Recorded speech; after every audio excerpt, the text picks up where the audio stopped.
Evening all. I think I'm working. Yeah, I think we're there. We're there. We're there, and we got Trev over there. Evening, everyone. There he is. He's in the house. Geekology. Hopefully you've all subscribed and had a look at his stuff. Had a look at his stuff. Let's just quieten that one down a little bit and ramp this one up. There we go. I covered up Father Christmas again. Covered up Father Christmas. Stick me over that way then. There we go. There, I'm not in the way of Father Christmas now because I get abuse for covering Father Christmas over. So I think we've lost some people off the top because I did see a few people in there. And Derek Taffman. Derek is our latest member. And Robert Head beat him to it just. So 2 new members today, so thank you guys. So anybody that you can see with their name highlighted in green and a blue badge is a new member. So we've got a few in already, so let's have a look. So I've got Simon's World as the top one, but I know there was others before that, so apologies. And I've got a nice Christmas shirt on tonight because it's quite hot. Nice short sleeve shirt.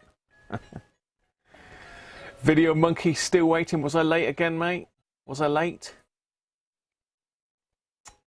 Robert, welcome to the members club, Robert. Robert saying, evening, Graham and Bruv. Headphones tonight then. Yeah, Bruv's got some stuff to be showing you. Earphones and headphones. Earphones and headphones, apparently. And other sorts of phones. Other sorts of phones. What, mobile phones or? Well, phones that sort of earphones that aren't quite earphones, but they're not quite headphones either. Okay. Unusual. So Timothy is listening on his Sennheiser HD 555s. Retro but nice. Retro but nice, Timothy, apparently. Derek was knocked off the top, yeah. Matambale, how are you, mate? Was minus 25 when you woke up, now minus 19. What? Hell, that's cold. Evening, Rob Cross, how are you, mate? Nick. Evening, Nick. Jess, evening, Jess. Penguin's here waiting in the wings. He's keen. He tried to pet Trev on the way through. He's a bit feisty. I was a bit too quick for him. I have said to Mrs. Cruncher about saving him from the loft. She didn't really comment though. She didn't really comment. I don't think, you know, I've got to be careful because she might decide he's got to go back in his box. So we've got a campaign for Penguin. We can't let him go back in the loft. We need him. He's got to stay out, Trev. Evening, Rob Titheridge. Evening, Simap. Doug Martin. Hi, Doug. Hi, Les. Les is in. Russie. Evening, Russie. Another one of the members club. Cyberflyer. Hi, Cyberflyer. Video Monkey. Yeah, I'm late again. Mike Cass. Hi, Mike. Evening, Colin. Benji's in. PhilTube. Hi, Phil. Watched one of your drone videos yesterday, Phil, going over the snow-covered fields. It's great quality footage, that, isn't it?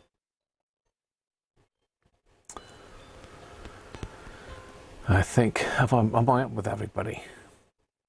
You could not find Trevor's channel. How can you not find it? You've just got to click the link in the description, Robert. You go straight there.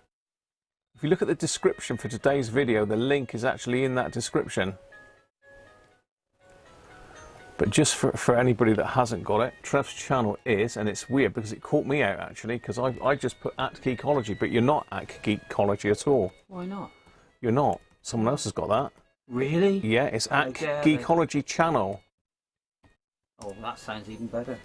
At Geekology channel is Trev's YouTube page. Evening, David. David Tag, how are you, mate? Steve, how are you, Steve? Johnny Comic. Hi, Johnny. Matamble's saying hello to you, Trev. Oh, they're all saying hello to you. Hi to everyone. I can't get online at the moment. You can't get online? I've taken the Wi-Fi. We've got a BT one. It's that one there. The card is down in by my chair downstairs. Okay. In the little leather basket thing. If you Sorry want about that aside, folks. I'll go down to your leather basket. You'll do more videos and add a bit of music. I wouldn't mind seeing a video on the setup, Phil. You know, what drone you're using, your controls, all that sort of thing, because that does interest me. I'm a techie freak, really.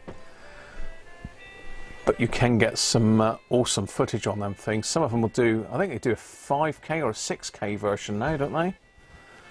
But I've seen 4K footage off one of those drones and it's amazing. David K.I. Hello, mate. Watching in the background. You're welcome to join in, mate, anytime you want. It's just gone downstairs, I think, to get the Wi-Fi card at the moment so we can join in the chat as well.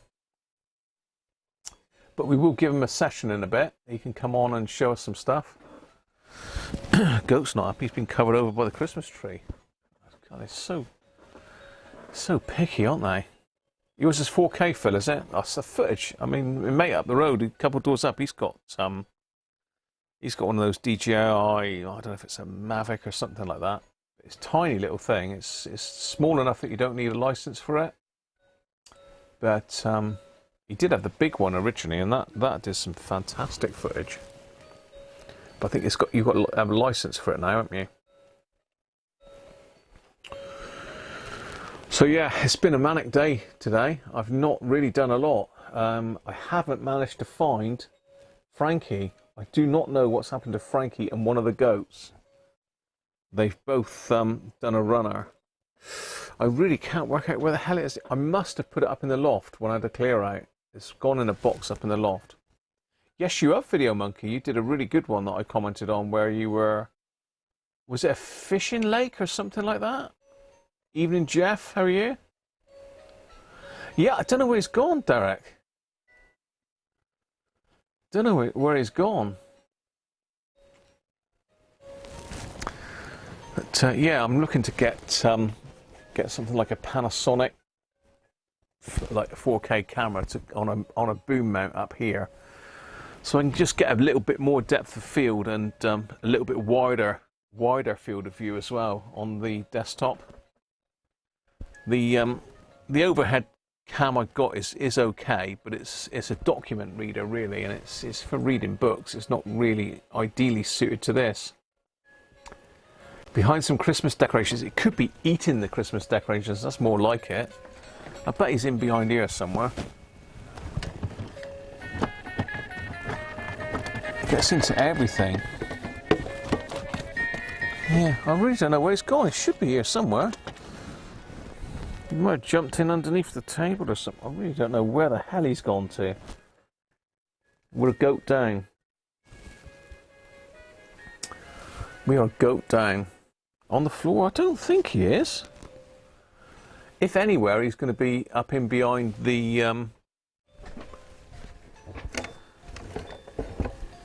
up in behind the... What do we call it? Fume extractor, but he isn't.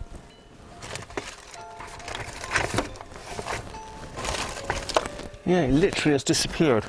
Unless he dropped off the edge there. Has he jumped off there? No, can't see him. No. Oh, hang on. I can see him. He's actually trying to eat the bits of decayed fabric off of a Roberts radio down here. Yes, I know. He's screaming. He's screaming. Get off. There he is. Back in the house. God, he didn't like that at all. He did not like that at all. Oh, dear. I'm going to go in front of Father Christmas and chop Father Christmas's head off.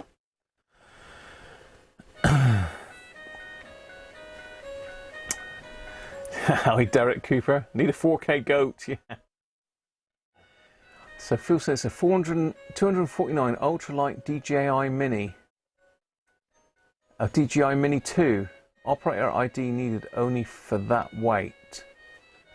Operator ID needed only for that weight. I got you. I'm with you. Have you found it, Trev? No, that's Devolo.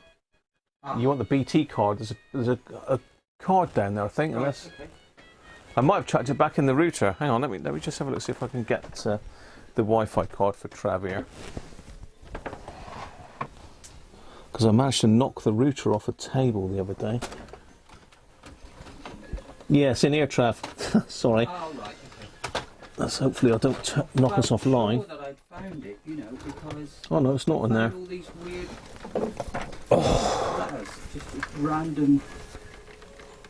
Well, the Wi-Fi key is on there, look. Brilliant. I can take it from there then. Yeah, it's on the back there. Hopefully I haven't just knocked us offline. No, we're still on. Okay. Yeah, there is a plastic card that goes in there, but I don't know where it's gone. Probably. I could have sworn it was in my little thing, but the Wi-Fi key's on there. Okay. Right, back in the room. Trev he's killed Penguin's cam. He's killed Penguin's cam. Did I? How can I have done such a heinous crime as that? You've got to watch I mean, Penguin. He gets real aggressive if you mess with his gear. Yeah, of course. You wait.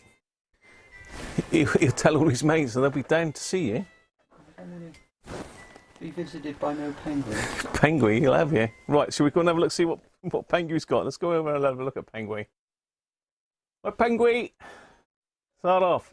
Hey, less of that. There he is. The star of the show. The star of the show. You don't need to spend that, Rob. Goes out grazing. He was actually biting, chewing the stuff off of this Roberts down here. I'll show you in a minute. It's rank. It's Penguin offering TB ears. I think we really ought to have a campaign to save Penguin from the loft. You know, I think we ought to have a Save Penguin fund. Or what was it? A petition. We need a petition to save Penguin from the loft. I think he could probably do a live stream on his own, you know. I think he might well do a live stream on his own, Penguin. If he doesn't go up in the loft, though, something else is going to have to go up in his place. Well, you know what Mrs. Radiocruncher will say. She won't let me keep Father Christmas's fireplace, eh? Well, no, not after Christmas. That would be bad luck. Oh, is he offering 2 beers? Video monkey. No, he's not. But Bruv's actually bought some beers with him. Ideal, and I've still got a Ruddle's Best under the table, just in case. Emergency beer, that's true. Emergency beer. Yeah. Just in case. Right, sure. shall we go and have a look, see what Mr. Penguin's got to offer in number 22 then, which is right above his head. It's the 22nd, isn't it? Only 2 more streams left for Christmas. 2 more streams to go. Let's have a look what Mrs. Cruncher's got for me in number 22. Tinsel toes. What do you reckon of that, Penguin? Rubbish. No, it's good stuff. Oi. Don't be like that. You want it, do you? He wants to try some now, he said. You can't. You can't try that.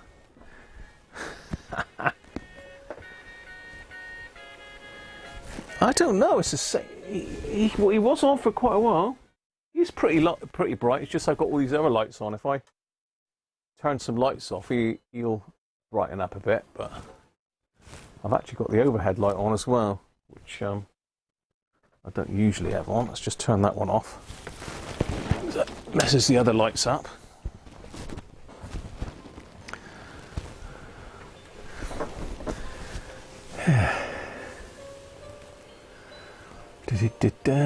BT keeps saying you can have fibre to the door. Don't really have a need for it. I would go for it, Les, for sure.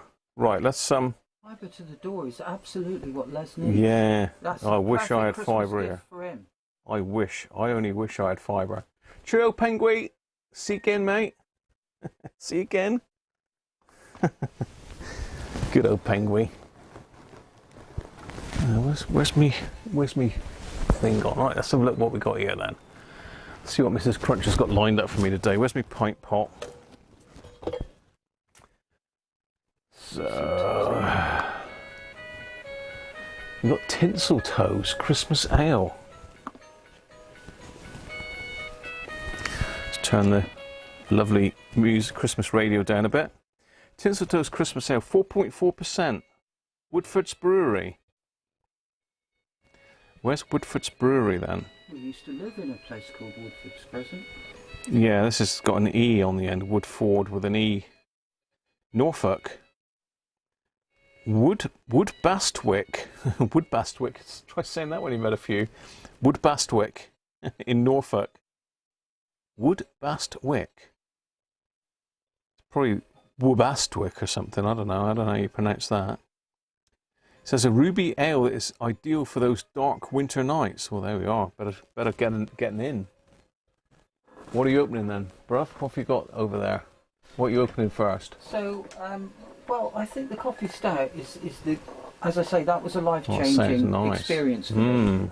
So I think, get in there. Selected, what have you got? Let me show you what Trev's got. It's a life changer. Yeah. Trev's got this. Apparently, it's the business coffee stout. You think this is from Lidl, do you, or Aldi? It's specially selected, and it's Aldi. Yeah, Aldi. Yeah, it's Aldi. I wonder where it's brewed then. It's brewed by Christmas elves, I think, and Christmas elves. Yes. This doesn't say anything about Christmas on it. No, it's brewed by Christmas elves. Oh, Hall and Woodhouse, look. There you go, Hall and Woodhouse. Oh, okay, so close. What's a Hall and Woodhouse? Now that rings a bell. That's quite a famous brewery, but I can't remember. Do they do? No, I was thinking Badger out, but that's a different one again. Hall and Woodhouse then. What other beers do Hall and Woodhouse do? So this, Trev reckons this is the dogs, so... It's a life-changing beer. A life-changing beer, apparently. Yeah. So he's going to try that. I had an epiphany once I drank that. Did you? Or something happened. Yeah, we were looking at a beer on here the other day that Brewdog did as a special, one-off special. Yeah. 34%. What? And it was 50-something quid a bottle. 56 quid a bottle. 34%. 34%, the world's strongest beer, apparently. Wow. You'll need this one in a sec. Let's just pop the lid off mine. I've probably gone a bit feisty because I whacked Penguin with it. There we go. I don't want to be the first one tonight to have the coffee stout, so I'm going to leave that. Oh, you said you can have it. You can have it. I'm not going to have it now. Oh, okay. I want to see, you experience it. Oh, I've got to have the life-changing beer, right? Okay. Yes. So maybe that will be later. Dog's potatoes, yeah. It really is. The Bizzo. Yes. Evening, Pryor, how are you? Oh, Geekology's there, look. He's there, he's in the chat. I am, I'm all set. Trev's in the chat, look. Geekology. He hasn't got a member's badge, though. I can't afford one. You can't afford a member's badge? Jesus, God, dear me. I think once I get to 1,000 subscribers... When you're on 200 grand a year, I mean, it's nothing, like £2 a month. I work for the NHS and I ain't on that. Oh, dear. Right. I'm not going to get all that in one hit, but,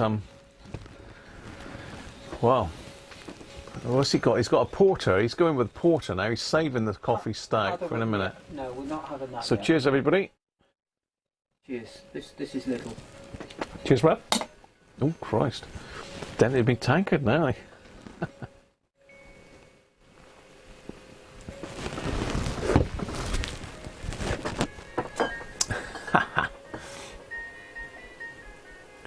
Tinsel Toes is Norfolk, Johnny. Yeah, yeah.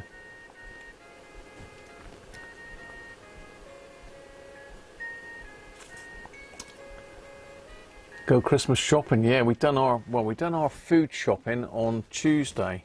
I forget what day that is now, because I really don't know. I've lost all track of days and times.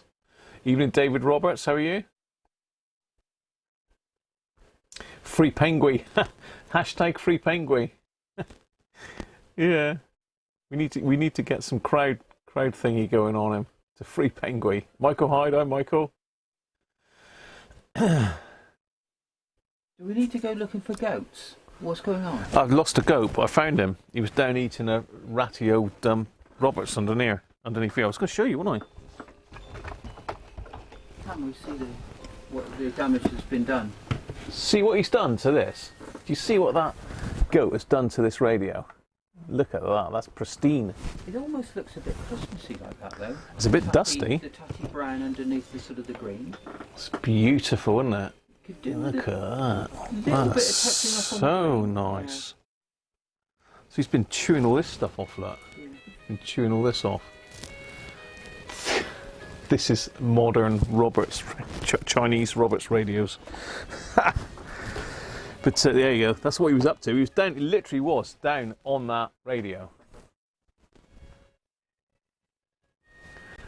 Timothy saying hello. So you're going to have to buy a goat that puts it back on? No, I'm going to have to recover it. Oh no. Timothy said hello. I'll take you saw that. Even prior, they're all saying hello. Matamble. So I don't know, you used to be able to click on the person's name and it would go to their channel, but that they disabled that for some reason. Oh yeah, if you click the 3 buttons beside Trev's name, so it's like 3 little dots on the right. If you click that, you've got a thing to go to channel, but I would right click it and open it in a new window, otherwise it will kick you out of here. So just right click, go to channel, then open it in a new tab or a new window. I can't get it off the screen now. Oh, okay, we got it. Founded in 1981, Johnny. Woodford's Brewery. Matamble's learning all kinds of UK beer terminology.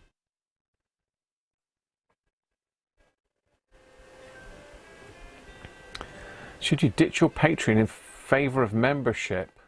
Yeah, we were talking about that. that. No, I wouldn't, Video Monkey. I mean, everybody here that's got, well, most of them here that are members on here are also Patreons, so you could do both if you wanted to, because you're on a good level on. I think you're my only sovereign, aren't you?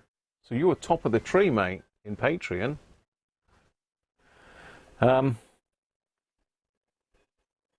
Les, how are you, mate? Oh, sorry, Secret Engineer. Went for the cheap option broadband, use 5G, just check, getting 412 megabits per second. Whoa, that's good. You experimented with that, Trev, didn't you? You experimented with 5G in place of broadband. How did that go? I have 5G broadband at my house. That's what I use for so my 5G. broadband. You don't use like fibre or nothing like that anymore? No, Virgin have gone and I use 5G. And is that fast? Yeah. Yeah? Yeah. What sort of speeds are you getting on that then? Do you know? Plays Netflix lovely. No, you don't know the actual megabits per second or... I will look them up for you. I was going to look it up for us. Straight back to you here because I've no got worries. them on speed test. So you got a 5G router, didn't you, or something? I got a 5G router, and it was a third faster than Virgin consistently on 5G on my phone compared to Virgin's router. I'd be interested to know what the upload speed is, because for us streamers, it's the upload speed is what we need. The upload speed is pretty good on it. Yeah, the upload speed is what we need. Speed test. Today is Thursday. I say that for me as much as you, Graham. Thank you very much, Matamble. It's Thursday today. So for 5G, the problem is with 5G, because it's not wired, you've got to get it in the right place. And sometimes the signal can move around depending on what the transmitter is being used. So it's right, okay. You would do, Timothy, yeah. Which is the undercoat? Yeah, the like foamy stuff underneath. I don't know what they were thinking. I think they've changed it now, but they really did have a very bad finish on those. What only works for mods and owner, Secret Engineer? What's that? Chipmunk, how are you, mate? So Chipmunk is saying, what are you reading the chat there? Not quite. All right. He's looking at his speeds. So Chipmunk's saying the issue with cellular data is that it tends to be proxied or via NAT of some kind. You get 14 megabytes as it stands. I get that, Les. I get around 40 to 50, but it's the upload that I only get about 9 or 10. So there is the 5G on my phone, and this is 5G router. So this is Wi-Fi. 111 to 43 to 93. Oh, sure. Show them that. Please do. Yeah. It's. So this is the speeds that Trev's getting on his 5G router. So you're getting 91 on upload. Is that right? Yeah. I'm getting about 9 on upload. I've just done yours for comparison at the top there, Graham. That's the one at the top is your. If you scroll right up to the top. Oh, sorry. Oh, right. Okay. Right up to the top. That's okay. That's mine. So I'm doing just about 40 download and 10.1 upload. Remember, there's no wiring at all needed. It's just. And Trev is where's it here? 261 and 91, 115, 38. I mean, this would be phenomenal. Look at these here. Was this wired? 111 upload. No, it's not wired. No, I haven't had wired broadband for a long, long time. Right. Oh, you said one of it's on Wi-Fi, one of it's off the router. Yeah, but the router is a wireless 5G router. You see. Right. Well, why have you got the difference then? Why have you got 111 in that here and then you've got like 50? Is that just the way the network works? Yeah, it's just, yeah. See, if I was streaming at that, I could stream in 4K. You know, I'm on the limit at the moment for what I'm doing on HD. Yeah. This is why sometimes it gets a bit glitchy and it starts cutting out because I'm pushing it too hard, really. So that's 25 quid a month for that. Oh, sorry, the go-to channel option is only available for moderators. Okay, I didn't realise that. So, Rich, thanks for that. Rob Cross is saying, Trevor's just searching his phone at the moment for information, but he's got that now. I think he's nearly back in the chat. You told what, Rob? I'm on VDSL with Andrews and Arnold, 80 down, 20 up. So I'm getting 40 and 10 on BT, that is, but we haven't got fibre here, we're on wire. We're on copper here. It used to take 8 hours to upload a half-hour video till you got the fibre cabinet. Aston, how you doing, mate? Good to see you. Colleague has got fibre in the house. 5G. The future is 5G. GPON only gets 140 megabit down. So Video Monkey is getting 440 upload, Video Monkey. What's your download then? 440 upload, that's mental. What, you plugged right into the grid, are you? But we suddenly jumped on to routers now. It's random, isn't it, really, what we get up to in here? You need a VPN for anything that gets it is proxied, which is fine, but for John Osborne, evening, John. VPN. We haven't got 5G here. I mean, I don't even think they got 5G in Barnstable yet, in the big city. Joking. No, they've only got 4G over there. We got scratchy 4G here. Have you got a 4G signal on yours or not? Does it tell you? So no, I haven't got 4G on mine. I've got no mobile data signal at all here. Okay, right. Okay, well, let's put that to bed, isn't it? That's done that to death.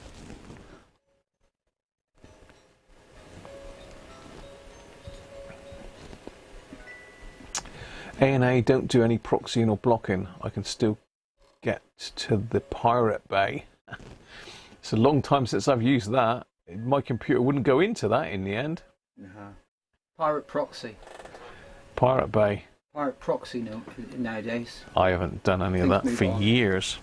It's not worth it now. You can, with Netflix and Amazon and that, just wait for it to come on there, don't you? Totally. So, yeah, there we are. So I don't really know what to do today. I mean, Trev's brought lots of bits here with him. I've got the R600 module to carry on with. So I really need to get zapping, ideally, but we've got one other advent calendar.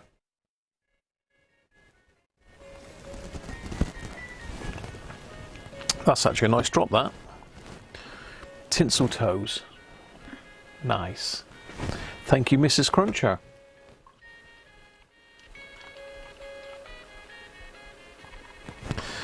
No, I did look because I researched researched some mobile broadband for the radio club, and the fastest network was Vodafone, and they had 4G plus, which was about the best I could get with any network in Barnstable. Rob, thank you very much, mate.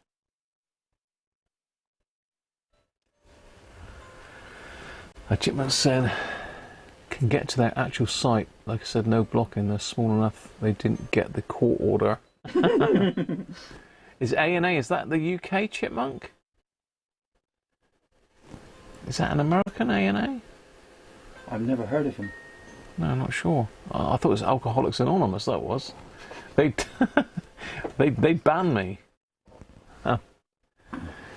You're about 900 kilobits download and 20 kilobytes up on Sky. Well, why is it so heavily weighed on the download then, Aston? I suppose that's for streaming, isn't it? But I think you can get them to weigh it differently, can't you? Because, I mean, download would be okay, but for me, streaming, I need a fast upload. So I'd be looking probably to knock my download speed maybe back to 400 and chuck my upload up to like 100 plus. So that would be perfect for streaming. What about this satellite stuff? People have got these satellite. I don't think that's quite as good. The Elon Musk one, you mean? Yeah. This guy, whatever he calls it, I can't remember what he calls it now. They've got that in Tiverton where they've got really poor broadband speed, yeah, and it's phenomenal. It's good on download, but not very good on upload. Ah, yeah, it's not very good on upload because it's got to go up to the satellite and back down again. I think it's something to do with that. It slows the upload speed down quite a lot. Is gaming? I think gaming is a big thing for. You've got to have a decent upload speed for gaming. Yeah. Well, if you're doing it on here streaming, yeah, you would need it, wouldn't you? So they do get a good signal on that, but I'm told by my son Ben that he's not using Elon Musk's, but I think he is. I think they're piggyback. Another company has got Elon Musk's site. Starlink, that's it. Starlink, yeah. It's 90 quid a month or something, isn't it? It is, but then if you're in a rural area, I've seen lots of people that are off grid that are using that, and it's the only option they got. Yeah. For that that is absolutely ideal, really, isn't it? Yeah. Yeah, we're lucky in the towns. We're definitely lucky in the towns. Can you pass me my first advent calendar, Trev? That's that black plastic piece in there. You just lift that top bit off of it. Oh, yes. So we've got our second advent calendar, because Penguin had the first one, so we need number 22, which is, I saw that just down here. So this is the Haynes Radio Advent Calendar from Ben and Sandra. So thank you again, Ben and Sandra, if you're about. And we have got another tactile switch. Another tactile switch. So can you can I just get you to pass me? There's a brochure underneath there, that white paper brochure. No, above that. Underneath the box there, a white guide. Yeah. There we go. And then in the top of that box there's a little plastic tub with the radio kit in it. I've got to get him working, haven't I? Got to get him working. I got it here. I can see that. Got to get it got him working. There we go. There we are. God, I'll tell you what, it's getting hot up here already.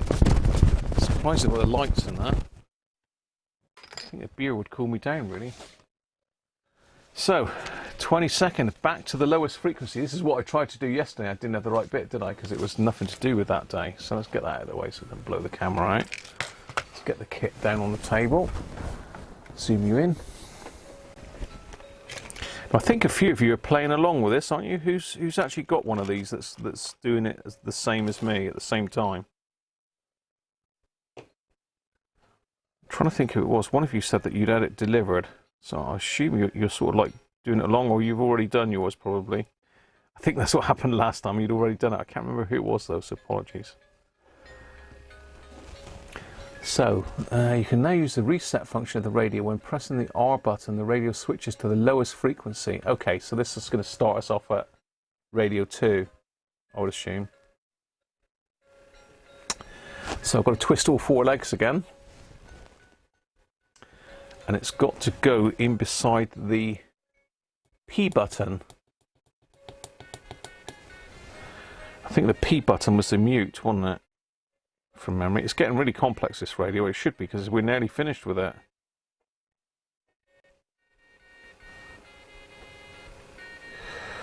So let's just bend these legs around 90 degrees. I've still got, I noticed the other day, Trev, I've still got your power bank up there to fix. You know, I forgot all about that, to be honest. What was wrong with that? Was it did the USB port break? Was it a USB port issue, or was the issue with the batteries in it? The battery just stopped working, yeah. It would just right. not charge at all. It's dead. So this one's going to go in side by side with that one. With one hole between there, okay. Had the gas delivered today, so we are fully set for Christmas now. We're not going to run out of gas or oil, because I've got both of them. So certainly the prices have gone up mental. I mean, I used to work for Calagas, so I do get quite a good rate from them, but as anybody that knows anything about fuel will know that LPG is the dearest of all of the fuels, really. But it's essential for people that live off-grid. Right, what else do I need to do? Do I need to do anything else? Yes, I've got another link to do. So I've got that link there to the S still. That was okay. We've got one other link to do then. Oh, hang on, no, we've got lots of links to do. So we've got to link these two together. So somewhere here I've got another bit of wire, I think. Well, there was a red bit of wire knocking about on the bench, but like anything, it just seems to disappear when you want it, doesn't it? Or is it that up there?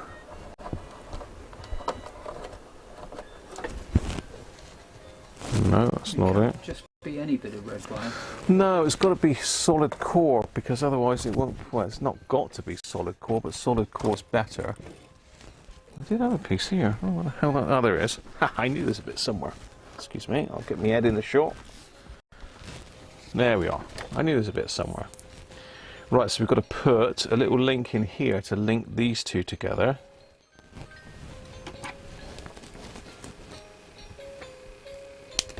Ben says that you're well ahead of them.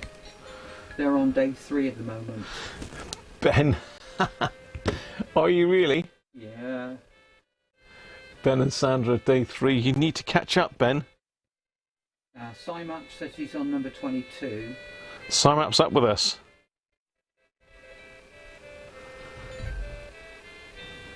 So that's got to go in there and join those two together. So that's grounding out those two terminals by the looks of it. Down via this one. And this one's moving over this way now. We really are mixing this up. So that's now going...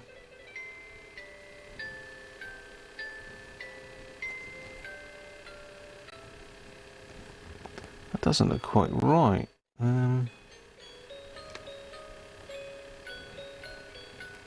That one's right. So now that's got to go into there. Now that's got to feed that side of the wire, so it's got to go into that hole. It's not 100% right, that.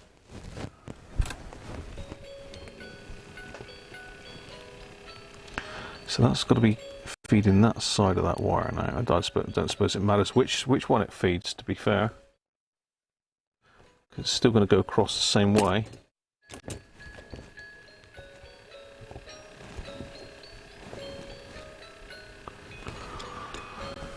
That's that one, so we've got to put another link in across the top. FieldTube, can you remember Luton Box Life did this kit a few... Yes, he did. I actually made contact with him, didn't I? And I offered to stick his radio on a board for him. He actually built it along with me. He doesn't upload now, and he lost his dog. That's a shame. Yeah, he was a cracking chap actually. I used to enjoy watching his videos.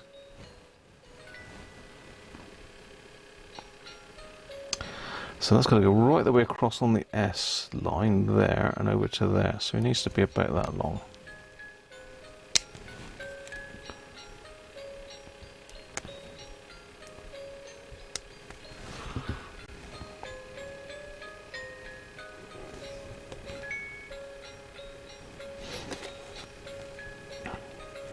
Yeah, I think his dog was a staffy, wasn't it?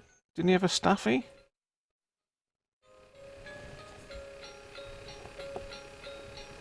Is that one going there, or so I just put it in the wrong place? I put it in the wrong place. It's got to go one off of there.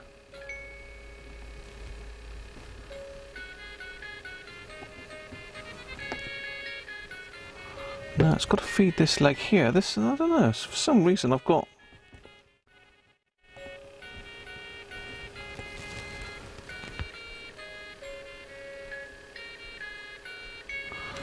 Yeah, this doesn't... I've done something wrong here. Something's not right. Something is not right. Because my drawing is not the same, my layout is not the same as this, although I've got that in exactly the right place. Oh, hang on, that's spanning 2 holes. Ah, that's where I've made the mistake. So how the hell do I get the legs across there then?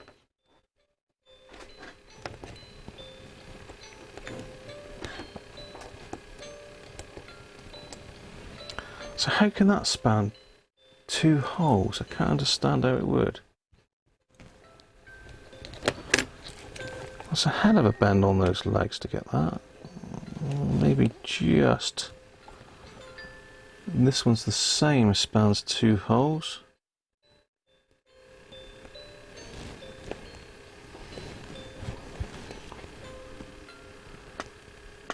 And this one also spans 2 holes. I'm amazed it's working then.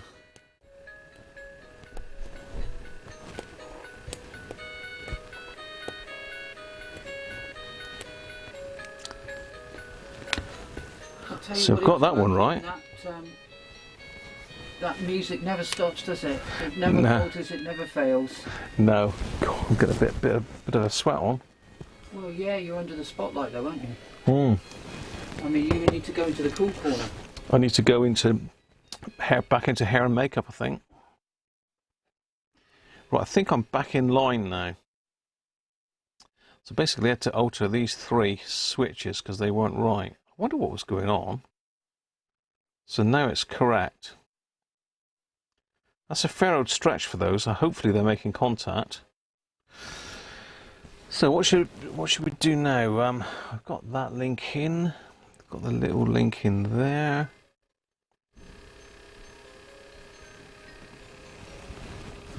Hang on. This link has got to go.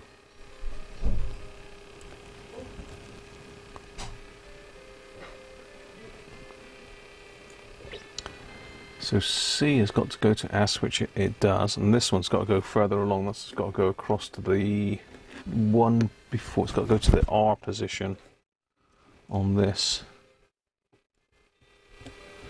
I take it R is like a reset, something like that maybe. I don't know. It does get complex, this, but I've only got 2 more days. What can go wrong in 2 days?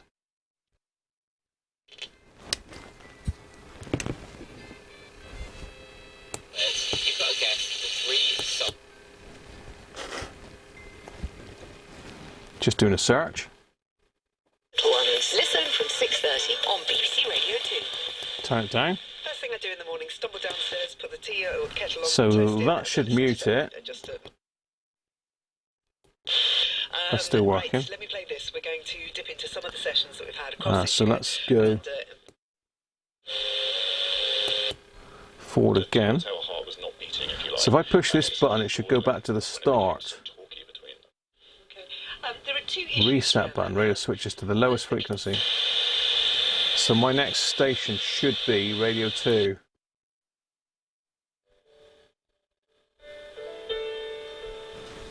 I don't know if that's radio 2, doesn't it?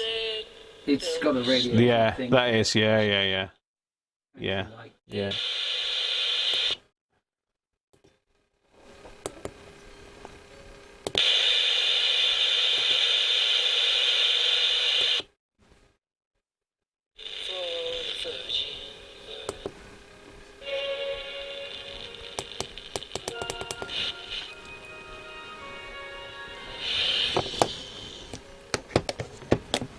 Top wire looks wrong. Derek Cooper. I'm sure it's not. No, it was wrong, Derek. It's right now.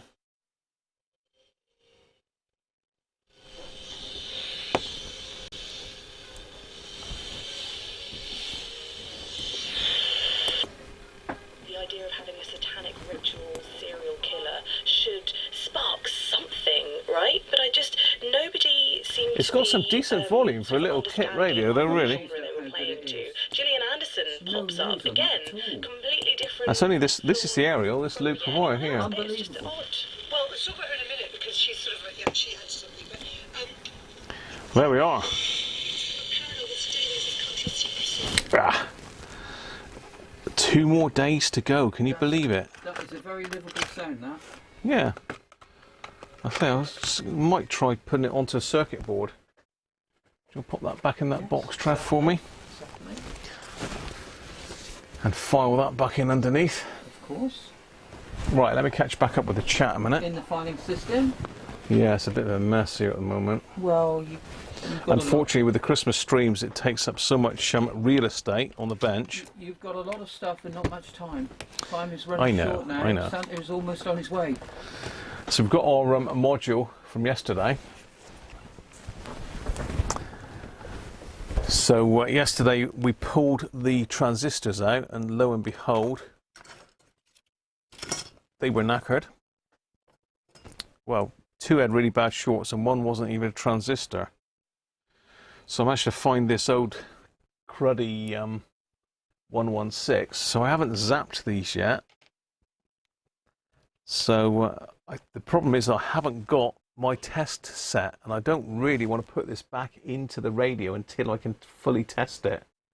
What I don't want to be doing is putting it all back in the radio and then having to take it all back out again. So I'm going to have to do some zapparooning and then do the caps, and then I'm going to have to find Frankie to finalise it. So I'm just bending the legs as best I can. It's difficult with these because they are so short to bend and join them. That's as close as I can get you in on the camera there. So I've left the shield wire hanging outlet. I'm going to solder the base collector and emitter together. That's the plan. Better have some more beer while I'm thinking about that. Yeah, because it looks very fine work. You need more beer to get that perfectly right. Hi Thomas, how are you?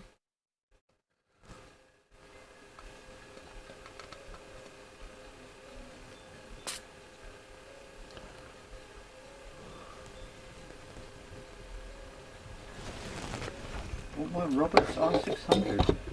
That's what I'm working on here. Right, let's solder these together. I'm going to zap these. Hopefully I don't blow one up again.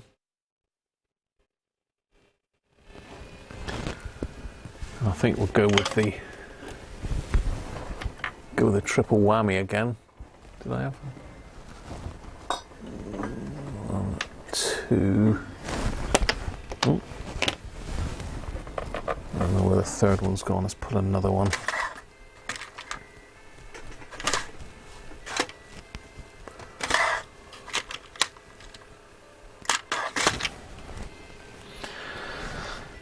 So let's, I'm going to solder the positive onto there.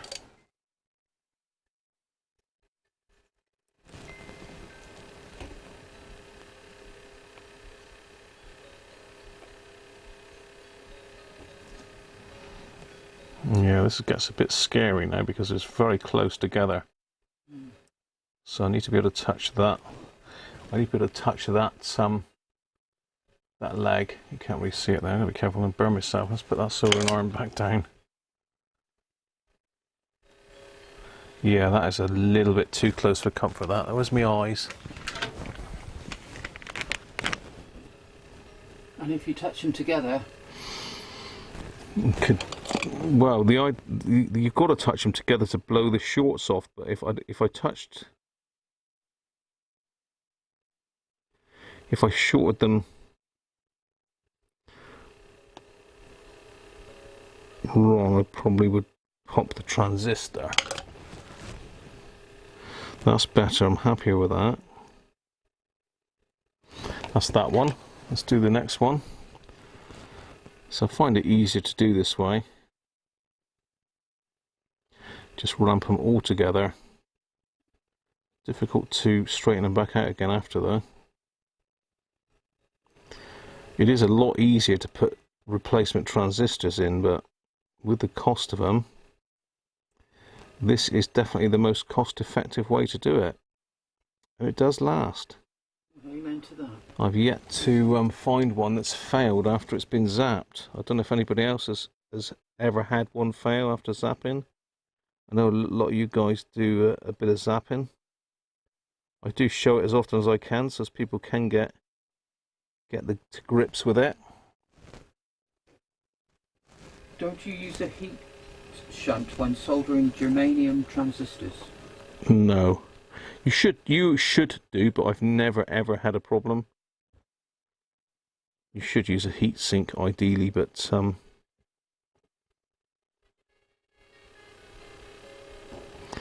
I've never had a problem yet. Not to say I won't, but I haven't had a problem yet. So this one's got massive, great long legs on it. Let's just cut them off a little bit. We've got big spider legs on this thing, look. This is the one that I've salvaged from my load of bits I bought.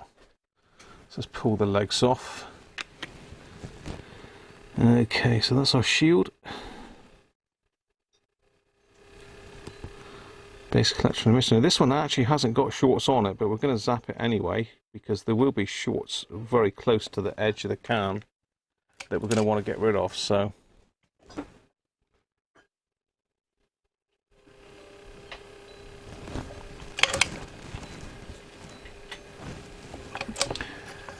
I think if you're going to spend any sort of length of time with a really hot iron on a germanium, you're going to be in trouble. I mean, this is a temperature controlled iron. I've got it set at 340. God only knows what those non-temperature controlled irons get up to temperature wise, but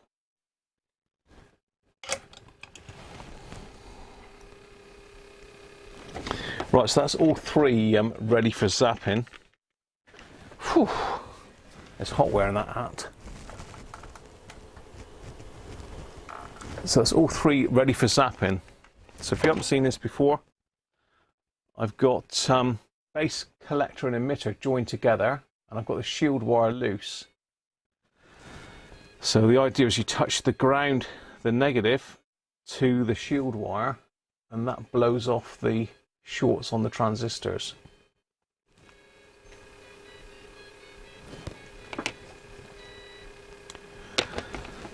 So yeah, we're good to go on all of them. Right, so let me get the power supply sorted. Let's get the scary bit sorted. So we know that two of these have got shorts. Power supply. So I'm going to link the power supply together.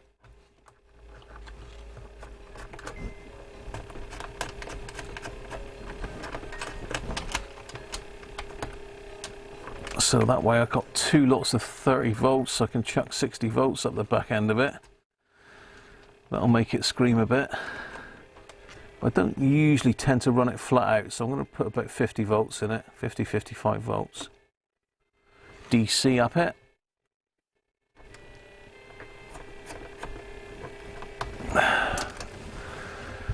So let's track it. So let's go up, we're not touching, are we now? Let's go up to we got? 26, 30, that's 60 volts. Let's go 25. Let's do 50 volts, look. 2 lots of 25 volts will pump the current up a bit. So it's got a bit of bang for the buck. So what I'm going to do now is I'm going to connect the positive to the positive of the electrolytic. I did this wrong the other day. I connected it up to the transistor, but it still worked. But we did get a fair old flash off of it. So we've got 50 volts set on this. Now when I push the button, so the idea is that I touch that and hopefully it blows it off. If it goes bang, then I'll jump out my skin. But okay, non-eventful. But then number 3 didn't have shorts anyway. So let's drop that off. So I've still got 50 volts set on that. So I'm going to get a bleed off resistor if I can find one. Any old resistor will do. What have we got there? 100 ohm. So I'm just going to bleed the voltage off of that. So that'll drop it down to 0. So that's the first one done. Next one. Positive. Negative. Now this is trickier because this is one of the ones with a short lead, so make sure I can touch that together. Okay. Fire in the hole. So this one's definitely got shorts. Anything? No. Uneventful? No, but that should have done it. I know we did get some little sparks off the one the other day. 2. And the last one. We've got to do some whacking yet though. Okay, the last one.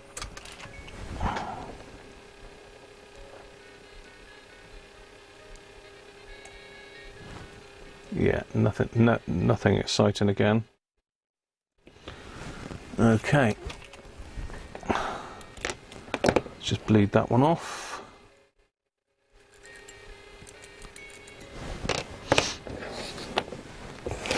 So now what I'm going to do, I'm just going to join the negative wire to the negative of the electrolytic. Then we're going to just give it a little bit of a light tapping just to get rid of any that are right near the edge. It's the theory. Matamble asks, what did those transistors read? Count 2 elements. I can't recall the readings, or I missed them. They were in yesterday's video, Matamble. I think they had very good HFE, but these two were both at number 1 and number 2 both had 50 ohm shorts from memory to one of the terminals, and then they had kilo ohms to the other ones. So they were pretty bad. The only one that was any good was the one I've replaced.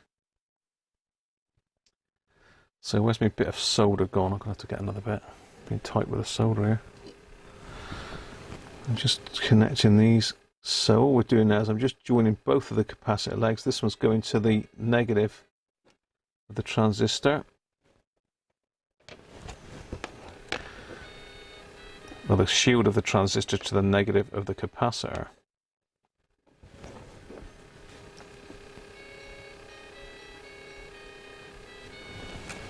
Okay. So there we are, that's our 3 ready for their final zap. So again, we've got to be really careful we don't contact these. So we've got to make sure that we've got that one on the positive, that one on the negative. So you've got to go with the polarity of the capacitor.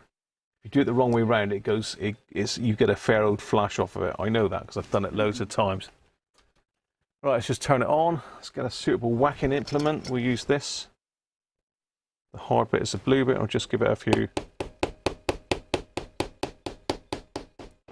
sharp taps, and that should, in theory, burn off any sort of ones that are close to the can that weren't burnt off by zapping it. That's the first one. Next one. Making sure we got it the right way round again. The white way round. So are you telling me that if you do this every now and again, every so many years, your transistors would last theoretically forever? Yeah. That's incredible, isn't it? Okay, so that's getting pretty close to the other wire there. What an invention that is. Well, some clever person thought that up, and what it is this can here, right? This is a tin top on the top of the junctions. The transistor is actually inside this. It's not actually the transistor. The transistor is some germanium inside this, which is filled with silicon. And what happens with age is this can grows crystals, like very fine whiskers, yes. and they grow inwards and short the transistor out. Yeah. So doing this blasts them off, and in theory that should stop it. Well, it should get rid of them, and it does get rid of them. Who invented transistors? How long ago was that? It was Bell Industries, I think, in America in the 1950s, early 50s. I can't. Someone here will tell you. Claimed to be part of the team that invented transistors at an audio show. The man that makes the super tweeters. Yeah. See, the Japanese are sort of trying to have a bit of a claim to fame to it, but the Americans did get there first. This was an English chap. Right. Okay. Right. Well, I don't know. He said he was one of the ones that invented the resistor.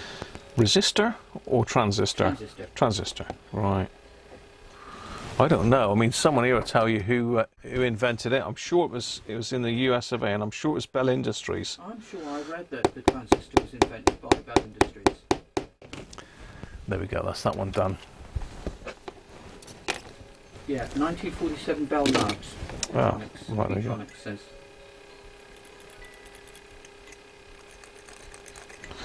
Right, there we are. So that's all three zapped and whacked. Zapped and whacked. Some guy called Shockley. Oh yes, yeah, Shockley. Clever people. I mean, it was absolutely changed the world, didn't it? Really, the transistor. I mean, valves were great, but people still swear by valves, but they have a finite life. Exactly. I mean, you couldn't get valves in a modern telephone, could you? A modern cordless phone, but I can cut them off actually rather than worry about desoldering them because the legs are huge on this. It's just that the top amplifiers in the world are all valves. Yeah, yeah. That's for the output stages and that, isn't it? Really. A lot of them are dual, aren't they? So they're transistors, except for the final stage, which is valves. Yeah, that Hi-Fi Man £13,000 amp is a transistor valve. Yeah. I think it's a Class A/B job as well. I don't know a lot about amps, to be fair. Well, you can fix them. I can fix them. You know what you need to know. I know enough to fix some of them, depending on what the fault is, but I know what an amp sounds like when I switch it on. Some of the guys are into amplifier design. I know Nick's pretty good on amps, Mr. Petronics. Yeah, cool. He is pretty good with amps. I was going to take him mine up. With Simon or Simon, we're going to look at my Technics one for me. I still haven't. I ought to have another go at it myself first, really. Right, let me just straighten these legs up then.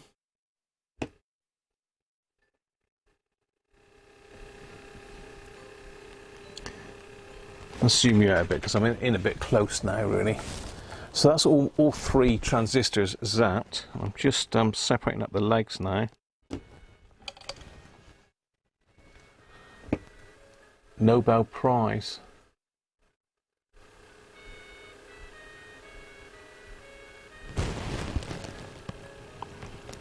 I'll tell you what, I might need a brief trip outside in a minute to cool down.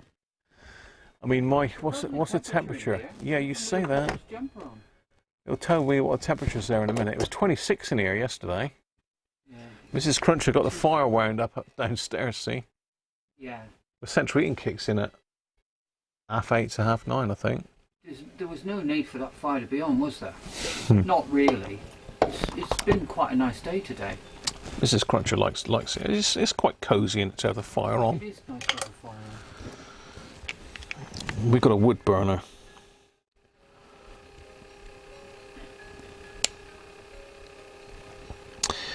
We usually have a couple deliveries of logs per year. Our log man, John the log man, comes and hooks us up. On it as well. A few months behind the Americans. Maybe that's where my chap claims to have been in there at the start. It could be. I know the Japanese got in there pretty sharpish and they started making their own versions. What got it working. Shockley was the lab boss. If you go on YouTube, there's a video out there, the history of the transistor. It's really a really good watch actually. I've seen it 2 or 3 times actually. It takes you all through the complete history of it. It's really good. Yeah. How are we doing anyway? The boss always gets the credit. How are you doing, Doug? I know Derek had problems getting onto the channel membership thing earlier because he didn't have the join button. Apparently he was using an Apple device and it doesn't have the join button on it for some reason, but he swapped to pardon me, a Android device, and lo and behold, there it was. It's almost like Apple are sort of like censoring it almost. I don't really know what's going on there. Perhaps Apple don't like it because it's a Google thing. Don't know.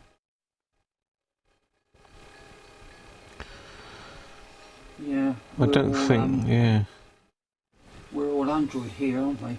Yes. Well, that's a PC. That's Apple. Oh yes, Mac, of course. Yeah. That Mac. I've got an iPad there. That's Apple. So, and I've got an Android phone, so I've got all of it. So in terms of that, yeah, you're open-minded. The best of everything. Yeah. Best of both worlds, or all worlds. I love my MacBook. I think it's 10 years old now. Right, so that's the first transistor going back in. That is number 1, and it's lined up exactly as it was before. Got to get my eyes on. Got to be in and out pretty sharpish on this so as not to overheat the tracks. So I'm going to add some flux to it, which will help that. So I'm leaving the iron set on 340. And I'm going to go in and just solder that first one back in.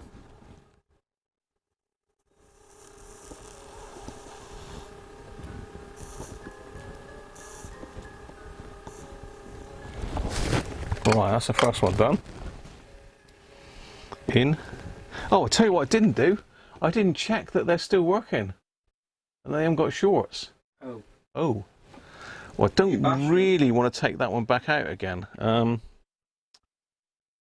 I check it in circuit, I wonder? Don't know. Let's have a look. It's probably going to pick up all the different junctions, I expect.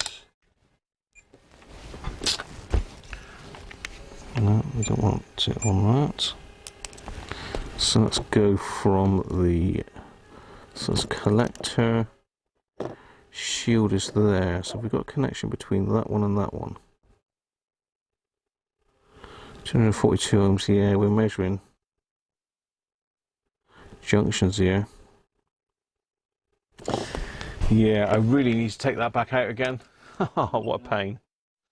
While the desoldering tool's heating up, I'm going to check these other ones for shorts. It's me rushing, see?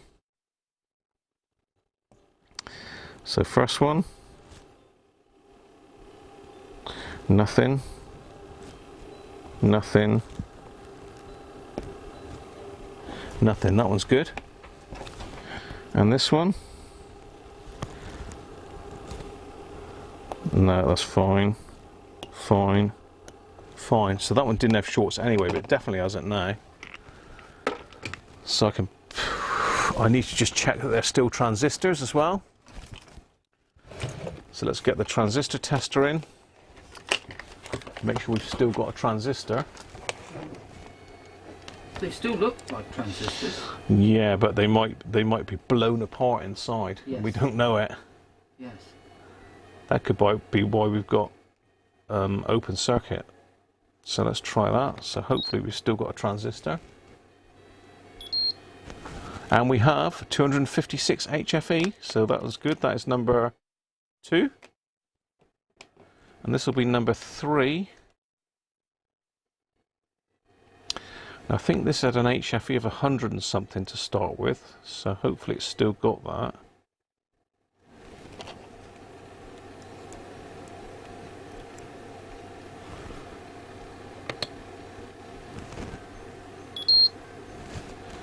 Yeah, 139. Yeah, it's still good.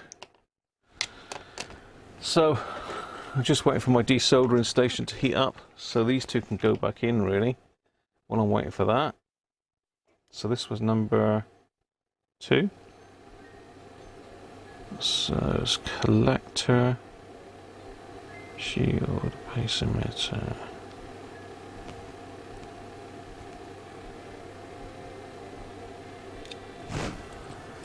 Tell you what, it's difficult to see without my eyes on. Are they still transistors? Yeah, I just checked that, Doug. You're with me, aren't you? He looks after me, Doug. Mm. He's got my back. He usually tells me I'm going to put my thumb through the speaker, or to watch the ferrite.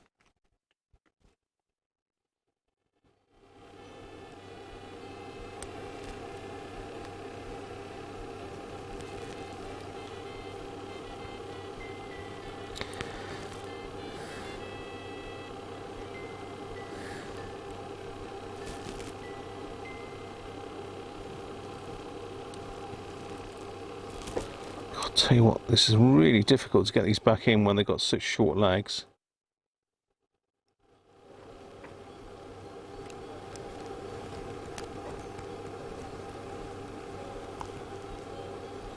So I've got the emitter and shield in.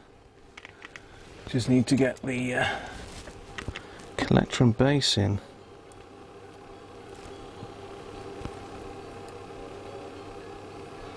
Base. There she blows. Right, squirt of juice on that one.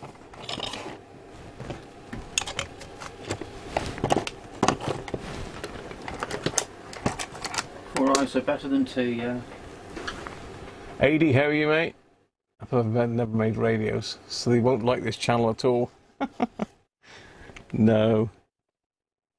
I do like Apple gear. I mean, I do for editing photos. The Mac is, in my opinion, a lot easier to operate. I think iOS is more logical than Windows. Yeah, I agree. Let's put this last one in then. So this is collector. So shield. Collector. And far less prone to viruses. Yes.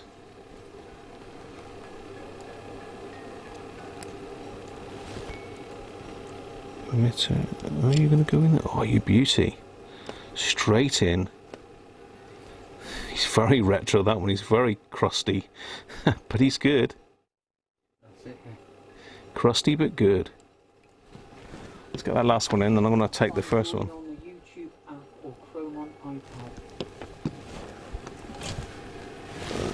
Who's that? Simap. Can't find join on the YouTube app or Chrome on iPad. You need to go to my... Well, I'm on YouTube app and I've got it on mine. You got join on yours, have you? Well, yeah. On an Android, though? Yeah? Yeah. Yeah. Yeah, it's clearly there on mine. Bold as brass.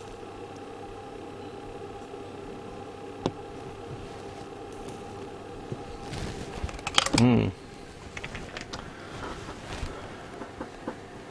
If you look at my community posts today, there is a link on there. I think there's a link in the description of this video, though. If you go to the description of this video, there's a link in it. In it.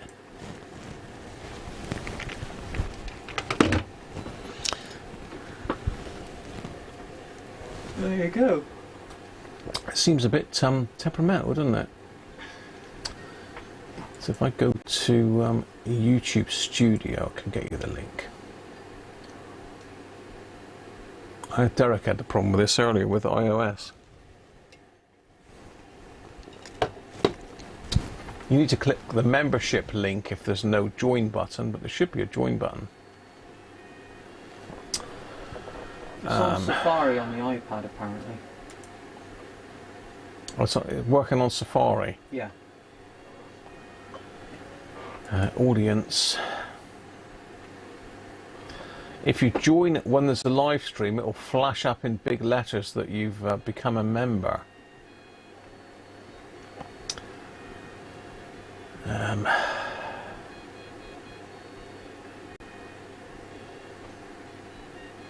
Subscriber bell, watch time.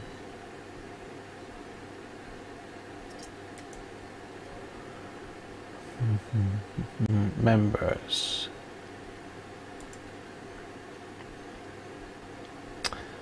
So I now have 5 members. I have TuneIn, Robert Cross, Russie B, Robert Head and Derek Taffman. So thank you all. So if I go to my page,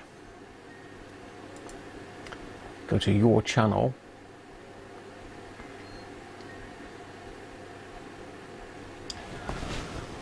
so screen cap cube, so you can clearly see that there's a button there that says join.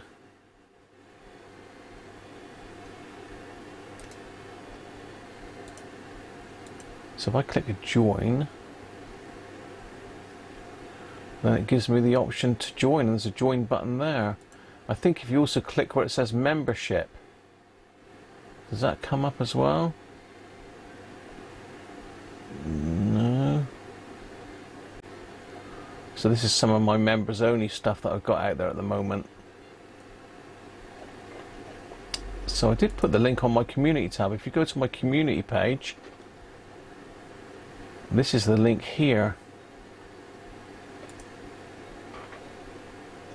So if I edit that, that's the link you need there. So if I copy that and I paste it in,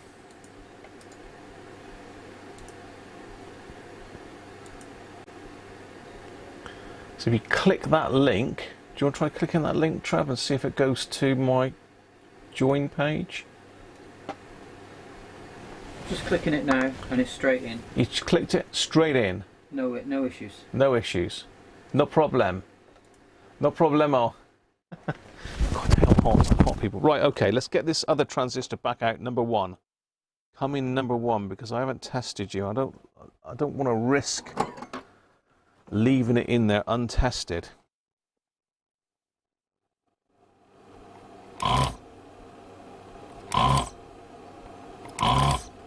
They really don't like having heat on these for too many times. There we are. So we're free, and we've still got no lifted pads, which is good news. Whether I'll get it back in the same holes again is another thing, but we need to just make sure that this is 100% okay. We've got no shorts and it's still a transistor. Let's get back on the on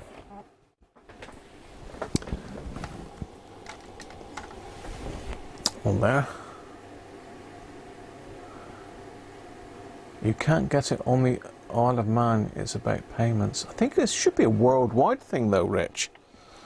You know, there's channels with memberships from all over the world. So I wouldn't have thought it would be a problem. It'd be nice to go over there and try ourselves, wouldn't it? Yeah, we don't mind a trip over to test it. Yeah. Is that what you're saying, Trev? I'd never been to Isle of Man, have you? No, never. Dad's been quite a few times. I think he used to go to watch a TT, actually. Yeah, that would be amazing. I know he used to go over. Right, so let's make sure we've got no short there. That's collector to shield, no base. And emitter. No, there's no shorts there. So we just need to check that it's still a transistor. Ben! See that? It's come with a big green flash. Evening, Steve, how are you? You're stuck. What are you stuck on, Steve? Do you need zapping? Look at that. Ubuntu. David Simmons, how you doing, David? does not work on YouTube if you're using iOS. Not sure why it used to work. I mean, you can try that link. Obviously, that's worked for Ben. So thank you very much, Ben, for joining live. A live membership. What are you stuck on, Steve? You're watching Big Clive and he has payment problems, does he? I think it's one of those things. I mean, Stream Elements has just said you become a sponsor as well. You've been bombarded with thanks, Benlet. Excellent. Right, let's connect this one up to the transistor tester then. Make sure we've still got a transistor.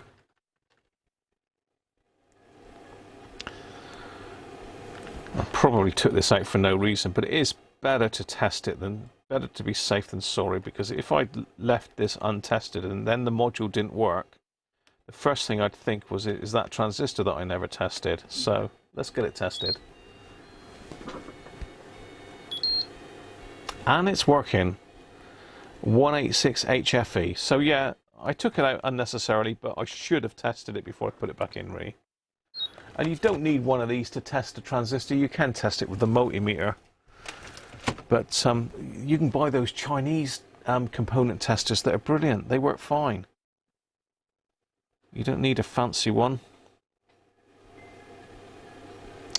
But it is nice to have a fancy one. It's nice to have a fancy one. It's always nice to have a fancy one. As I say, It's the reassurance of it.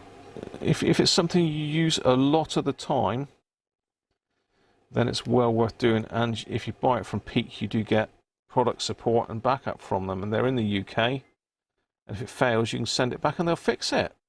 I don't think if one of your Chinese ones failed, you could send it back. You'd have to just buy another one, wouldn't you? They'd send you one for free, I expect. I doubt it. Just bung you another one. No, what I'm saying is if it was... So I've had these for like 3-4 years. Yeah. If I had a problem with it and it failed, I'd send it back to Peak and they'd repair it. Fantastic, isn't it? Yeah. They'll charge me probably for repairing it, but at least I can get it repaired. You know, unless it's something to do with manufacturing. I mean, last time I sent it back, they repaired it. They charged me, it was a minimal amount, it wasn't a lot, but they recalibrated it as well, which was nice, which I never asked for, but they did. Right, I just soldiered this last one in and I can't even see it. This is quite tiny. It doesn't look that tiny probably on camera, but it is quite small. It is tiny. It's not microscopic. It's not a microscope job, but you do benefit from a bit of magnification. Yeah. Saying that I never used to use magnification to do these. Right. So that's all of the transistors back inlet, all zapped. So they are all working. We've proved they're working.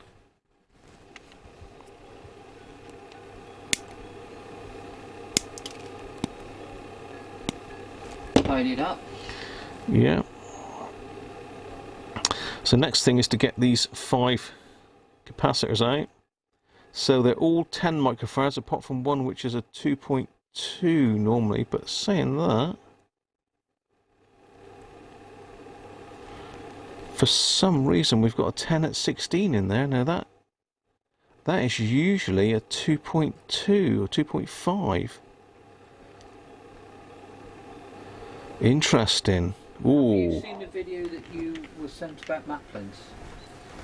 No, was I? Who sent me a video about Maplins? Rob's. No, I've seen the catalogue pages, Rob, but I didn't get a chance to watch the video, mate. Oh dear.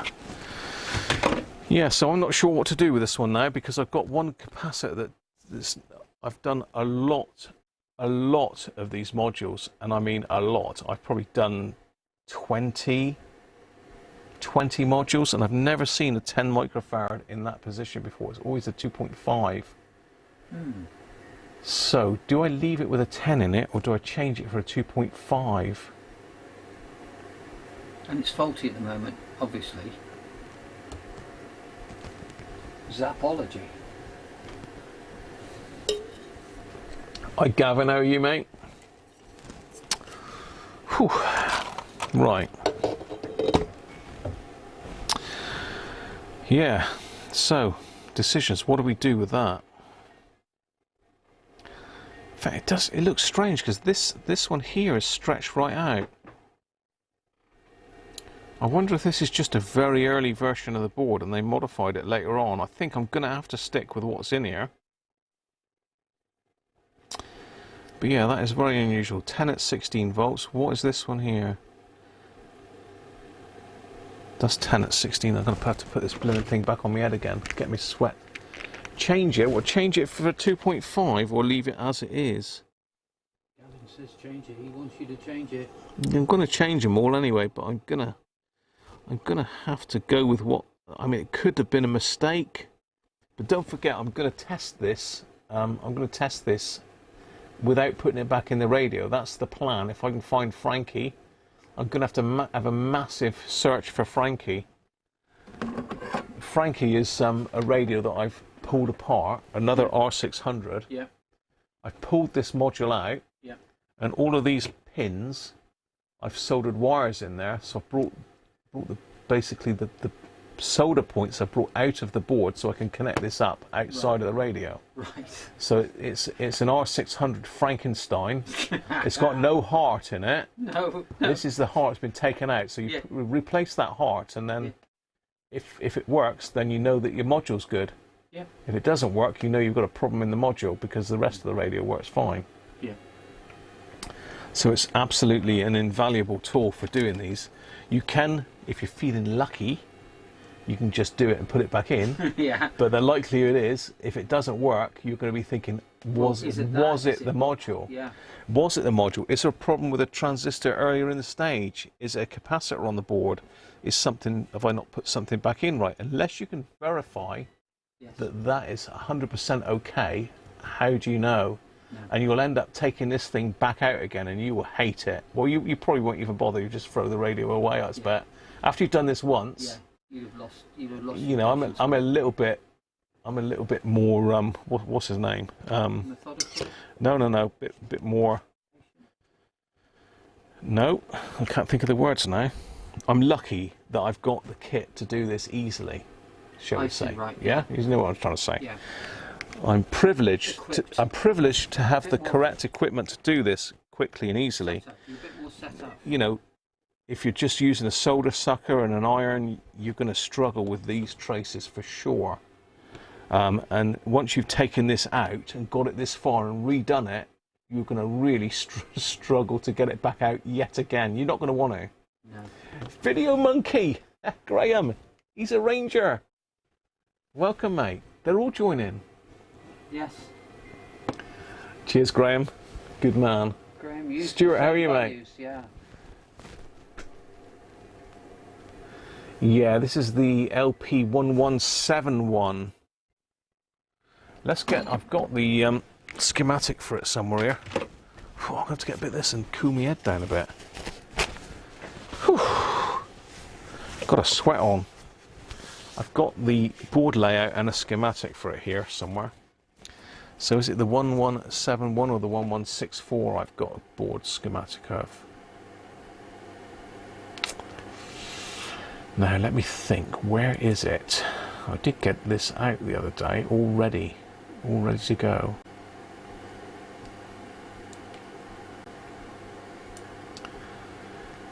So it's LP P1171. My lord. Yeah, I think it's the 1164 I've got the images for. Thanks for subscribing, Paul McAvoy. McAvoy. Apologies, my Devon accent don't work very well with.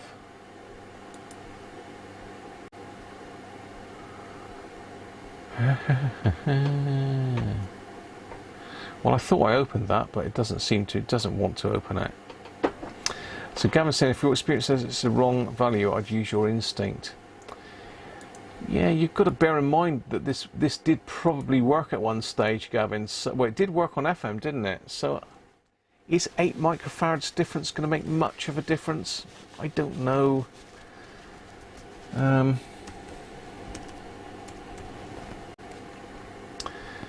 Yeah, okay. You might lose the magic. Pardon? You might lose the magic. You've got to keep these things as original as possible, you know. Okay. Right, now I've shown you this many times before. This was drawn up by Ron Bryan. He'd done an absolutely amazing job on this. Let me just get me off the page. I don't want to get my head and spoil the view of this.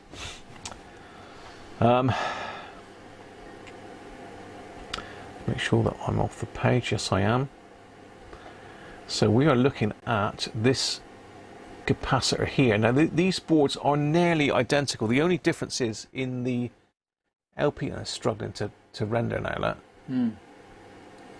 In the LP1171, we've got another IF can here. That's about the only real difference in it, I think.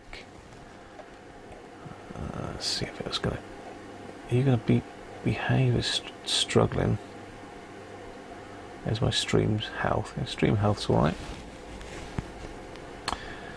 So is it C19 by the looks of it, isn't it? Difficult to tell for sure, isn't it? I don't know what it's doing this.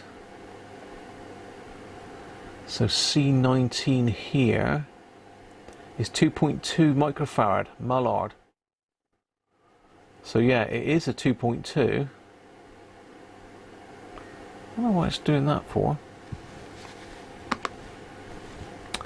Let's go back to my Finder. I've got another copy of it there.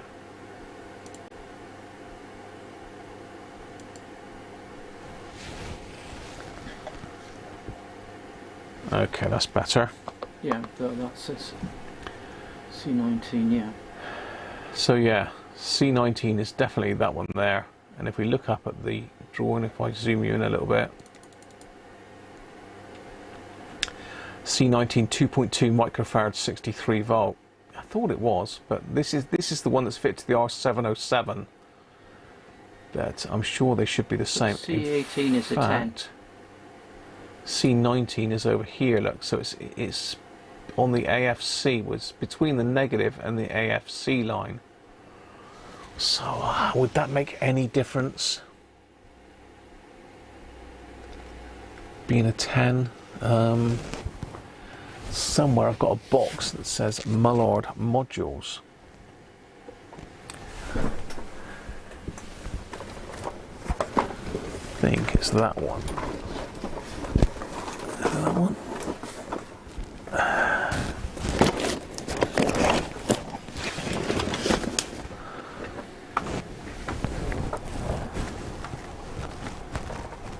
So let's double check. I mean, it could be a mistake, couldn't it? Someone could have just popped the wrong one in there. So 1164. What other boards have we got here? It's the timing cap. Here we go. Here's one. So this is the same board here, for sure. That's one of them. That's not. That's that one. That is. And I've already changed the caps on that one.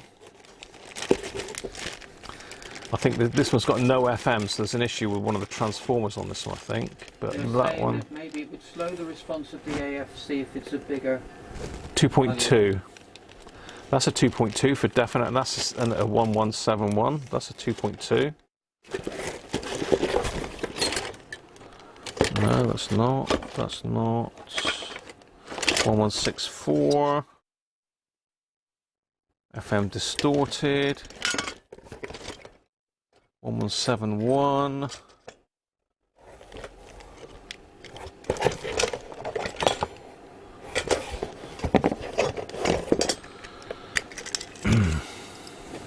This one as well.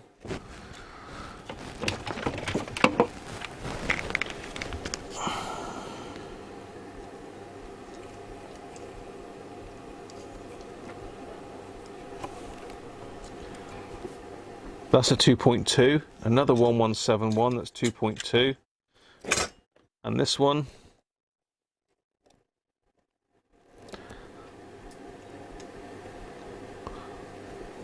is 10. Ooh. So there's a bit of a, and that's the same configuration as this board. So that's exactly the same configuration as this board. So it's got the slanted transistor on it. I think maybe later on perhaps they changed it for a different one. You know what they say, the original's always best, Graham. Well, it could be either, Trev, really, but this is what it's fitted with. So I've just proved that there's another one there with a 10 in it. I've not done anything to that one. That's just 4 turns. I don't know what that means. Oh, okay. Someone's took the core out of that one. So it looks like we're going to stick a 10 back in it, as the original, being that I've just found another board that's got a 10 in it. Unless anybody thinks a 2.2 would be better. It might have been in later models. Timothy says he don't think it's going to make any difference. Let's just catch up then. Stuart Martin, C90 2.2. Thanks for subscribing.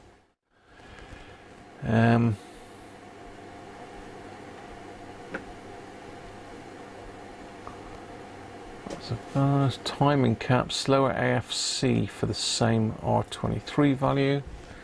Maybe it would slow the response of the AFC if it's bigger. Don't think it would matter much. Steve, no what? What are you saying no to, Steve? No? Bad dog, get down. Interested in a mod to change AFC response. Could well have been. You think it's just penny pinching, do you? Really? Would they be that tight on just one capacitor? Probably half a pence different. Let's just do it the same as what's in there, because I say I can test it, and it means I won't get the caps mixed up, because before what I've done is I've just chucked all the caps on the table. They're all identical size and colour, and I've put the 2.2 in the wrong place. So, did I buy some more 10 at 16s? 10 at 50. I had a delivery in from Farnell the other day, so to try and get a better deal, I got a load of 10 at 16s. So I've got these from Farnell. These are Worth, so these are good quality caps. 105 degree rated, long lifetime.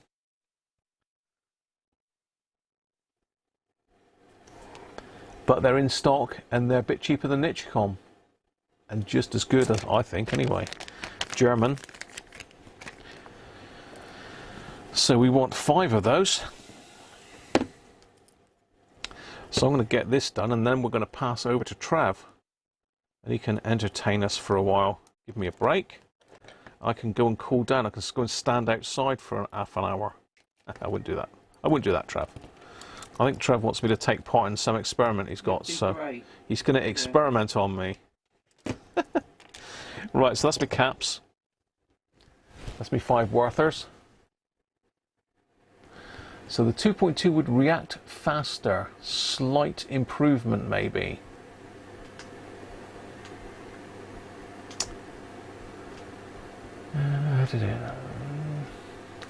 Yeah, it's what do we do? What do we do? I've got nothing to prove the serial number of those other boards, though, that I've worked on. I have worked on a lot of the newer shape ones, so it's highly likely that those boards have come out of a newer shape one. You know, the new grill and the different buttons on top. But this is how it was designed originally, I suppose. Maybe they made a mod. They didn't tell us, mere mortals.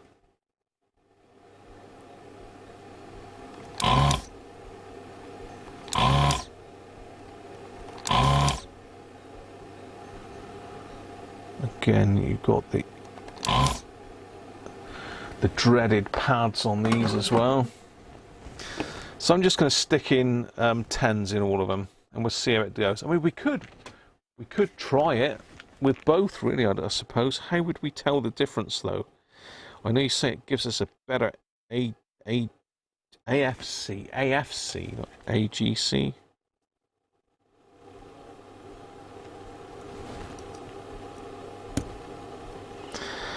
So we've got the negative at the front.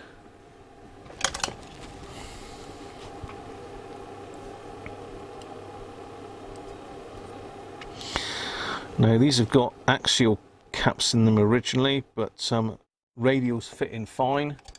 The originals are, I can't remember what I think the originals are 10 at 16, but I think a 2.2 is 63, but you don't need that.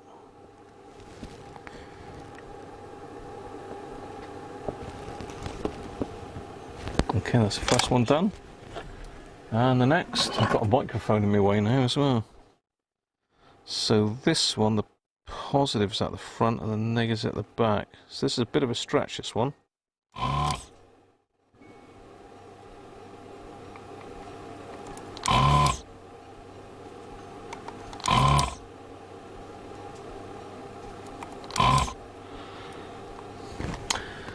I had a good chat with Mr. Robert Head there earlier on the telling bone, and he did say about Hacker, about who owned the Hacker brand.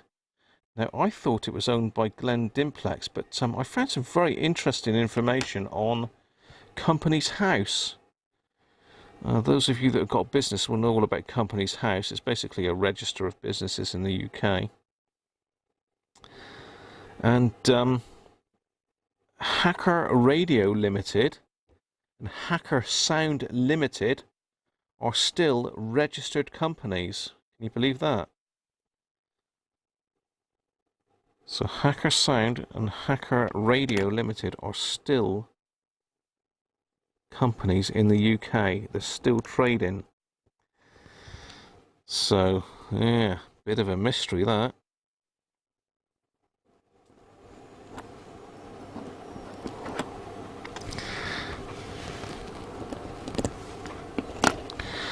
So I'm somehow going to have to lay this one down a bit so he's below the surface.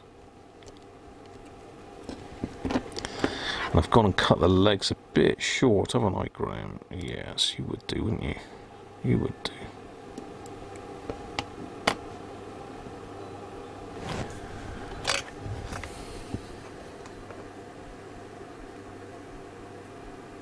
George is in. Hi, George.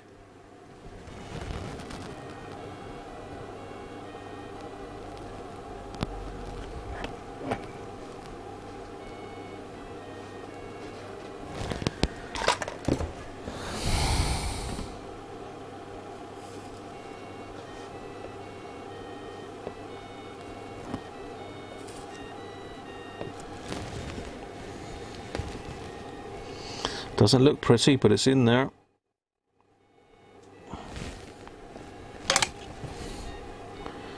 And the next one has got the negative there.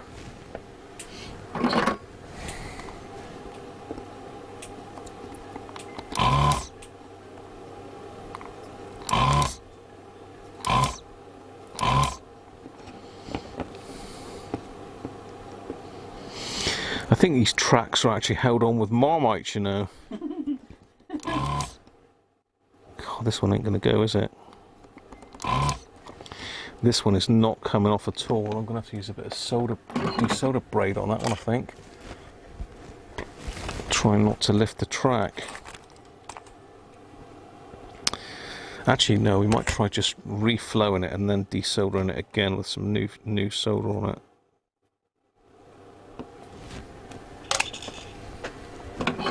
Try that. I haven't got you in very close, have I? You can't see really what I'm up to here. Bah, there we go.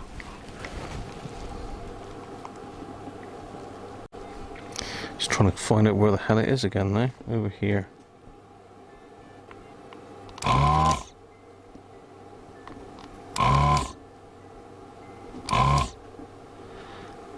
There he is.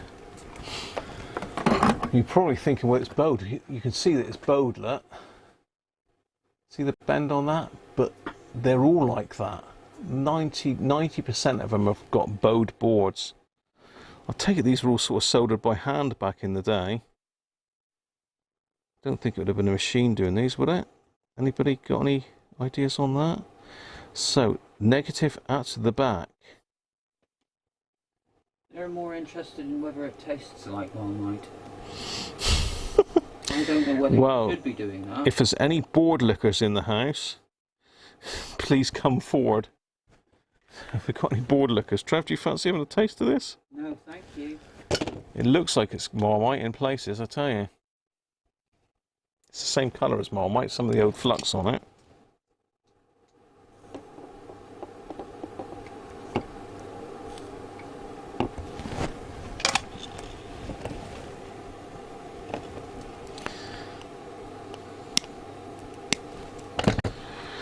Three down, two to go. Okay, so we've got this one back here. So the negative is there. These tracks are so thin, it's unreal. So that's a negative to my right.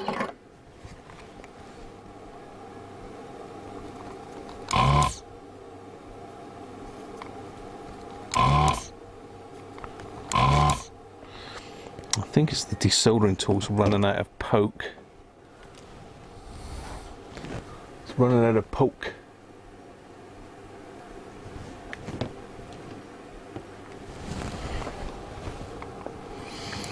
They wouldn't do though, Rob. It would be, it would all go to China like anything else, unfortunately.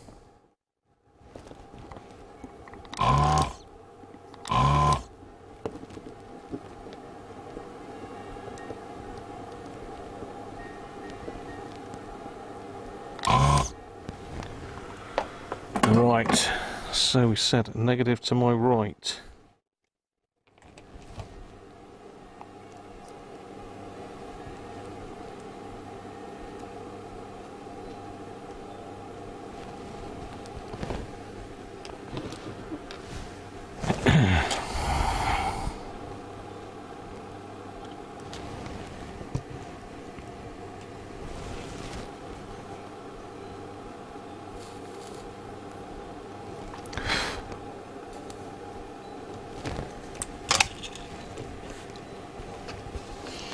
I'm going to have a look at these on the capacitor tester in a second as well. Just have a look, see if it was worth the effort changing them. So this one, the negative is the bottom one. The bottom one, Trav. Bottom one. The bottom one.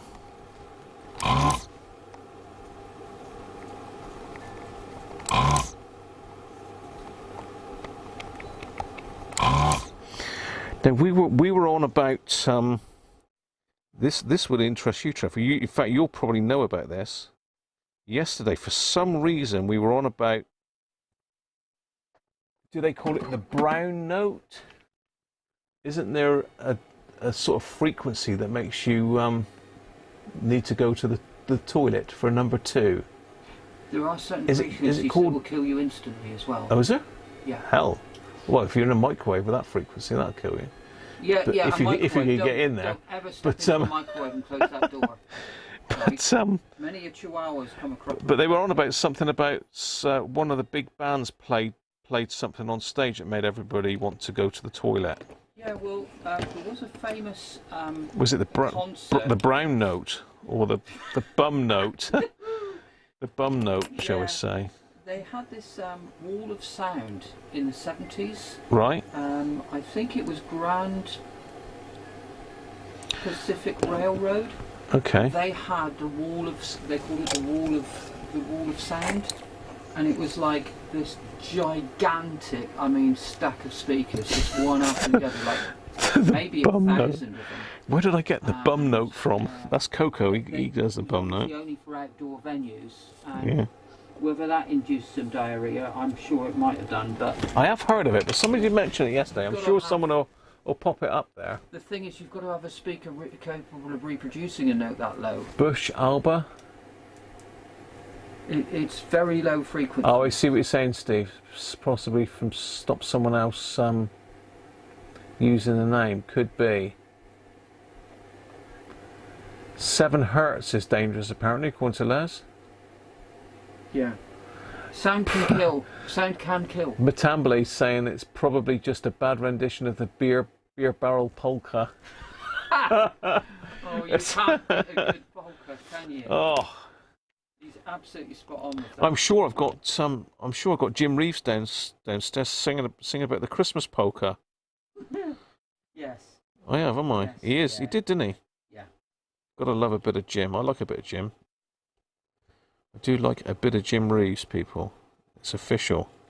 But yeah, there are sound weapons out there, sonic weapons, and they can kill instantly. Yeah, Coco's got one of those. He tried using it on me today a few times. Yes, yes, that's true. Yes, That's what a another type of weapon. stinker. That's another type of weapon. Well, there we are. One refurbed module.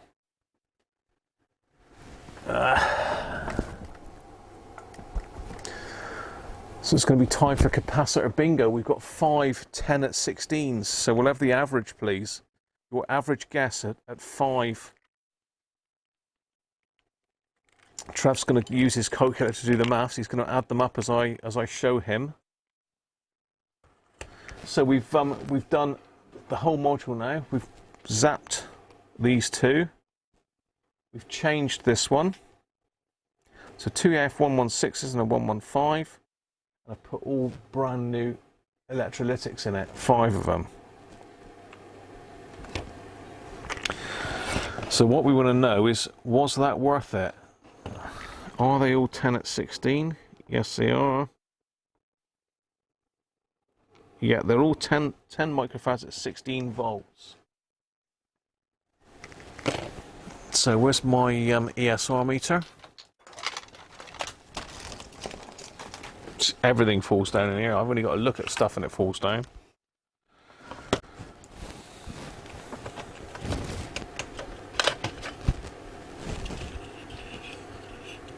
Festive red caps. Yeah, those Worth ones are good. Say the 105-degree rated. I can't remember what the lifetime is. There's either... It might... Well, usually they're about 2,000 hours. These might be 5,000 hours. I'm not 100% sure yet. But you can look them up if you want the part number for...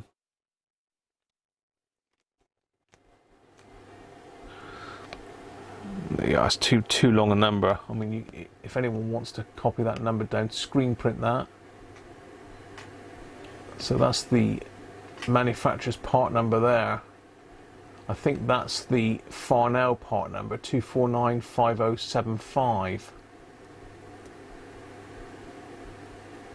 So manufactured by Worth. Date code 2021. Hey?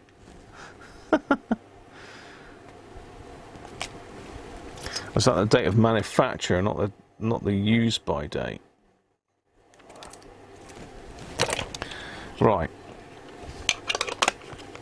So I'm going to put these caps on so you can't see what my reading is, but Trevor's going to get his calculator out and at the ready. So I need you to guess what the microfarads are of these combined. So I want the average of all 5. So if you hear a funny beep, you know it's a dodgy one.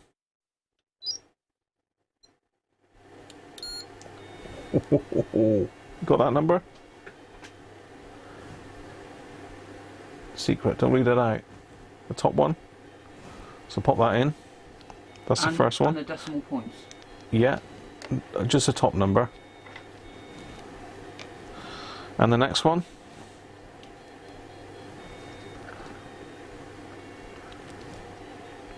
Yeah, they're 10 microfarads at 16 volts. Oh, interesting. Okay, there we go. So, 10 microfarads at 16 volts. Have a guess, see what you think that they are.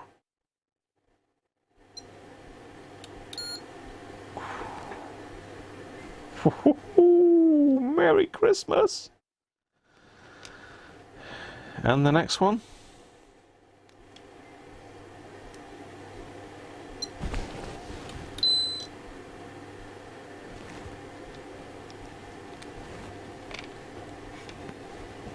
So usually if you get 2 beeps, like Ding ding, that means it's a good cap. 1 beep means it's okay, but it ain't that great, and means it's knackered.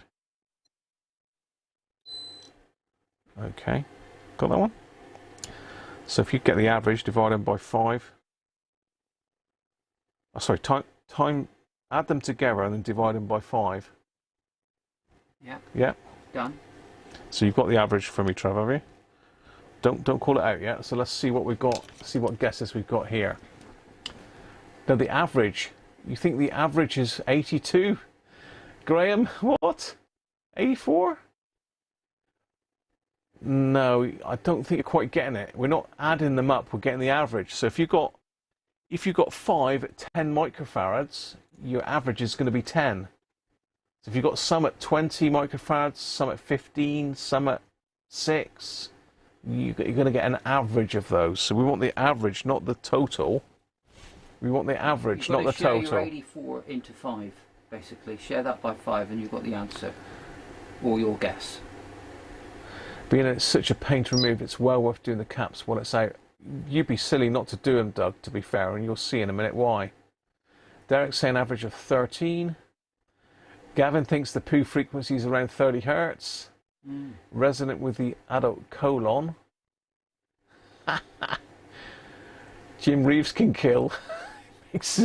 makes Simon want to finish himself off. Oh dear, Simon. Funny. Very funny.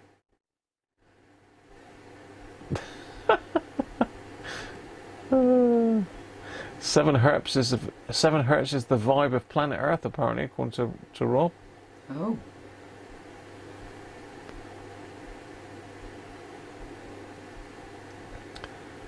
Average of 128, SciMap.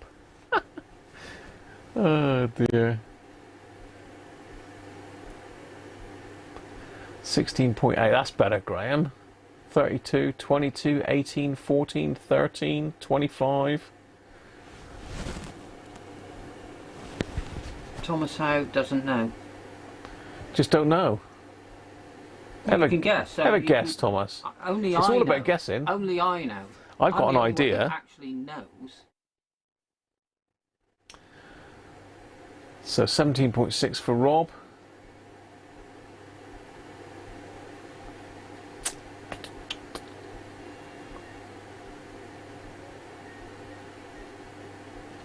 Are we all done? Are we all done? So the answer is, bruv? The answer is 12.824. 12.824 to 3 decimal points. Somebody said 13 there. The happy little fox. Benji said 13, did he? Yeah, that's pretty close. That's pretty Nick darn Petronic says 12. Yeah, but...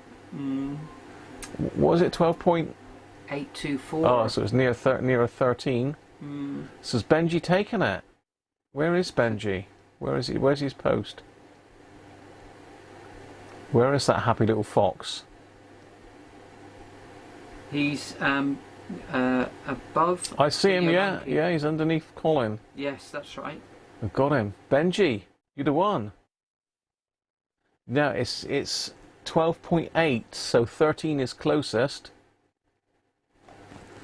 It's the average of them, George. It's them all added up and then divided by 5. So whatever that means, George, in your immense knowledge, you can tell us.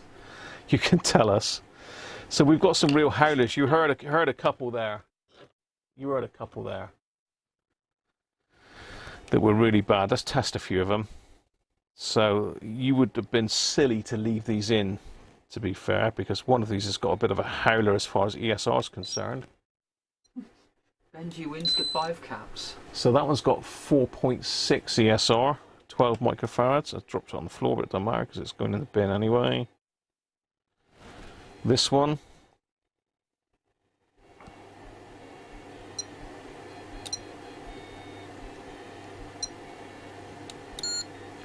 Look at the ESR on that one at 9.4. You wouldn't be leaving that in circuit. That's madness. That's a howler. That was a noise. And the next one. 3.4 ohms. I mean, you'd expect sort of 1 and a bit ohms on a new one. But that 9 is absolutely shot. And that one, look, 6.2. And the last one,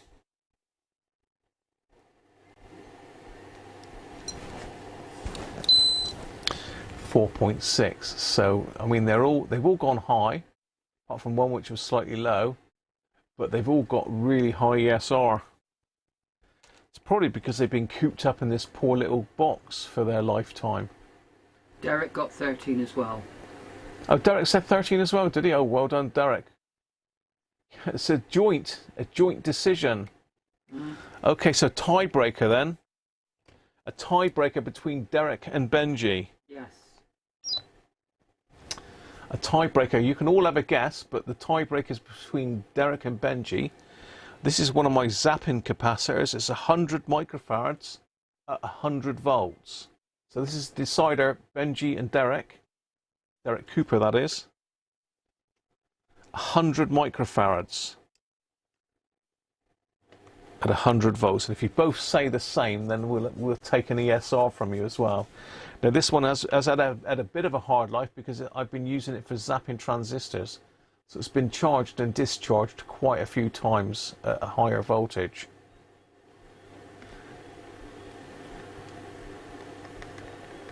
Yeah, I can test a new one. I'll do that in a minute for you. In fact, while you're guessing on that 100 microfarad, let me test a new one for you.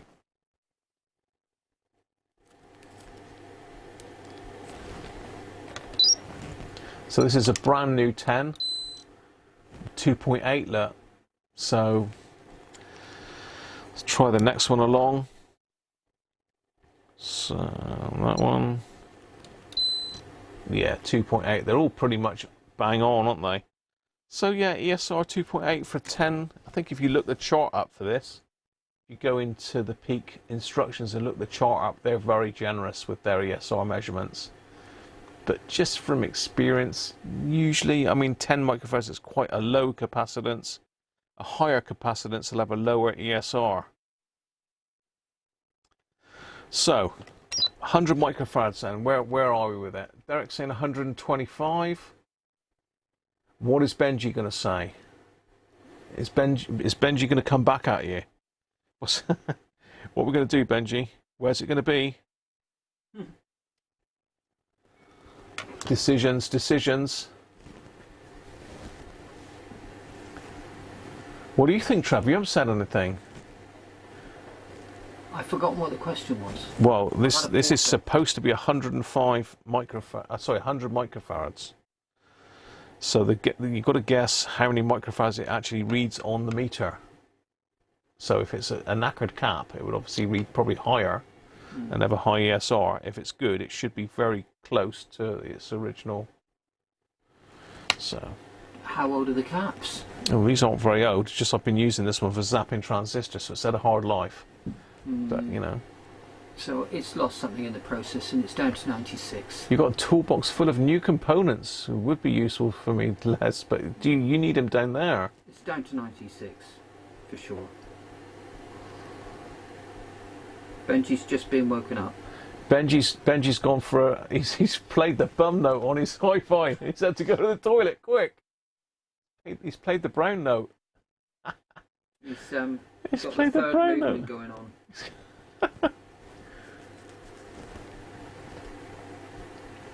What are you saying, Steve? 42, life, the universe, and everything. Yes, that is the answer to the meaning of life is 42. Is it really? Yes. Okay. What's your guess then, Benji? What is the guess? This is the tiebreaker, Benji. 100 microfarads between you and Derek Cooper. To take the trophy. Come on, come on. He's considering it. He's sat on the pan, isn't he? He's... Oh dear. Right, this might be time to crack on. Have you finished your beer, Trev? He's finished this, look. I think we need to go life-changing next. We're going to have to go Miz, are we? Yes. Benji, come on. You put us out on still laughing at the brown note. I call it the bum note, but we're going to try this life-changing coffee stout. 114. So what did Derek go? Derek went 125. So let's see. See, I'm surprised that they've gone higher. 100.4. Ooh. So Benji takes it. Benji takes it. So still surprising, being that I've used and abused this cap. It's 100 microfarads and 0.16 ESR. These are nothing special. I picked these up at a radio rally. I think it was a bag of them, a bag of 10 for 50p or something like that. They weren't expensive, but they are 100-volt caps, so they were well worth picking up. So well done, Benji. Now you're back out of the toilet. You've won it. Winner, winner, chicken dinner. So, brother's just given me this. I said chocolate stout, didn't I? But it's coffee stout. Yeah. And we think it was brewed by Hall and Woodhouse. And did we find out what else they brew? No, we didn't, did we? We didn't get a chance, but we can try and find out. Yeah, it's sort of like Badger rings a bell, but you know, I don't know why Badger is in my head. Hall and Woodhouse. Yeah. Mythbusters did an episode on the brown note. I have heard of it before. I have heard of it. Did they bust it as a myth, or did they prove it was genuine? I think I might have seen that. I used to love Mythbusters. I think the guy with glasses, the skinnier of the two of them, he's still going on YouTube, isn't he? What's he called? The thinner guy from Mythbusters, Trev. The bold chap with glasses. Have you got? Oh, you got my opener. Sorry. He's got the tool. The tool. Crap music. Golden Glory. Tropical Ferret. Milkmaid. Twice Tangled. Tanglefoot. Thirsty Ferret and Badger. Thirsty Ferret I've had. And Badger. Tanglefoot. Oh, Badger. Tanglefoot. Yeah, of course it is. Champion. Badger's there, is it? Hair. Badger? Badger's there. Blandford Fly. See? I knew Badger was there. Blandford Fly. I've had Thirsty Ferret. Poacher, And I've had Tanglefoot as well. the Wicked Wyvern. Adam Savage, that's it. That's it, John. You got it, bang on. Nipa Forum. Prior. Catch you in a minute, Rob. You going? He's going as well. He's got to go toilet. What does Penguin say? I don't know. He's probably the instigator of the brown note. Where is the webcam? Penguin? What do you think? What do you think, Penguin? What? Have you just been playing something that's subsonic, Trev, that I can't hear? I think Penguin's just laid an egg. I can't do subsonic. Not with the equipment Penguin's I've got just here. laid an egg. Not with the equipment I've got here. Oh, cheers, Derek. Catch you soon, mate. Thanks for popping in. Chris A, how are you, mate? Coffee stout sounds bizarre.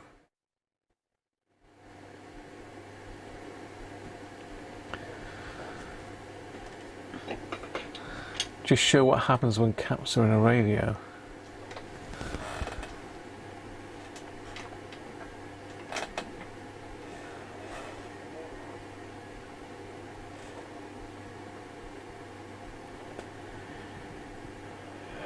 Brown note.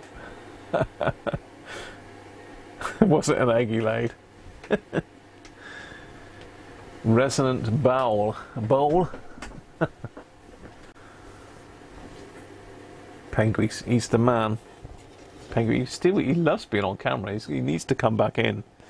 So you still think we ought to free Penguin then? We didn't ought to put him back up in his box in the loft and leave him up there in jail for nearly another year.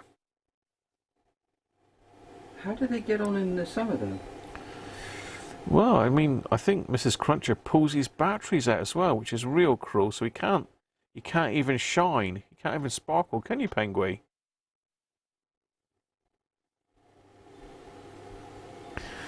Oh, that does smell very nice, Trev. It does smell of coffee. Cool. What does that remind me of? It's almost like a Sort of Bailey's type smell. To me, it's got hints of Mackerson in it. There are hints of Mackerson there. Mackerson? I There are remember Mackerson for years. There are Mackerson notes. They're not brown notes, but...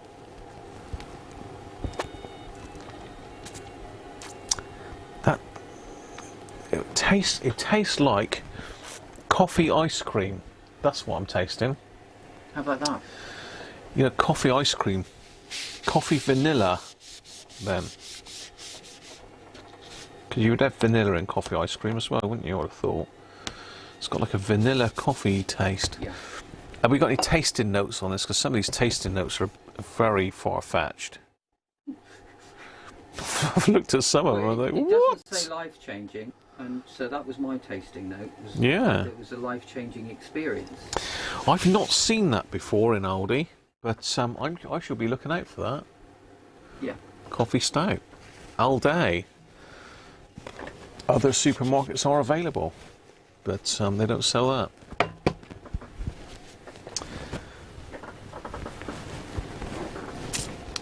Anyway, cheers, people. And I think what we'll do now is because I've done my bit really. I've rebuilt that module. I just need to get it into something to test it now.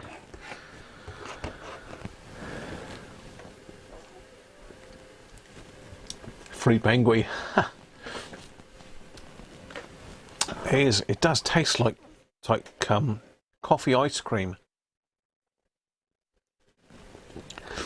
That's the flavour of it. But it is very, very nice. That is very nice, very drinkable. What's this percentage on it? It wasn't mental, was it? Strong, no. 5.2, so that's sort of Just a little bit stronger than... It's not really a session ale as such, is it? That's usually about the 4% mark. Yeah. Cool. Yeah. I've heated that seat up for you, Trev. Oh, well, thank you. Cool. Right. I'm going to let Trev jump in there. I'm going to put the other microphone on, so Trev's got not an independent microphone, but it won't clash with mine so much. So if I put it on Cartoid, that should be fine. Yeah, better than corrupted. Turn the gain down. Yeah. Fire in the hole. Okay. There you go, Trev. Step on in and I'll sort your cameras out. Oh, thank you, because the cameras are a bit confusing. Would you want me to get out of the way and you jump in? Penguin still wants to be on camera. I don't know if that's a problem. It's no problem. It's no problem at all. He still wants to be on there. No. It's fine. Good old There's room in Penguin. everyone's life for Penguin. Well. So there he is. Here The he man. is, yes, The man, yes. the legend. Yes, long time no see, folks. How are you all doing? So I'm going to be operating the main camera here.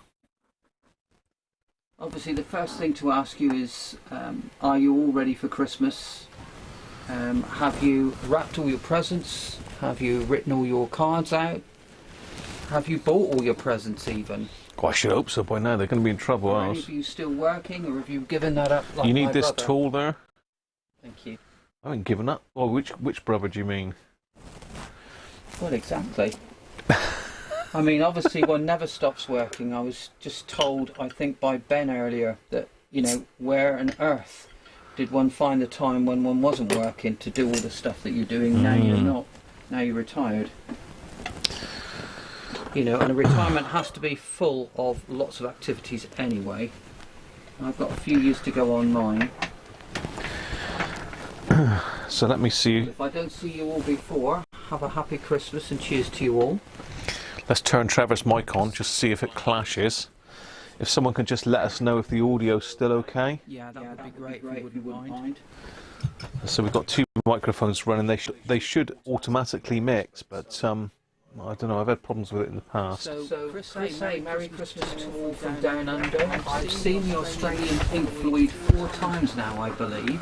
And let me just show you a little something here. Hello.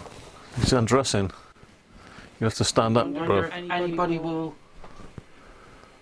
be able to see that, The Endless River, Pink Floyd's album. Nice cover. Dave Gilmour said he would never make, and then he went back into the studio and made The Endless River from outtakes from his previous album. Anything to do with the bum note, Pink Floyd? Well, Pink Floyd were famous because in the 1960s they had a quadraphonic setup in their concerts. Okay. I mean, they've got more sensible these days, of course. And anybody who knows anything about Pink Floyd knows that the tribute bands are performing a lot better than, in my opinion, Roger Waters is even. Maybe I say I've possibly stepped on hot water there, but I love Roger Waters. He's a great man. His politics to me are spot on, but there you go. So, I've got a bag of goodies here. I wasn't sure on short notice exactly what to talk to you about, but one thing I've always wanted to do, and I've not really had the opportunity to do properly, is to do a listening session. And you know, like on Saturday morning she has these cookery programs where they prepare stuff and talk to you about what they're doing, and then they hand the dishes out to people. What I'm going to try and do is to sort of give you a brief introduction to what I've got in this bag of goodies. This came from AliExpress in our beloved China. It cost £4 in total. What, the And bag? It arrived yesterday, this bag. Inside it is a lot more value, I can assure you. But what I'm going to do is I'm going to open up the contents of this bag. We've got a lovely retro piece of kit here, which I'll just pick up and show you. Now this is a Sony mini disc player, and it is absolutely beautiful, and it will even record. So there you go, have a look at that. It's just gorgeous. It's one out of my collection. My collection of And I junk. believe, if I'm right, that we've got a bit of Dire Straits in there. There's Dire Straits, Money for Nothing in there, I think. Or it might be Greatest Hits. I think it's Money for Nothing. So for the stuff that I've got that you can just use earphone-wise to just plug in, and we'll be using the mini disc player. For some other kit that's a little bit more, a bit more modern, shall we say. So this is your output video here. So this is what you're showing, Trev, yeah? Yeah, that's it. So your picture in And picture. obviously the coffee stout is a very important part of this, but I Do we don't want- know if we do- can see the coffee stout in the picture in picture. We can sell it. Yeah, well that's lovely. But the So- problem is yeah. Penguin's not on there. He's a bit upset. You'll have to wait. Just for a second, or just to make sure that he's not feeling left out. We can put him in number 3, that if you want. Can we? If I can. I mean, I'd feel more comfortable with him there. You prefer Penguin? I'm sure the audience. There we go. Oh, wonderful. There he is. Thank you for that. Good old Penguin. God, he's so demanding. I'll tell you what. He'll want higher wages soon as well. So this isn't going to be a good program. This is going to be the sort of program that you and I like, whereby we're going to talk about some weird and wonderful stuff. Some of it's gadgets. Some of it's just plain earphones. And we're then going to hand them over to our resident expert listening audience, which will be Radiocruncher. Radiocruncher will then have a brief listening, and he will then tell you what he thinks of them. I will then put them on. So you're going to need to slow down. So you're going to... Say that again then. Let's get our heads around what's going on here. So you're gonna give me a set of headphones with some music on it. Some earphones. We're going to plug them into the mini disc player. You're going to listen for a while. Yeah. You know, say 1 minute or whatever, just a very short listening session. Yeah. You're then going to take them off, and while you're talking about what you thought of them, I will briefly put them on, so I won't hear what you're saying, and then I will take them off and tell the audience here what I thought of them. And I think that could produce some very interesting results. But I haven't got a clue. Your musical tastes are very different from mine. My musical tastes are definitely different. So, But we do both like Dire Straits, though. Graham is a bass lover. I love a bit of bass. Trev, aka Geekology, is a higher frequency and higher mids and detail lover. So although our musical tastes are very close in places, with certain exceptions, how we perceive Okay, we've got the enjoyment of a bit of music is echo slightly apparently. We've got a bit of echo, Trev. different. Oh. So it might be. So if I mute, hang on, if I mute my mic, I've now muted my mic, so you can probably still hear me. But has that stopped the echoing with me muted? I'm watching the video on my other computer here. It's worse than Waterloo Station. That's got to be bad, hasn't it? I just turned it off. Echo and the Bunnyman. Trev loves the stray cats. I don't mind the stray cats. Dire Straits is good. It is good. Do I love the stray cats? How would I? Stray cats? You need a new stray cat strut and. Well, yeah, but I don't know if I love that. I mean, I do like a bit of stray catting, but I mean, obviously, I'm wearing a Pink Floyd T-shirt. That tells you something, doesn't it? So, are we sorted with audio? Trev needs to spiel. Hardly hear you. You're not going to hear me really much. I'll turn gain up on this one. Gosh, I thought I was talking really loud. So if I bang the gain up on that, okay, and I set it to omnidirectional, which is that one, so you should be able to hear. You should be able to hear me a bit better now. Yeah, can you hear me okay? Our levels okay? I mean, my level looks pretty high there. So banging, you're banging, Trev. So, did we get this format right? So, I'm going to give you a brief introduction to this stuff. Graham's going to be listening to the said item while I'm giving you an introduction to something. So, he won't know really very much about it. So, he won't know the value of it and how sophisticated it is, when it was made, what I think of it, or anything like that. So, he can then have a listen without really knowing any of that information, because, you know, as soon as he takes his earphones off, I'll stop talking about it probably, and then we will then just do a quick pressy of what Graham thought of the sound of what he listened to. Then I'll have a listen to it, and we'll do that for a little while and see how it goes, and see if it's Danish. How you doing, any mate? good.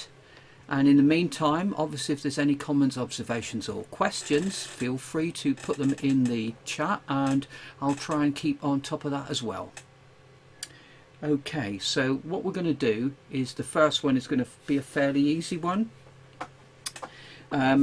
This is going to be a full-sized headphone. It's cheap, it's tacky, but these are my go-to headphones for a certain activity I do an awful lot of that Graham knows all about. Goat herding? This is the running headphones. Squirrel chasing? And yeah, I can outrun a squirrel with these on a good day if the wind's against the squirrel. As you can see, the pleather on the top is completely worn away, and I've tried to sort of fill it in with a bit of marker pen. And I was out at 6:30 in the morning in the driving rain when we had that storm. You need to show it on that camera. When we had that storm. And I think you can see where the marker pen is. What do you call that? Pleather, did you say? Pleather. What's that, plastic leather, is it? Or Yes, that's right. is They that call a it real pleather. name for it, is it? Yeah, that's what we in the industry call it, is pleather. Ah, Yes. you better show them the pleather wear then. Yeah, this is the mark of a Better cheap point and it. cheerful. Point it out, they wouldn't know what the hell these This are. this pleather here is all faded away and worn away, as you can see, and the gross sort of cloth Spin it underneath around. it. No. Down and around. Right. No, around. Keep going, keep going, keep going, keep going, keep going. I'll There give you a go. 12, yeah? There you go. There Thank you. you. Can see it. Yeah. So It's the there. camera's ear, look. This is the mark of cheap and cheerful. Ignore this Chinese. camera. It's that one. And of course it's cheap and it's cheerful, but these are my go-to headphones for running. They've got noise cancelling on them, and obviously there are no wires. They're beginning to show their age. They stay on your head okay, do they? Sort of. I've got the world's smallest head. I've got sort of quite a pinhead, unfortunately. Head. Yeah. Peanut So head. I've got these at the very smallest size that you can do. Graham will have to put these out. When you run on them, they make this lovely creaking noise as you're running, and you think, is that my bones? Is that my brain? What is going on? And you're sort of constantly adjusting them. But anyway, But during the winter, it keeps your head warm. question for you then. You've got thousands and thousands of £10 worth of headphones. Why do That you is use correct. that particular set for running? Because I find them comfortable in the winter. They keep my head warm, and you know, they do take an awful lot of sweat into them. So when you're talking about using your favourite headphones, if you're out running, you're generating so much body temperature, and you're generating so much sweat, and also the elements are thrown at you. So you're not going to be wanting to take your best headphones out. And in fact, they won't sound that good anyway, because they're just not built for that. They're built for being completely still in a quiet environment and listening to them. Okay, I understand what you're saying there about the sweat and that, but surely ones that go in your ear, earphones would be better than that, wouldn't they?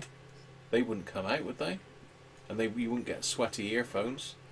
In fact, earphones are really dodgy to wear when you're out running. Really? Because what happens is, as you jog, you're putting a huge amount of force through your body. So you're jumping up and down. When you're running, you're jumping up and down with your full body weight onto one point, which is probably your heel or your toe. And if you're putting that weight on your heel, you send massive vibrations right through your body every single step you do. Yeah. And what happens is that dislodges the in-ear monitors in your ear. Right. So in-ear monitors have to sit in a perfect spot, and they won't take any movement, because if they take movement, it will interfere with the sound, and the sound will move slightly away and towards your ears. If I sort of like bite down or move me head, I lose some of the sound. Yeah. So you get a combination of all sorts of things. One, the wire, the cable that is holding the in-ear monitors, is being moved constantly up and down with a really fast, quite high force. What about these Apple ones then that are wireless? Ear, what do they call them? Yes, the in-ear, the wireless. Something or other. Yeah. Ear. I hear you. And yeah, we've got some stuff we're going to show you that can work as running stuff. But when you're running long distances and stuff, you'll find that you'll get a build-up of sweat, and it sits actually in front of the ear tip and inside your ear canal entrance, and it becomes very uncomfortable, and it can stop you being able to actually hear the music after a while. You get that, you get driver flex, you get cable flex, and when you start running hard, what you do is you start to open your mouth like that.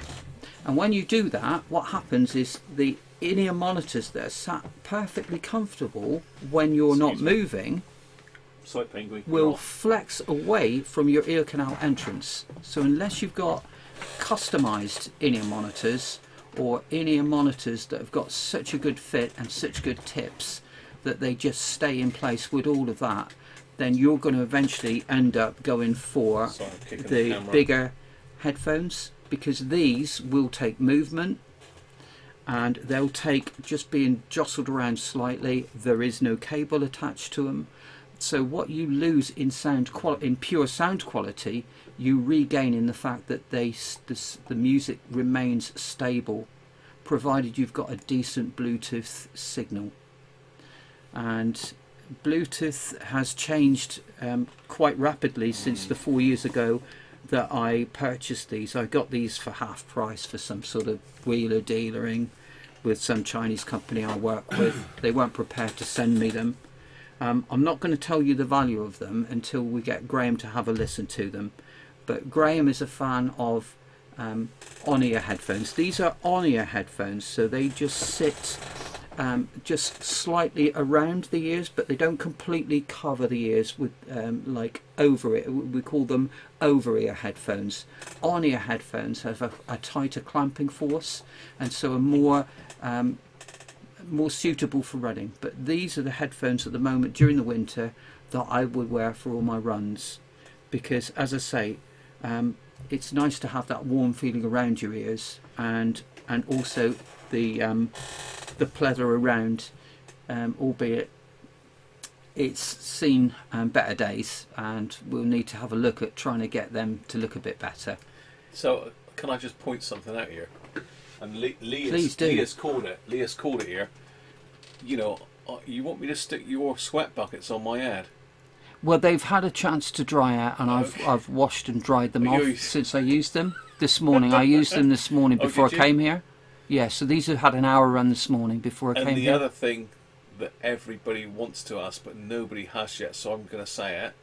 Say it. You're running along. Someone stitched you up and put the brown note on your on your thing. I'm not going to reveal, bruv. I'm not going to reveal how much these costs. But if the brown note is on the music that I'm listening to, I could have put the brown note on Dire Straits. These will not be able to reproduce it. They won't go down that low. So do not worry about that. So have no fear for the brown note for these. Just, you know, everybody wanted to say, okay. everybody wanted to ask, so I just thought I'd get in there first, really. These are brown note friendly, I would say. So for some reason, Penguin's crashed. Oh no. Yeah, so we've got in to talk about Amstrad Galaxy earbuds. Oh, Galaxy earbuds you've got. You've got some Galaxy earbuds, have you? Are they anything like that? We're going to talk about these later.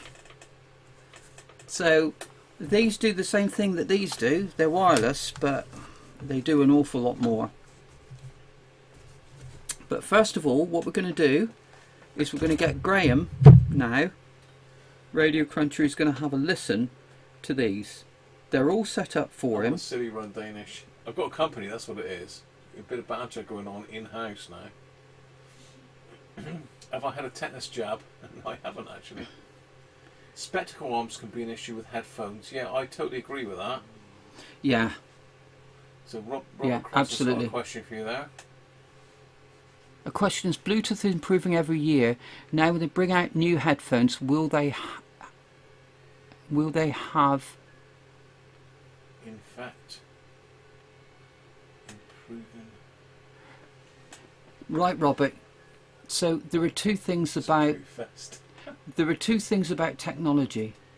You have the existing technology, which is often the hardware side of it, and that hasn't changed radically in a few years. So you either have your dynamic drivers or your electrostatic drivers, etc., etc., and those drivers are going to be, I would say, the most benefit to any sound quality. The Bluetooth codecs that we're talking about will have an effect on the sound quality. So you have some Bluetooth headphones now, certainly the larger ones like these, and these don't support LDAC because they're old, and this LDAC is a lossless audio Bluetooth codec, so it's a CD quality Bluetooth codec. It's not as good as CD, but they say it's lossless, Bluetooth 5 is out now, and these certainly don't support that, so they're just the normal SRC Bluetooth codec. But if you've got decent headphones and decent drivers in the headphones, then the Bluetooth part of it will make a difference, but not as much of a difference, in my opinion, as what a decent set of drivers will make. So you've got one, which is the source part, which is the Bluetooth codecs, which are improving all the time, and the other ones are the actual output. So the input stage is important, and that's got to be right, but the output stage is, in my opinion, the most important part of anything. So even with the Roberts radios, I think that yes, the amps can be great on a Roberts radio, but if they put a Roberts radio, Hacker radio, any radio, but if they put a rubbish speaker with it, yes, and they put a worse quality amp but a better speaker with it, I think you would get a better sound quality from the one with the worst amp and the better speaker. So Bluetooth codecs improving all the time are great, but don't be put off by yesteryear's technology even with Bluetooth. Look again at what the quality of the components other than the Bluetooth stuff is. The Bluetooth codecs, the Bluetooth modules in them are probably between 5 and 10 quid, and the rest of it is what costs the dosh. So that's that. How you're gonna? I'll just explain to Radiocruncher how these work. We've got a few buttons Bluetooth, here. We've got a few buttons you can't here. use them on my old thing. So you can't use them with my mini disc player because this ain't got Bluetooth. With the stuff that we've got right here, right now, you can. Obviously, you can get a Bluetooth module that you can interface between the two. Yeah. But at the moment, no. It's a no then. No, we're just going to go simple with these this testing. So I'll just explain to you what we've got here. We've got auto noise cancelling here. So these again would be really good in a plane because there's tons and tons of noise which gets annoying over hour after hour of being in a plane. So you can switch off your so let me just zoom in there for you. Your plane noise. You can get it down to a very tiny sort of noise in the background. So you've got ANC built into these. I never use ANC on these. I think that's auto noise cancelling. Yeah, I don't use it because the on-ear clamping force, even for my tiny pinhead, is enough that it cancels out a lot of background noise. Yeah. And when you're running and you're running near roads, you need to have a little bit of noise anyway. So I don't tend to use the ANC. It dulls the sound down too much for me. For voice, it's great. So it works if you're listening to a podcast, for instance. It's absolutely fantastic for a podcast. It makes you concentrate on what they're saying a bit more. So you've got volume up and volume down here, and you've got pause and play, and the blue indicates that it is on, paired and connected and ready to receive the music. So all you have to do, bruv, when you put these on your head, is to press that button there. Oh yeah, okay, yeah. And that will pause or play it. You can adjust your volume up and down on these, or you can do it all on the phone. Whichever you prefer is fine. Well, you got the phone over there, so I'll do it on the earphones then. Yeah. So left and right. Yeah. And we'll put these on his head, and we'll then start talking about the next thing. And we might as well start talking about the Samsung earbuds. As somebody says, they've got a set of Samsung Galaxy earbuds. So that's a play. And he's playing Brothers in Arms now. It's one of his favourite tracks, by the way. That's one of his favourite tracks, by the way, is Brothers in Arms there. And this is the Super Audio CD version of Brothers in Arms, which has been slightly remixed.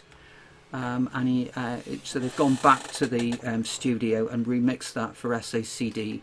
SACD is, in my opinion, the top format of all of them, other than we could have an argument about reel-to-reel tape technology, because that's pretty darn good, but I haven't got any reel-to-reel tape, so I'm just stuck with real-world stuff. So having a look through the live stream here, I've got a set of AKG Bluetooth headphones, very impressive. Right, which takes us on to the next thing. The Samsung Galaxy Pro earbuds. And it says sound by AKG. I don't know whether you can see that. I'm not going to open these up yet because they'll instantly start pairing with the smartphone. But we'll get Graham to listen to these next. Oh, hello. He's saying, oh, hello. I don't know what he's finding there.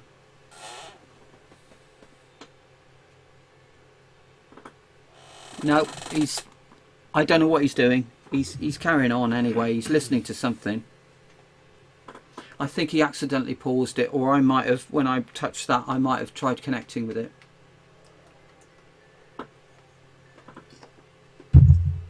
The reason I bought these is because I wanted to know what this new Bluetooth technology was like, Robert. So, Robert, the new Bluetooth 5 technology allows you to do things like to connect two Bluetooth devices to your phones at the same time.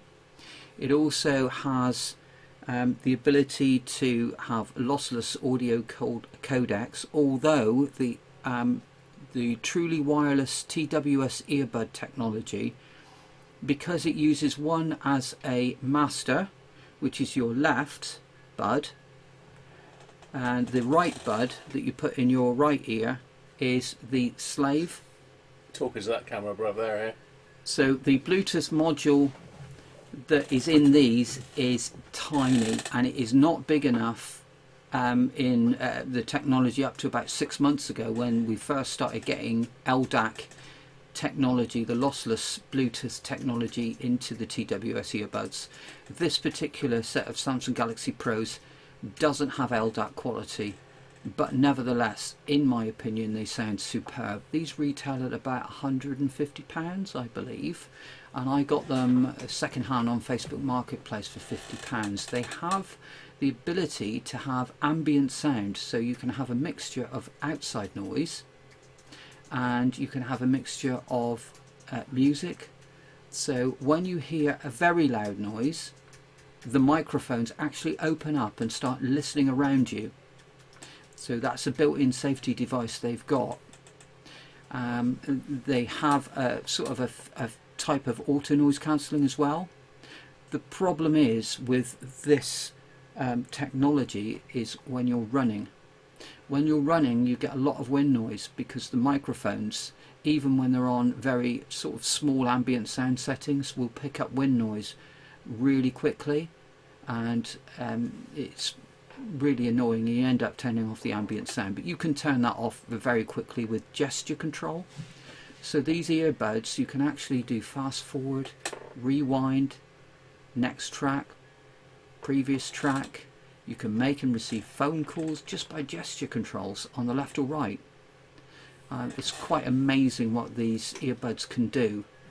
But the important part of the earbuds again is the fit, and the fit is the most important thing about the TWS earbuds, because there is nothing that is going to keep these from falling out of your ear other than the fit. So the fit is critical to these, and the fit can only be achieved with the actual contours of the inside part of the earbud and the tips. And the tips that Samsung supplies with its Galaxy Pros aren't very good quality. They're cheap and cheerful, and the shape of it, everyone's ears are different, just like fingerprints. The shape of the inside of your ears and the size of the inside of your ears is totally different for everyone, and even your left and right ear are not symmetrical at all. So these are slightly too small for my ears, and I have a habit of wanting to come out, and in fact they have come out at times and they've bounced along the road, and so that can be a bit of a problem if you're running near a road. I have a pair of Sennheiser Momentum 2s, which aren't quite as good sound quality and don't have quite as much sophistication in terms of the microphones and what they can do, but they're a much better fit. And again, when you're out exercising, albeit running or walking or whatever, what you're looking for really is fit wins over sound quality, believe it or not. Well, I can see that Graham must be enjoying them, because he's still got it on. I don't know how long we are into the track now, but he's enjoying that immensely, isn't he? He's 5 minutes into the track and he's still on it. So Can't hear what he's saying. there you are, and he hasn't Can't got hear a word. he Am I has- speaking really loud? No, you're fine. Absolutely fine. Yeah, there's no problem there at all. Yeah, it is one of his favourite tracks, and he is a fan of over-ear full-size headphones, because he's got problematic ears, and you know, he doesn't get a great fit on them. For the purposes of convenience, I've brought along a lot of sort of in-ear monitors, because they're just easier to transport, aren't they? And in reality, as you know, I'm a reviewer, and guess what? The type of stuff that I'm sent to review is normally in-ear monitors, or smaller devices. It's rare that I get sent full-size devices. One, it's because it costs more to ship them out, and two, also obviously they're a little more expensive. There are some exceptions to that, and Radiocruncher is the proud owner and deserved owner of a pair of full-size Hi-Fi Man Sundara headphones, and so he knows what good sound is like now. He very kindly repaired a very expensive amplifier for Hi-Fi Man, and although we told Hi-Fi Man that it took him a lot longer to repair him than it actually did, well, that's it, meant... it's just coming to an end. Right, we're going to say no more about... Cool, I've got some good sweat on them for you. Thank you. I appreciate that. You might... That's fine. Don't you worry. Just lick it off, it'll be fine. Don't you worry. I mean, to be honest... I just might have rose your sweat to the surface. He can give you a very brief synopsis of the what he thought about the sound, and then we'll prepare the next Galaxy Pro earbuds for him. So I'm going to leave Bruv to just tell you what he thought of the sound of that. I'll have a brief listen to Brothers in Arms. I'll wait for his thumbs up and then I'll come back to you. But yeah, we've given you a brief synopsis of the Galaxy Buds Pro, and he hadn't heard a word of it.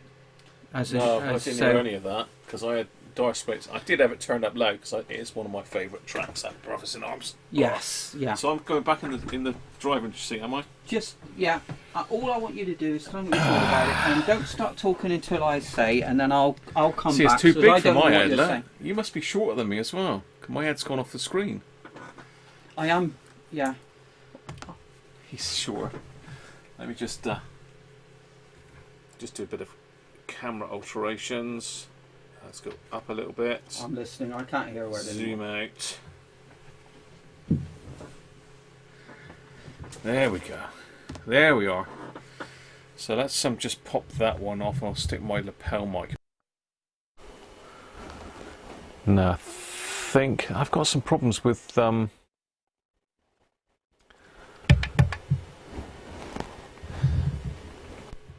yeah, I've got some problems with Stream Elements here. I'm probably going to have to restart this software, people. I think you can probably see me, but I've lost all control over everything here.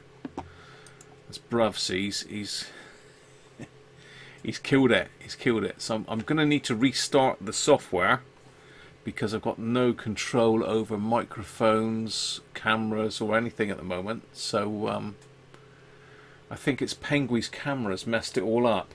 So stay right there. I'm just going to restart the software and I'll be back. I'll be back. I don't know which mic I've got. I've got that mic on there. So hang fire.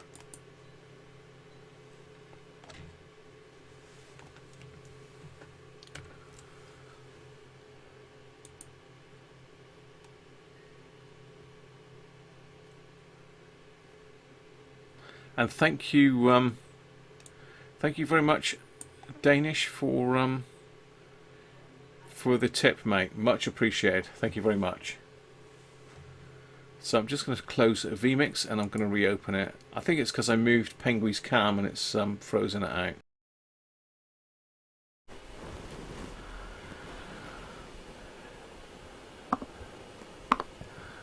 Right, we should be back. I appear to have buttons. I've got audio. And we now have Trev on camera number 3. There we are. There he is.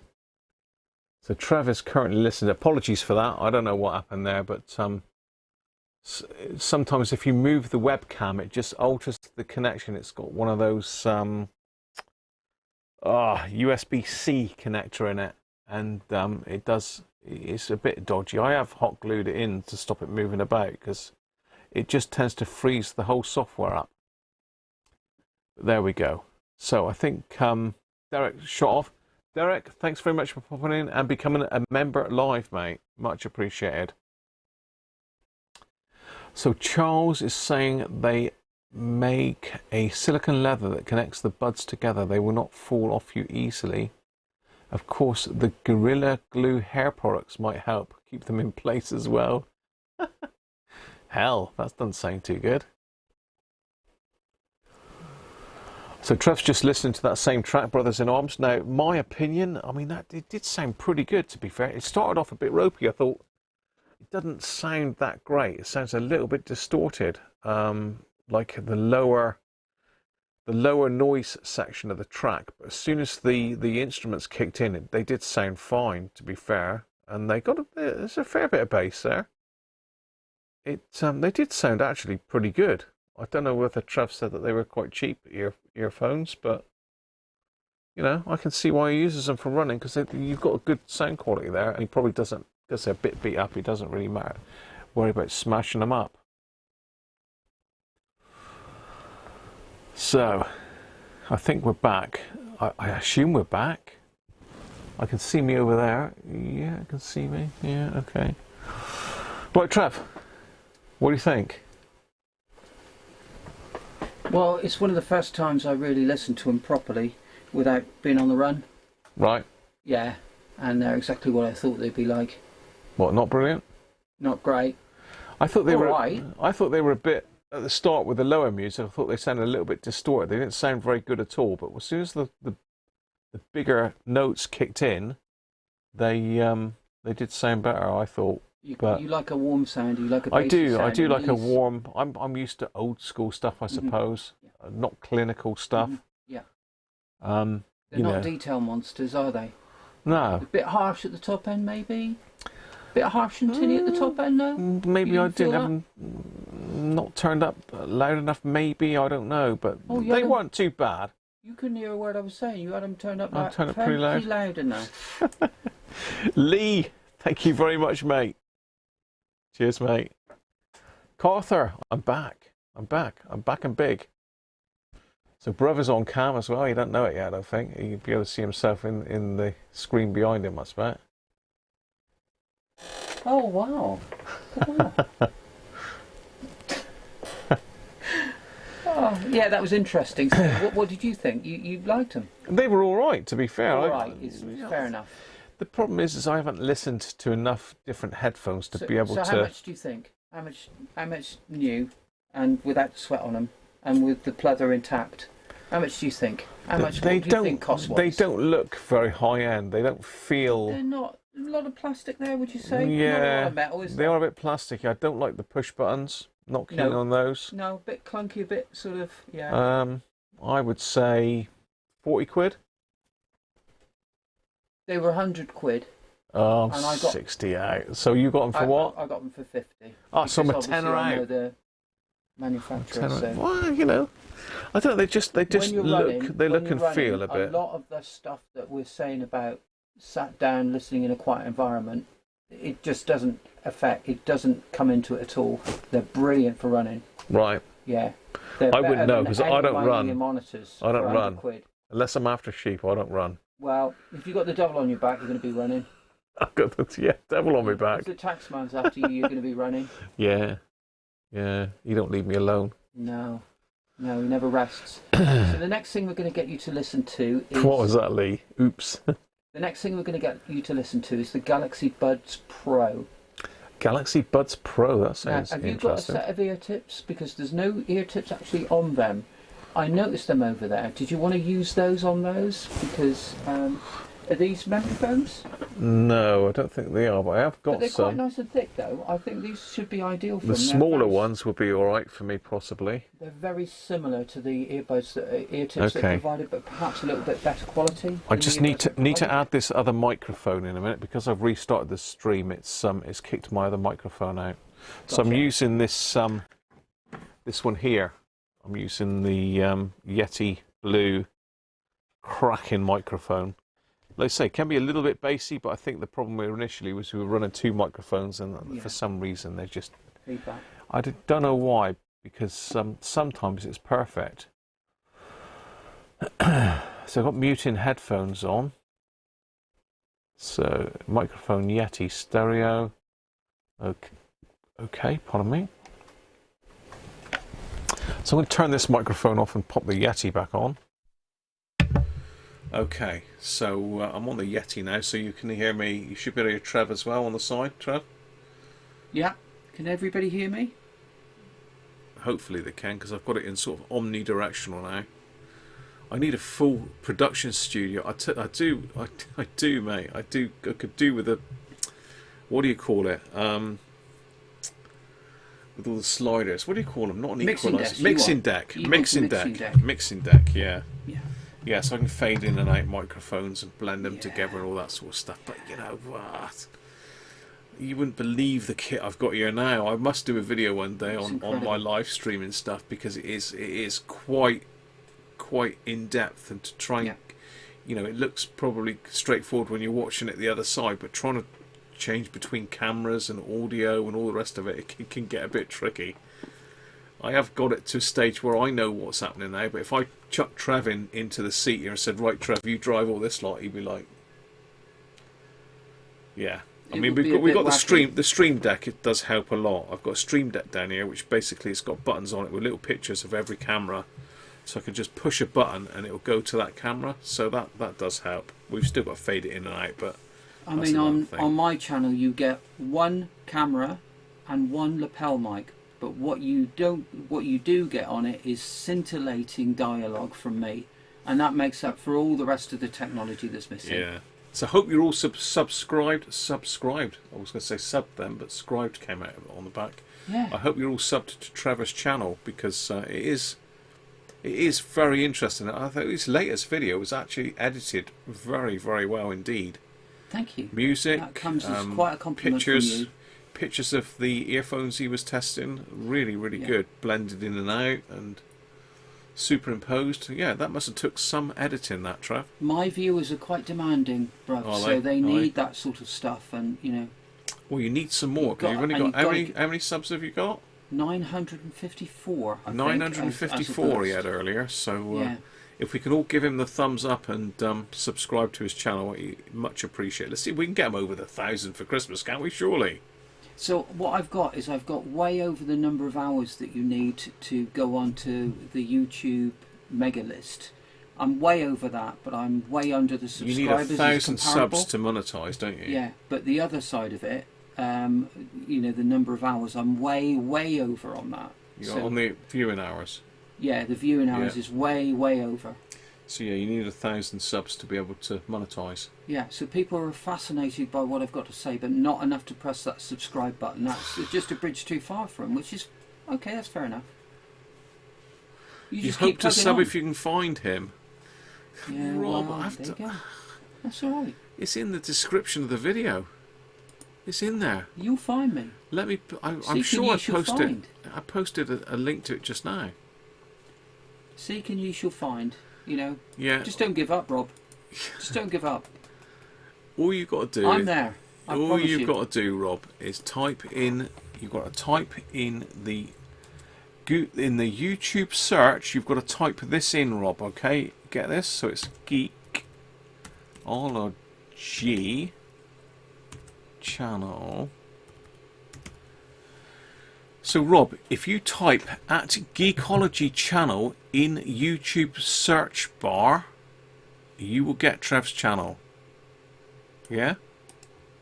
I'm just going to test that now live. Wow. So screen cap cube. So let's paste this in here and let's search.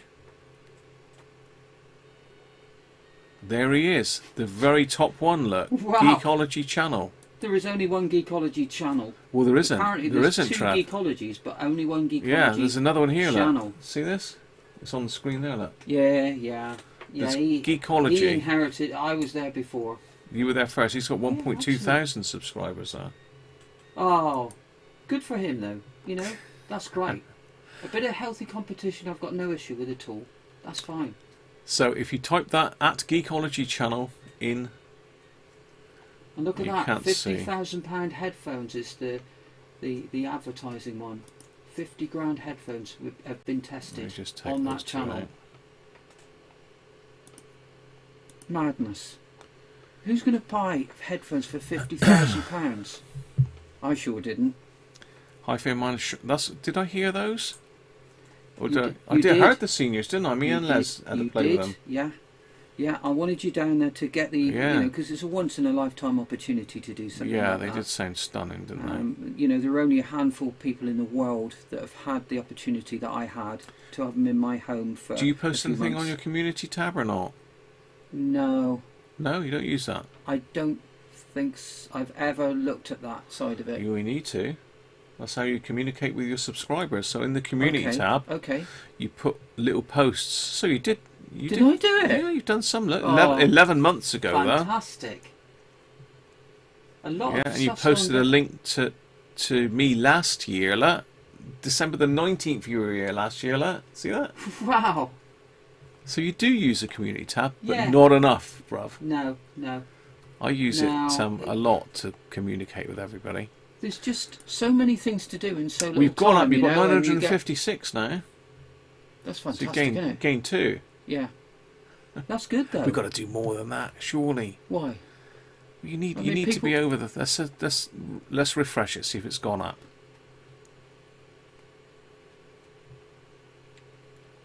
No, still 956. Rob, my problem is I'm not hungry enough. I think I'm not He's not hungry enough hungry. for the 1,000. I'm not hungry enough. You're not So hungry. I don't demand it on every. Oh. And I think I always say to myself, look, you've got to plug your channel and demand that people subscribe to you at the end of your. No, you don't. And you just don't do demand. it. I just don't do it. I No. think no, I'm not. I mean, the thing you is can good as say it is. you can say sub, give it a thumbs up till you're blue in the Yeah. face. But if people will do it if they want to, if they like Yeah. it, won't they? Yeah. So Yeah, there we are. I've got to just get people to like me.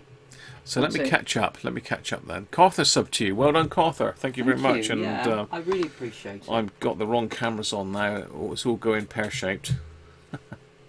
Right, let's put brother back on. We're sticking back in number 3. Right. Yeah, Les saying it's a great day out. You found him, Rob. Well done. Timothy's well just done, subbed as Rob. well. Well done. Oh, you were subbed to the other channel by mistake. Yeah, I made that mistake yesterday when I put a Okay. link in. Right. I put a link in the titles yesterday with @Geekology, but I didn't realise you were at Geekology channel. Yeah, at Geekology channel. Yeah.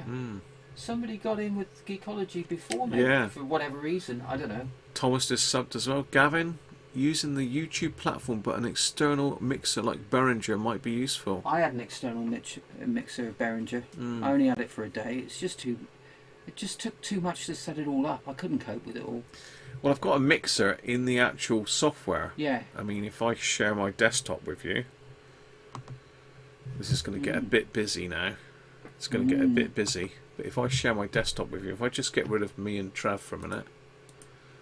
So you notice down here. Have your viewers ever seen this before? I think so, yeah. Yeah.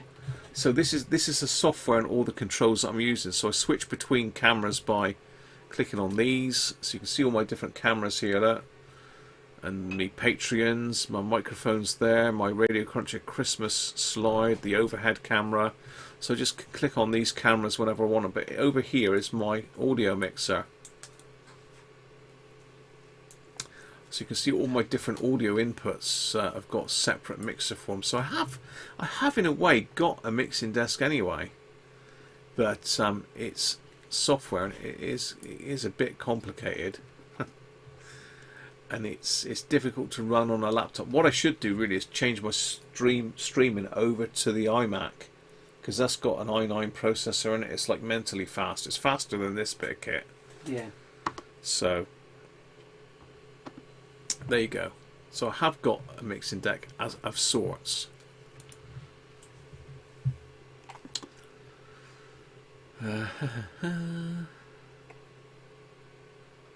Evening Ace, how are you, mate? You fell asleep working, I've just tuned in. Welcome, how are you doing, mate? Over that way is my brother Trev, and we've just been discussing subscribing to his channel, Geekology. He's not here for subs really, he's here to I'm here for fun. for I'm visit. here for Christmas. He's here for Christmas to visit and drop me presents off. Yeah. But I've collared him and dragged him into my live stream. Brad's always been very good at pushing my channel, and you know he pushes it better than I do. You just get too involved in doing the reviews in between working to do much more than that. Thank really. you, Lee. Lee subscribed as well. Thank you. Good people. You're all good people. Yeah, yeah. Right. What are we doing next then, bruv? We're going to do the Samsung Galaxy Earbuds Pro. You're Yeah. going to listen to them. You're going to listen to Money for Nothing now. Right. Okay. You're going to listen to the track Money for Nothing. This is these things here, is it? Yeah, which is Dire Straits, but Sting happened to be in the studio at the same time, so he provided some parts of the vocals. Oh, I see. So we've got no things. So you need to give me my thingies there to. Yeah. I have got some of the Comply ones somewhere. 'Cause these things don't fit in my ears very well. Yeah, I know, but I don't know if the earbuds, the Earbud Pros, will be a bit too bassy sounding, perhaps, for your Complies. I like a bit of bass. He loves his bass, though. I do like a bit of bass. Yeah. I don't know why. So will these fit on Bass here? is the rhythm of life, they say. I just managed to drop that on the bench now. Probably got fiberglass and all sorts attached to that. Oh, well, it'll improve it, I'm sure. Cheers, Les. Ace is going to go and have a look at your channel. Geekology channel. At Geekology channel. Cool. Go and have a look. I'm sure you'll enjoy it.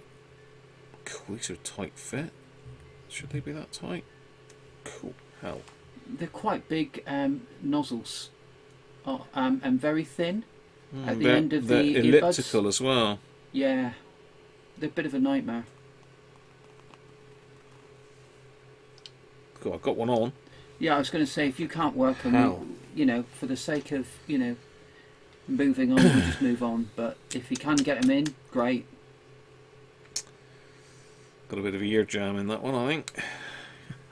Yeah. Valdir, how you doing, mate? How you doing, Valdir?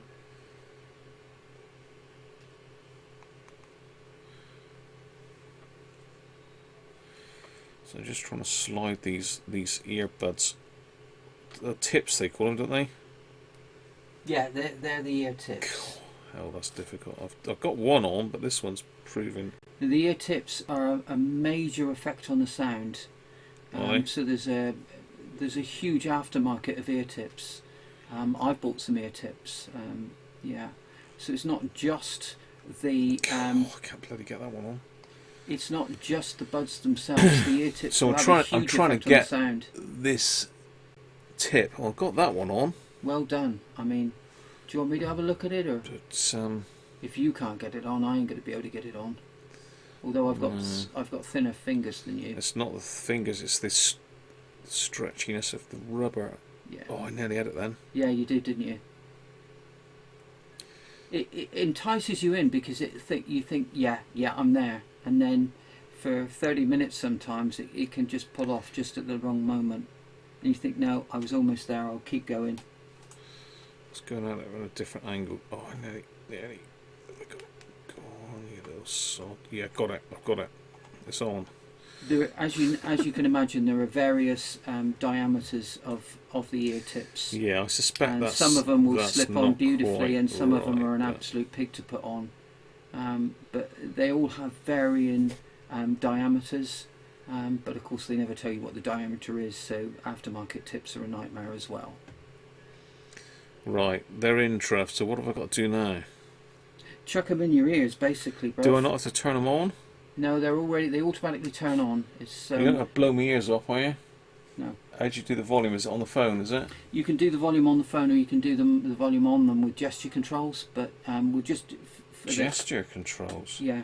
So we'll turn the So volume which right way down up? here. There you go. They go that way up then, do So they? the volume is the same as your phone. So you put the volume down low. Got them. You They're just going adjust in. it there. Let's get the fiberglass in my ears. Yeah. That will improve the sound. It'll certainly give So you I've a got better the grip. fiberglass in my palm there. Yeah. Okay. This may be a disaster. Oh. Okay.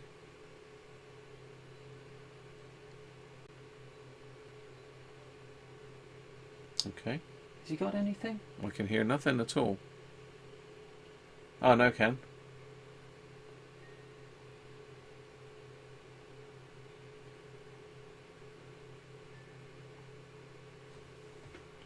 I'll do the volume control.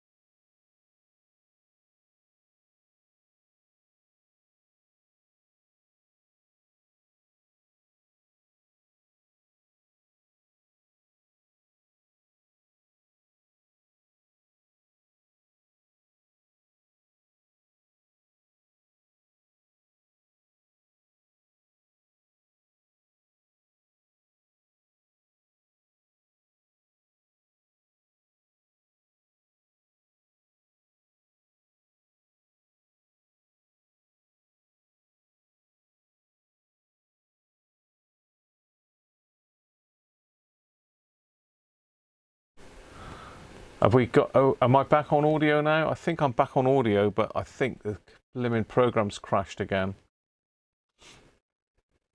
Because my main camera has gone. I don't know what's going on with this today. I'm still here, but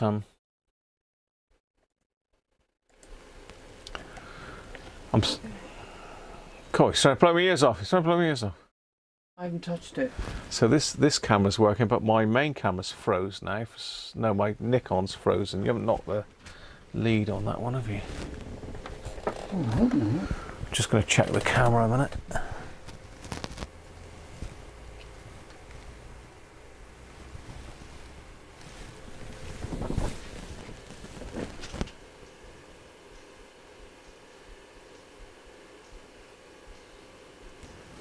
Yeah, is the video frozen? Yeah.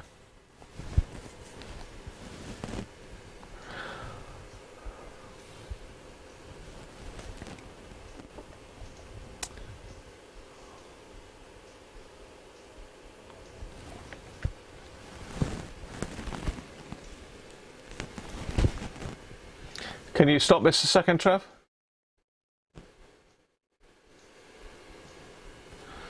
Right, okay, well they do sound very good.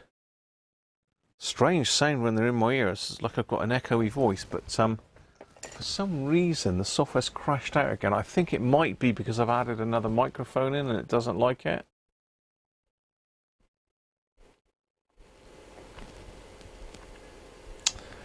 Yeah, so this video's okay, but if I switch over to this one, I'm frozen, look. I'm absolutely frozen. It looks like I've actually gone to sleep. Hey, you over there. Wake up. Wake up. No, he's gone. He's gone. So yeah, I've got a frozen camera again, so I'm going to have to restart it. I think it might be just pushing it with that extra. I've got so many windows here that I think it's just overloading it. So I might have to... I'm just trying to think. I can't really knock. I can knock the cam link out. I can take that camera out, but that'll push everything up. I'll have to just click it. Okay, let me do that. I'll reboot and I'll knock the overhead camera out because we're not going to need that one today. And see how we get on from there. I think I've got one input too many on here because I've got, how many inputs? I've got 3, 6. I've got 9 inputs on this. I think it's just overloading the computer. Yeah, it sounds like it. Well, it doesn't. It's not. I think it's overloading the software, not the computer, because my GPU memory is 12%. vMix is using 17%, and I'm using a total. It's sort of like jumping between 40 and 70%, but I've obviously got 2 cameras down at the moment, so I'm going to restart. Right, I should be back, and Christ, this camera's big, isn't it? I think I'm back, people. I think I am back. I'm a bit warm, to be fair. So let's just alter my windows around a little bit.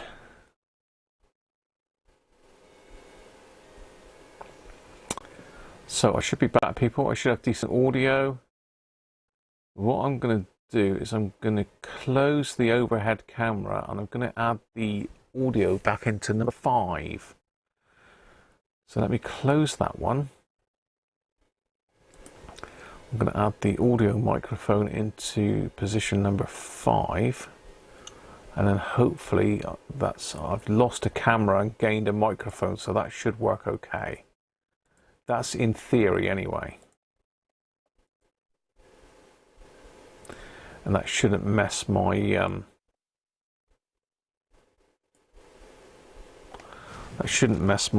thing up. No, it hasn't. Right, okay, right. I think we're good. So I think we're good. I think we're good, people. Right. I don't know what Trevor's saying about those, but I found those very, very good. I do find that, though, because the sound is physically inside my ears, I do find it much clearer. I I do prefer in-ear phones really, but I don't find them as comfortable as I do over-ear phones. I can't listen to it for too long shoved right in my ear because I've got very small ear canals. I find it very difficult to get earphones inside my ears.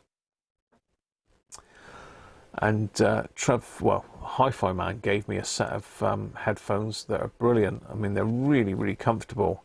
They do make your ears hot after a while. So yeah, apologies for keep dropping out there, but hopefully now we're going to be stable. Let's see if Trev's on camera. He should be. Let's pop him up in number 2. Yeah, Trev's there. He's listening to these at the moment.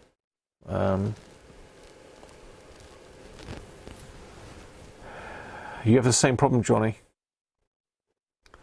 You've had your Sennheisers on all evening and they're still comfortable, Timothy. These are over-ear ones, I take it.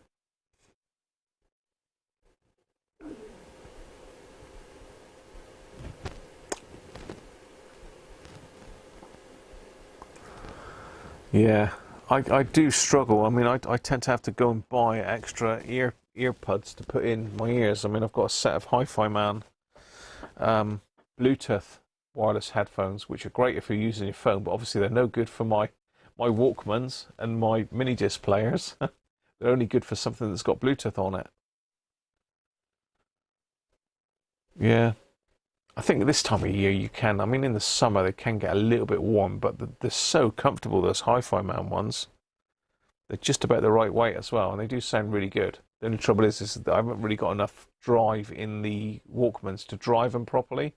The only ones that will drive them properly is the well, the only Walkman I've got is the old WM4, because that's got a much better amplifier in it. So yes. So I say, as you can see, Trevor's listening to them at the moment. I don't know what he's up to. Is he going getting them out of his ears? There he is. We're back. He's back in the room. What do you think of Trev?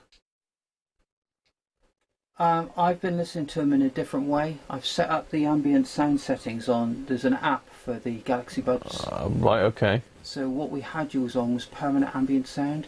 So you could hear with the microphones everything that's going on around you while you were listening to them. Is that right or not? No, what happened is when I started talking, it cut the volume down on them so as I could hear. Okay, so but apart from that, they were okay. Okay, so that's the ambient sound kicking in. So you had it set the way I've got it set up. So it comes out of the box with this default setting for safety, whereby, you know, when you're listening to them, it's like almost like a hi-fi experience. Really nice sound, isn't it? Sort of a consumery type sound still, but when you start speaking, it pauses the music or opens up the mics. Yeah, and that's pretty clever stuff. I did find it a bit strange when I first put them on without any music. They were doing stuff as well. Yeah, so when it's in a pause mode without the music, it's listening with the microphones. So it's actually got 4 microphones. Is it amplifying the sound that's coming into my ears then, is it? From outside as well? It's using the microphones to pull in the sound from the outside using 4 microphones. Clever. It's got 4 microphones built into it, as well as the Bluetooth codecs and everything else. So Rob is saying he thinks I can play in Bluetooth or you mean plug in a Bluetooth transmitter into the headphone socket of an old Walkman? Absolutely. A Bluetooth transmitter? You can, but the sound isn't as good as plugging directly in. That's the problem, and you are down. You know, there is going to be. I found that with those Hi-Fi Man ones, they were not great really. What did I say? They were lacking bass, weren't they? I think was it or treble. Which ones are we talking about? The Hi-Fi Man ones, the wireless ones I've got. The Bluetooth ones? Oh god, yeah, they are definitely lacking bass. Yeah, it's a bass issue with those. You won't be liking them. Yeah, I did struggle. They're all right for sort of classical stuff good for detail, but yeah, you know, for the bass. No, the bass I had them rammed right up as far as it would go, and they're just. We said to Hi-Fi Man the bass was no good on them, and they changed them for a different model that had much better bass. So Carther is saying he uses a pair of Sennheiser RS175s, had them for years. Yeah, they're oldies but goodies, aren't they? I don't have them, but I know of them. And Timothy's saying the Galaxies can be used a bit like hearing aids. Absolutely, they can. We were just Strange. talking about that, Yeah, they're very strange. Yeah. And Lee Bainan is saying the AKG Y50 BT is very good. Yes. And they do have a 2.5mm to 3.5mm lead you can use for non-Bluetooth devices. And the interesting thing about AKG, and people may be able to look this up on Google, but from memory, AKG were the people that made the first ever set of headphones. Right. And they made them for pilots. So I'm just going to try switching mics now. Hopefully this won't. We'll just pop the other microphone on. That's my lapel mic, so we should be able to hear you better now. Well, it should be fine because I've taken a camera out. Right. I've taken a camera out and put the microphone in now, so that should be more stable. Gotcha. So you're saying that they have a 2.5 to 3.5 lead you can use for non-Bluetooth devices. So what you're saying, Lee, is even though they're Bluetooth, you can hardwire them as well. Is that what you're saying? Is that what we're saying?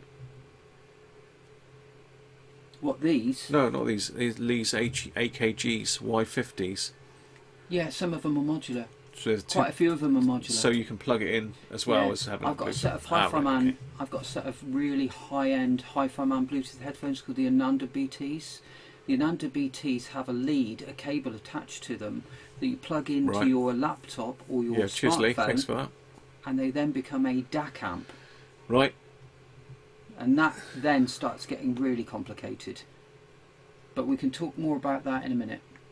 I did find those quite comfortable actually. With those earbuds on, they actually sat on my ear quite nice compared to like. There you go. You see. Normally, I've got to like roll up the memory foams, ram them in, hold them in for like I think they recommend 15 seconds. So I've got to roll them up, push them in my ear, hold it for 15 seconds till the memory foam expands, let it out, and they always come back out a bit. But TWS earbuds have to sit in your ears, and they have to sit in the ears of every single person that buys them. TWS? So TWS stands for Truly Wireless. Right. And all TWS earbuds have to fit in the ears of every single person that buys them and not fall out.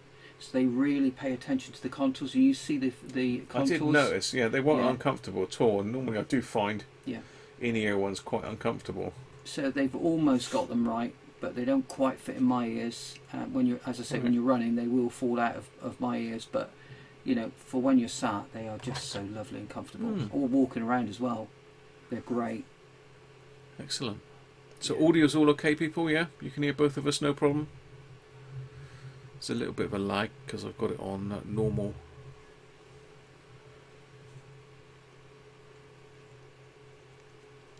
Just wait for it to catch up. Audio's good. Brilliant. Excellent. Thank you. Just checking. Yeah, sound is okay. Great. Brilliant stuff. Right, we'll stick to this microphone and I'll leave my lapel mic turned off for a minute. I think they do clash and you get a bit of feedback into my mic. As Gavin still thinks I need to play the Poo note on the Stabalock for us headphone wearers. I could probably get it out there. How many kilohertz is it? I could easily get it. Catch you in a minute, Robert. The brown note. I did see that episode actually. I can remember it. I knew I'd heard of it before.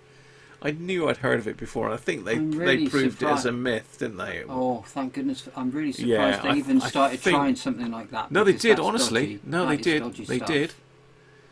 They definitely tried it. I can remember. The military have been experimenting for many years with using sound as a weapon. Yeah. And, you know, it can kill. Good thing you got a mute button on your headphones. What's that? So you can turn us off. Oh dear, right, what have you got next for us then, bruv? The next thing we're going to look at is bone conduction. Bone? It's conducting through my bones? Right, you can jump back in the hot seat then. So this will be, I think, the final wireless thing, and then we're going to go proper old school with plugged in, wired, simple, easy stuff. Okay, so let me stick that camera up there so you can be on that one and I'll swap places. So okay, thank you. I'll be on camera over here. Thank you. I'm looking at this camera now. Have you drunk your beer? No. Well, I've drunk a little bit of it, but it needs a bit. Have you not poured the whole bottle in yet? Not poured the whole bottle in yet. No. Oh no. Let's. I'm way in front. Let's put these back into the charging cradle. Back in the hole. So the case for the TWSs is also a charging cradle. Right. So same as the Hi-Fi Man ones, then that's yeah, absolutely. Once you get creaky chair. once you get the right ones in, and the charging box or the case charges, and inside the case, once you put them in, they start to recharge. So it's got like a battery built into the case, hasn't it? Yeah. Yeah. The Hi-Fi Man. I couldn't work that And, out to start with. yeah, I thought, well, I've just it's unplugged it and it's still glowing. Pretty amazing, really. Clever Pretty idea. amazing technology. I do like the fact that they sort of like cancel out and you can hear what's being said around you. Yes. I actually really like that. Yeah. No. I'd be tempted to get some of those, to be fair. Right. Well, you know, you're talking about you like the fact that you can hear what's going on around you. Yeah. What about if you could hear sound without putting any speakers anywhere near your ears? Would you think you'd be able to listen to sound around you then? Because what these things are called bone conduction earphones, and the top company that makes bone conduction earphones are Shocks, and what they do is they use the contours of your face as a vibrating pad for sounds to travel into your ear canal, but the drivers are not impeding in your ears at all. So Shocks are the only types of earphones or headphones that the British Athletics Society will recommend. So whether that costs Shocks an awful lot of money to sort of sponsor the British, but anyway, the top and tail of it is these are the only ones that they say are safe to use whilst running. Tim's off. What we're going Catch you later, Tim. Cheers, mate. What we have here Thanks is for dropping in. we have a series of controls that you can do even with these things. Trev Danish is saying, does a bone conduction earphone work for the deaf? Yes. Really? Yes, so that is where the technology has come from. You'll see people walking around and they'll have what are called implants, cochlear implants, on the side of their so that is where people are almost completely deaf, and they'll use the vibration from the bone around the cheekbone, and they'll use that as a vibrating mechanism, and they will get, it's magic how it works, but the sound will travel into the ears. It's a very strange experience, which will be fascinating to see how Brother deals with it to start with. I'm not right? liking it. I'm not liking it. Are you liking it, bruv? The great thing when you're running is, as you expand your face, because naturally when you're running you are trying to breathe in as much oxygen as you can get, so your face will expand outwards. Trev. And so it pulls. Are you going to be doing the running? Are you doing that running? No, but I can do walking. This is, but I mean, these again are, I'm a bit of a runner, and these are great for running because they press harder into the bones of your cheeks when you expand your face out, and you expand your face out when you're exerting. Right. So it becomes a better sound quality when you're running, believe it or not, than when you're sat down. But let's just see what Bruv thinks about these. Oh hell! I'm not, so don't know that I'm keen, Trev. So on these you've got plus and minus. Yeah. That's basically, if you just press that once, you'll get louder or softer. I mean, you'll need it at the front, at the top anyway, and you can use the phone. What, you're saying I'm deaf? Or I just like loud music? You just like it louder than I like it. So we'll switch them on for him, if I can remember how to do that. So I like it as loud as I can get away with. So we'll switch them on,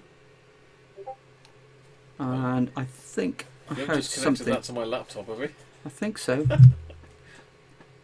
Let's just have a look. Can't connect to Open Run by Shocks. Why not?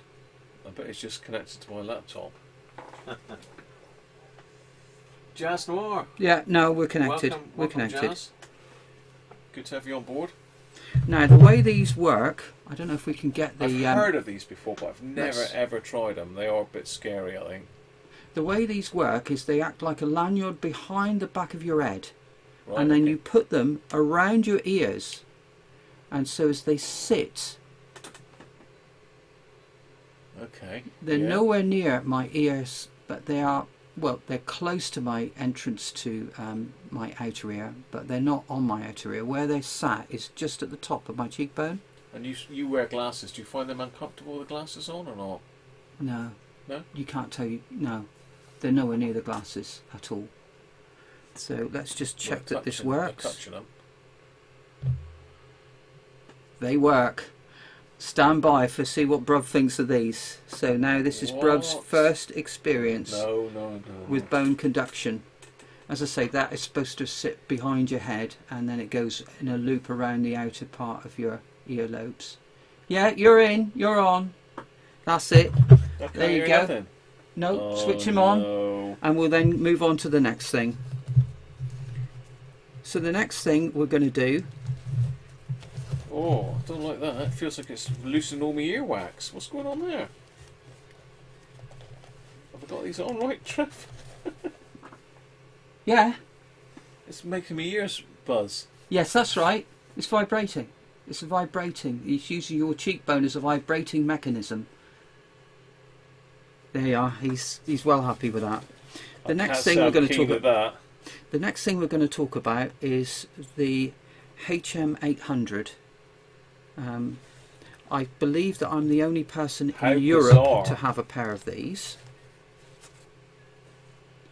How's he getting on with those? Well, I think because I can obviously hear you as well now. Yes, he can hear me perfectly well. But so I can't reveal too much about the H800. Somehow I've got used to them because they're not buzzing as much. Is that right? I nearly turned them off actually because they were a bit scary. They're not going to be buzzing so much when you're flexing your jaw while you're talking, bruv. Think about it that way.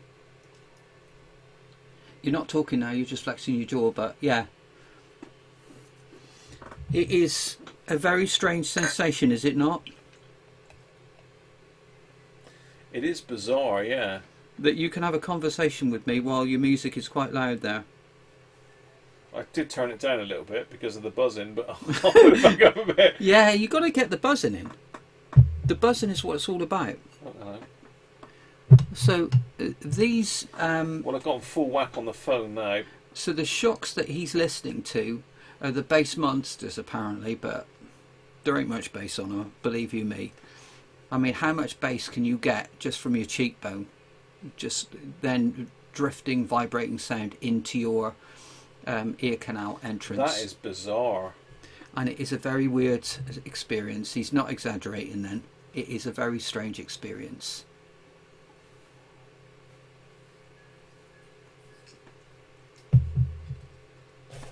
As you can tell, we've pretty much given up talking about the HM800 whilst he sort of tries somehow to mentally deal with what he's listening to now. But I just wanted to give you a flavour as to what so many different types of wireless devices and so many people have used their ingenuity to say, well, what are the problems with exercising whilst listening to music? Safety is a problem. Fit is a problem. The fact that you feel too removed from the outside world is also a problem. And the way to overcome those problems is to have sound around you rather than actually in your ears and breaking, you know, away from the outside world. Some people, when they're running, James, want that balance of being able to experience the outside world, whilst also listening to their music, and it's very difficult to get that mix quite right. And again, when you're exercising, I think you can give up a bit of sound quality for some of those other things that you like. Well, bruv, I've tried those. I don't think I'll buy them. I thought it might be the answer to everything. Yeah. I don't have anything in my ears, but no, I don't like that buzzing thing. No. I keep on that. It feels like it's. I don't know. It feels like it's going to release all the wax from my ears. It's yes. Like, yeah. But what about the sound quality? Well, could you get through that, or was it just the buzzing was just overcoming it? The sound quality wasn't as good as the last lot. For no, sure. No, the sound quality ain't great. It's not. It's not great. I mean, you've lost the bass. There is bass there, but it's not. It's mostly vibration. And it's vibration against your cheekbone is the bass, bruv. I've got it heavy. I had it full whack and it still wasn't overly loud. Yeah, but the bass is the vibration on your cheekbone. Right. That's what your bass is. Yeah, no, it's not the same as the boom, boom, boom. It's buzz, buzz, buzz now against your cheekbone. Yeah, that's how they do bass now when I had for it a bone turned up conduction. loud and I wasn't saying anything, it was really... I mean, it might be because I've got a bit of a beard going on and it's sort of tickling. It was tickly. Let's switch them off and like put them away. Buzzy tickliness. And I really thought that they would be absolutely fantastic, but no. I'm surprised. I'm very surprised you thought they would be absolutely fantastic. No worries, James. You know, James in the audio world. I don't know the CR 2003, James, to be fair. I will quickly Google it while Trev's talking about something else. I've got a Roberts CR 2003. Talk to me. My missus uses these when cycling. I find them a bit... They're great for cycling. 2003 yeah, clock radio. Yeah, cycling. I mean, you've got all that traffic around you, you know, and you've got to keep yourself safe. So for cycling, I thought these would be ideal. Yeah, you know, and again, it's just nice to have, you know, the outside world and let that in a bit. And you know, certainly you can have a conversation with the bone conduction earphones on. I find it personally, I find it even then it still doesn't let in too much sound once I start huffing and puffing, and I've got them on full whack when I'm running. So but you know, when you're not doing so much huffing and puffing when you're cycling along the road, yeah, I think that their bone conduction is the way forward, really. But you know, they ain't great sound quality when you isolate them and you know, listen to in a quiet room. I got interrupted by Big Clive stream. How rude. What do you mean? How rude. I was just looking, James, that's a clock radio, mate. The CR 2003, and it looks like Roberts will still repair that. So if you've got a problem with it, you can send it back to Roberts, and they are very reasonable for repairs, to be fair. But you've got to ring them first to get a price for it. So I don't know what that means. Very often they've got fixed price repair for a lot of their stuff, but it looks on this occasion you've actually got to physically ring them to book a repair for it, or to get a price for the repair. They've usually got a standard price, so you ring them and they'll give you. It used to be about 40 odd quid for a repair. Very, very reasonable. Hopefully that answered your question there, James. But yeah, it does look like it's still supported by Roberts. So yeah, the old bone buzzer. So was that a thumbs up or a thumbs down finally for the bone conduction? No, not for me. Not for me, those. Not for me. No. Bruv says not for me for bone conduction. Not for me. They were. I don't know. Where would I use those? Well, we've got a cyclist that used them. Yeah? Yeah, Gavin's wife uses them. Oh, right, okay. And Gavin says he finds them a bit strange. They are a bit strange. Again, you can get used to anything. You know, they're not too bad. There's a certain sort of upper mid frequency that seems to stand out on the bone conduction. I don't know why that is, but it's not unpleasant. You do get used to the sound, but it takes a lot of getting used to. I think the louder you went, the more the buzzing got, and whether it's because I've got like a bit of a beard situation going on, I don't know. But no, there's going to be buzzing. I mean, bone conductions are all about the buzz, but not necessarily about the sound quality. There are some in-ear monitors that are hybrid in-ear monitors that use dynamic driver, they use a balanced armature driver, and they also have a bone conduction driver as well. Right.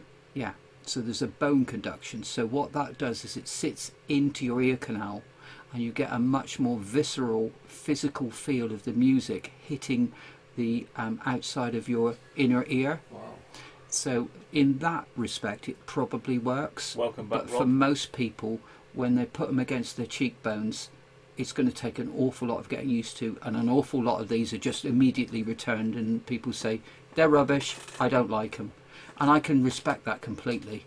I've got a pair that are far worse than that, to be honest, in terms of sound quality. They are absolutely awful sound quality. Less as you'd like to have a listen to them at some stage. Yeah, definitely. They really are a strange feeling, but again, for safety wise, for a cyclist for instance, you know, would you want to block out all sounds from the road? Or would you want earbuds as well, you know, that have that ambient sound? I mean, there's two ways of doing it. So you can put them with the ambient sound effect on with using the Galaxy Buds Pro and get much better sound quality, sound quality. And then once you have a car coming up to you, you could set it so as, you know, once you get a certain decibel level of sound behind you, you will hear that car approaching you with the microphones, and the microphones will then switch on and probably pause the music. So I don't know. I think probably the TWS with the ambient sound settings are probably better. But the thing about the bone conduction earphones is they are not susceptible to wind noise like the TWS earphones are. So if you put the ambient setting on and you're running or you're cycling, for instance, and there's loads of wind, all you'll hear is just wind noise all the time.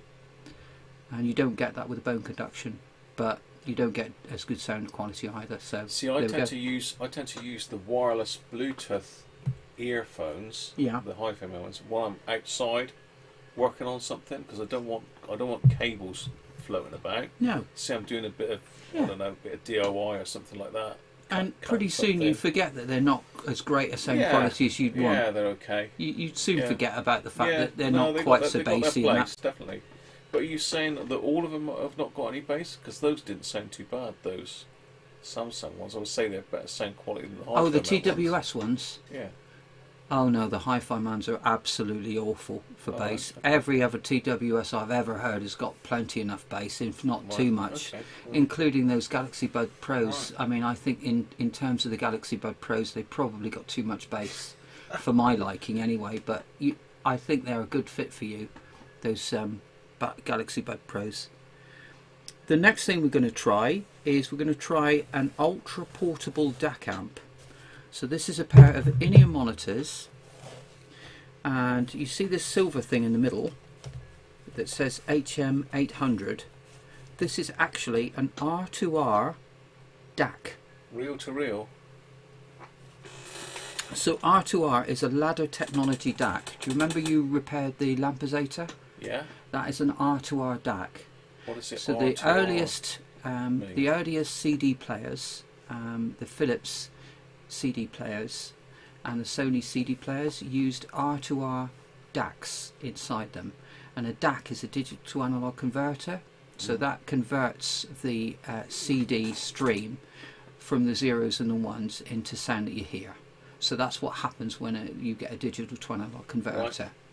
So you'd probably be far better understanding this than me, a lot of you out there, but the R2R uses some sort of resistor thing, and it switches the resistors on and off like millions and millions of times a second, and they say that it is the closest you'll get to that analog sound that you get from, you know, reel to reel, and you'll get from your cassettes and your 8 tracks and you know, that vinyl feel.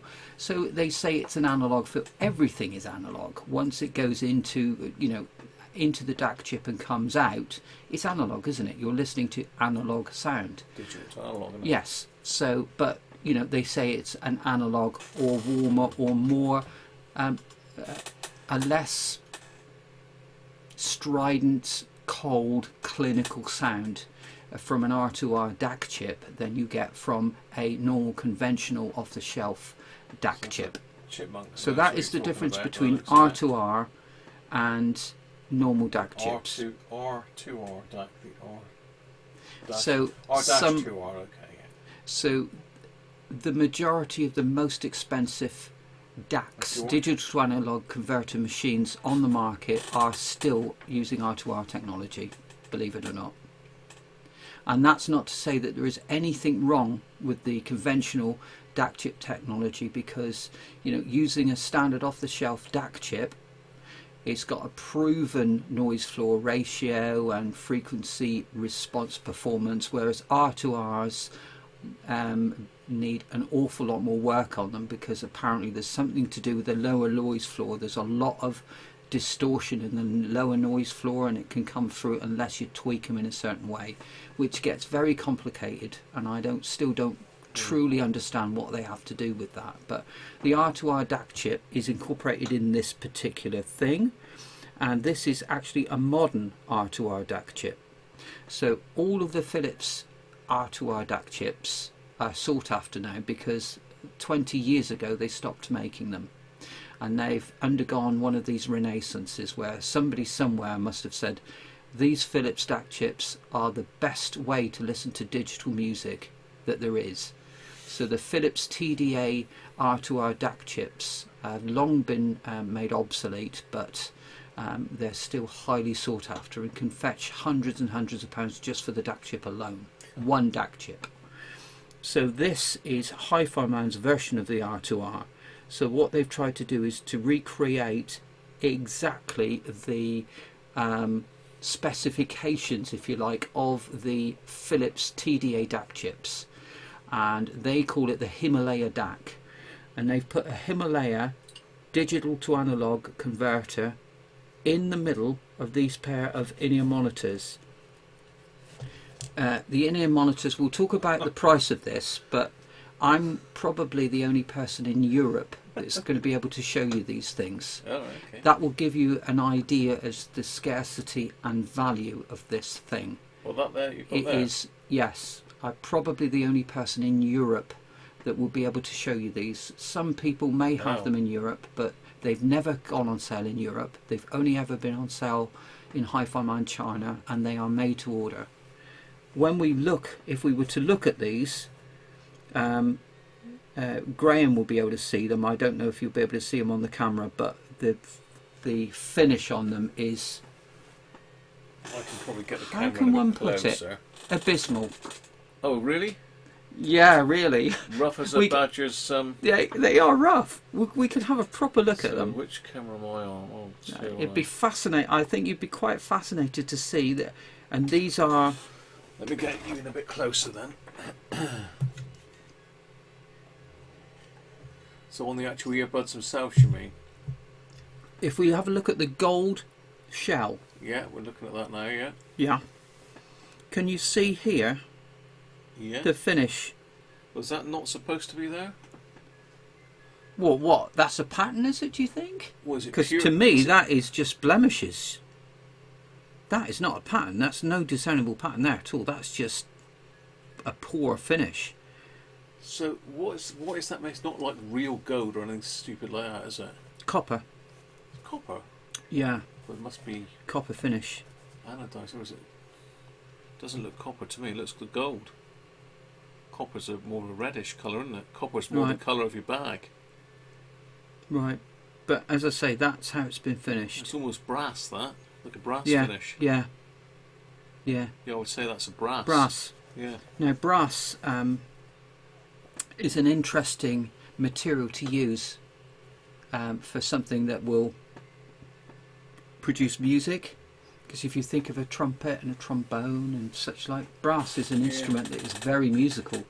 It is a material, it's a metal that is very, very musical indeed. So the fact that it's a brass shell is probably quite important, but I was quite amazed when I looked at the finish of these for how much and how rare and how sought after they are. So this is Hi-Fi Man's flagship in-ear monitor. So of the earphones themselves, Graham's Thomas has asked if it has got enough bass for the brown note, though. Will it go low? How low will it go? These will go low. People, Hi, Keith, this how are you? we've gone up. There's no secrets here because brothers listened to these before. Okay, there's no real secrets here. I've told you that I'm probably the only person in Europe that has a pair of these that can show you them. So they are very, very rare, and they are ultra high end. You know, this is the company that produced a £50,000 headphone. and this is their statement product for in-ear monitors. So the DAC amp is set up for their flagship in-ear monitors, and it is all one piece. These are detachable cables, but they're special cables that are only going to be compatible with this type of in-ear monitor anyway. You know, they wouldn't fit a standard in-ear monitor. They're totally different fitting. We're going to plug them in. So how these work is you just plug them into your phone. Childish. So we do that. We'll plug them into the USB-C. So if you've got an iPhone, you'd have to get an adapter. You wouldn't even want them if you had an iPhone, to be honest. We'll plug them into the phone, and we'll wake the phone up, and it will say, this app has not been grabbed, blah blah blah. Do you want to open USB Audio Player Pro to handle Hi-Fi Man HM800? Now when you get that, that means that you've got something that is an OTG device. OTG stands for on the go, and anything that plugs directly via the USB-C input to your phone that produces audio will sort of come up with something like this if you've got the USB Audio Player Pro, which is a lossless and bit perfect way to listen to music. So if you press cancel, you can listen to any type of music. If you press OK, that means that it will only ever play USB Audio Player Pro. It won't play anything else on your phone. So I always cancel that. And we are going to get Bruv to listen to, well, you can take your pick. You know how to work the software down there. Mm. And your volume controls are going to be on your phone, not on this device. And it will plug, and you can plug them in and have a listen and see what you think. I know, twice now. Don't worry, I'm just fiddling. Just trying to find the. So there, yeah. Albeit sort of rather poorly finished, but highly sought after. Yeah. And very few people in the world have this product. Very few people. So why is that? Because it's mega expensive, or because they haven't made a lot of them, or? They are mega expensive, and we'll go into that in a minute. Oh, okay. So I better drop them or stand on them or pull the leads off? You'll be fine. Don't pull a lead off? You'll be fine, don't you worry. All's good. Right. All's good. I'm going in. Mega expensive. Yeah. Right. By mega expensive, I think you'd be looking four figures? 4 figures. Yes. Oh, yes. God, 4 figures. I thought it was 5 figures. 5 figures? No, they wrap around the ears and then go in. Oh, I see. Okay. See what I mean? So you've got to get them round the ears first, and then pull them into your ears from there. That's the way they sit. He's just getting it. He's just get. Yeah, have you got the left in the left and right in the right? Or? Yeah, that's left. Yeah, lovely. They've probably got to go around like that. Yeah, that's fine. Over the top, that's the way. Over the top. Round. Yeah, that's it. You're in. Dear, oh dear. It's like getting dressed. So they're using a slightly softer edged version of the RE2000 silver, but that is the RE2000 brass, and you know the body shell is a brass material, and of course brass is an electrically, acoustically very good material to use, so hence it's expensive. The RE2000 silvers are, I don't know, about £1,200 or something. I'm in now. But they are the brass version of those, and they've been improved again, and it's also got a Himalaya R2R DAC built into it. You know, we're talking £5,000. Really? We're talking £5,000 if you could even get Hi-Fi Man to make you a pair. I'm sure they'd be happy to for that sort of money. But again, they've never been formally sold in Europe as far as I'm aware. So you've only got a few people that have got that particular one. Has he got them on yet? Has he got them working? Right, so whilst he's listening to this, Graham, when he first heard them, said, I don't like them, there's no bass at all. Now this, as an in-ear monitor, is an ultra portable DAC amp. This was I think my most wow experience of any in-ear monitor I've ever had.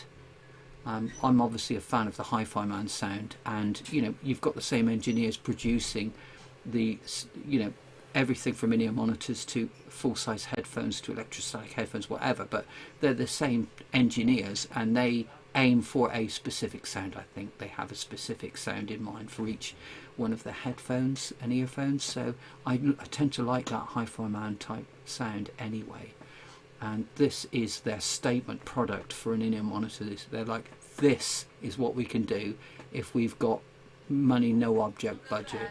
This is the best. So you know, I was absolutely wowed, and he was less than wowed. And I don't think you can see, but at the moment he's got hold of the EQ. He's found the EQ on USB Audio Player Pro, and he's pushed all the bass right up. So he's got low, sub, mid and high bass. He's pushed it all upwards, and he'd be far happier with that. I mean, those can take a little bit of tweaking with the EQ anyway. I mean, they are just so amazingly low in distortion rates and stuff. Yeah. So let's just have a look at what you're saying. Psycho Juice Reaper source from Amazon. Oh, I don't know. They do sound very nice, Trev. They do sound very nice. I would say, again, it's probably not a bass-heavy earphone, but the treble is phenomenal on them, and the mid-range, but I wouldn't say they're overly bass-heavy. No, I noticed you turned up the EQ on it. I did try, but that made no difference. It just knocked the sound out. Interesting. Yeah, it just made the sound quieter. Ah, that's interesting. Okay. But, yeah, I mean, the treble was it's got to be the best sounding headphones so far, apart from the lack of bass, I thought. Yeah. Yeah. So that's probably for some serious listening to maybe classical music, something like that. But yeah. So that is Hi-Fi Man's statement product. Right. And that's about $5,000, is it? Yeah. Oh, Merry Christmas! Are you leaving that for me for Christmas, are you? Well, you know, because they're not bassy enough for you, so it'd be wasted money, really, wouldn't it? I should have said to be honest. Right. Yeah, but that was very much the reaction Graham had when I came around last year, in the heat wave, and he had to listen to them. He's like, well, no. So from now onwards, we're going to be moving away from sort of new technologies, and we're just going to go to sort of more conventional stuff, but all produced in many different ways. So the first thing, probably going to have chance for one more, bruv. One more. So if we're going to do one more, we're at 11 o'clock now. Believe it or not. If we're going to do one more, let's do this one. So this is the AKG K3003i in-ear monitor. I can see that. Do you see that? Yeah. So this is not pleather, ladies and gents. This is a leather wallet, and in it is contained a in-ear monitor. They look pretty ordinary, don't they? They've got some Sony tips, See ya. and they're very conventional sort of bud looking devices, but they are in-ear monitors. They go closer into the ear canal than an earbud. An earbud sits away from the ear canal, whereas these are designed to fit inside and sort of approach the ear canal entrance, but sort of a bullet shape, not of a conventional sort of easy sort of shape to fit into the ears and stay in the ears. But nevertheless, the K3003i's from AKG was their flagship in-ear monitor product, and in fact it was more expensive than any of their full-size headphones, and not by a small margin, by a long margin. So when these first came out onto the market, they were the world's first hybrid in-ear monitors, and by hybrid I mean it's a mixture of two different types of driver technology. So in here we have not only a dynamic, but we also have a balanced armature driver. A dynamic driver is the conventional type of driver technology, which is a push-pull magnet design. Balanced armature is more approaching a sort of an electrostatic planar design.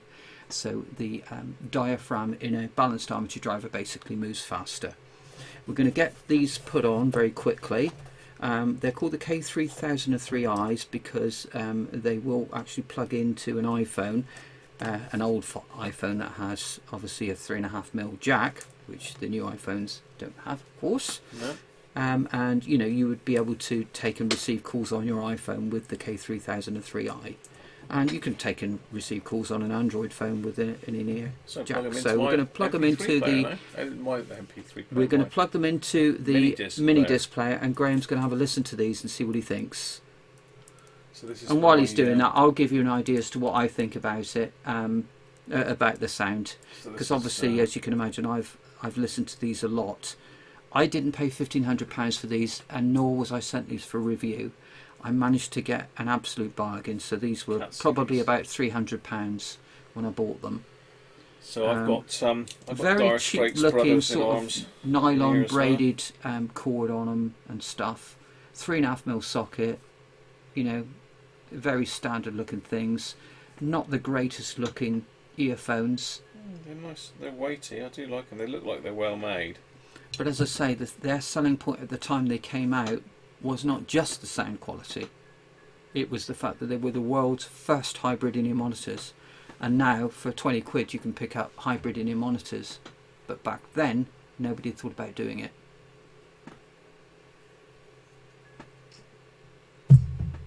So they're supposed to sit coming down through the ear like that? That looks good. Or that no, that looks good. Whatever you find the most comfortable and whatever sounds best is the answer to that, really. They look all right. Where's my volume? Make sure I've got that turned down. I don't know where the volume is on this thing. So the mini disc player that Graham's got, I've had a listen to the mini disc player and I've had a listen through those. So let's hope he can get it all sorted there. He'll find it all. He's got so much stuff, like me, that he forgets how it all works. Oh, there we go. You'll find it. I've turned the bass off. The bass is turned off, by the way. So he's looking to see whether he can find the bass control. He'll find that and he'll get the bass up. Right, so the thing about these... Oh, there we got some bass. The thing about these is they're linear. In other words, the sound is very close to that which was produced in the studio. But the bass on them, in my opinion, is utterly fantastic, but it's very fast. So it hits you and it's gone. It hits you and it's gone. So it's, you know, it's very fast, and until you get used to that sound, you don't really realise that there is actually some weight to the lower end, and you think there's no bass there and it's bass light, but it's not at all. It's how bass should be heard. You know, that this thudding slow bass that people seem to love, you know, that vibrates and stuff, is interfering with all the rest of the detail, and you're missing out on the magic, in my opinion. We'll see how Graham likes it once he's had a listen. Can't believe that we've gone on for this long. Thank you for those that have stayed with us for this long, and I hope that you haven't found my bit too weighty or too in-depth. I've tried to give you a whistle-stop tour of just some of the weird and wonderful stuff in the Geekology collection, and this one, that the last one, is the last but not least. It's not as good as the HM800 in my opinion, but by gosh, it's a piece of history, and even now is getting on for sort of 10 years old. And let's have a hear as to what Radiocruncher thought of them. Yeah, no, they are very good, because I suppose I'm cheating a little bit because I've got bass boost on this. I can do 2 levels of bass boost. So flat, there was bass there, but not a lot. The medium one was very good at higher volume, and the full one was better at low volume. But yeah, they're probably the best ones I've heard, I would think. That's interesting, isn't it? So he preferred them to the HM800. Which was the HM800? The ultra portable DAC amp. Oh yeah, no, so that maybe was trying to be too. That is a very simple device compared to the HM800. The thing is, this has got bass enhancement in it. Yeah. So Yeah, that's going to Exactly. get me somewhere anyway, isn't it? Yeah. So, Opera, thank you for that. I'm glad you nice. enjoyed that experience. Yeah, very good. Now, I will hand you back to Radiocruncher, but as I say, thank you very much for those who have stayed with us for all this time. It's been lovely meeting up with all of you again, and I look forward to speaking to you the next time I come round. Have a Merry Christmas if I don't speak to any of you before. Well, you're still Make the here, most bruv. of it. We've got 2 advent calendars open yet. Oh.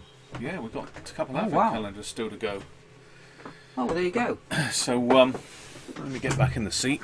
Oh, let me get back in the seat. Let me give you those 2 bottles. Yes, absolutely.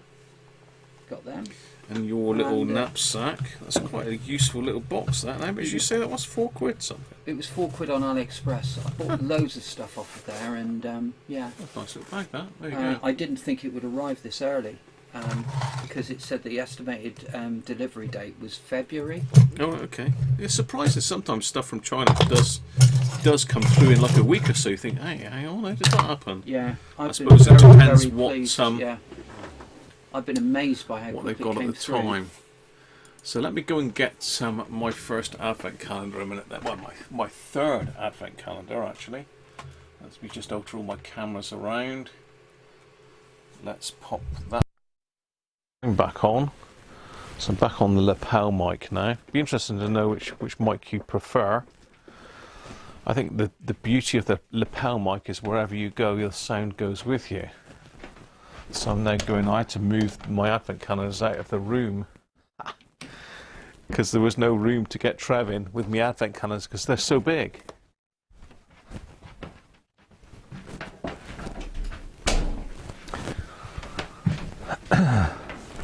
Right, so we've got the monster one on. This mic's better, yeah? We've got the monster truck. Yeah, it's surprising. This Rode lapel mic does sound very nice. So number 22 up here. This is a 22nd, isn't it? Yeah. What have we got in number 22 then?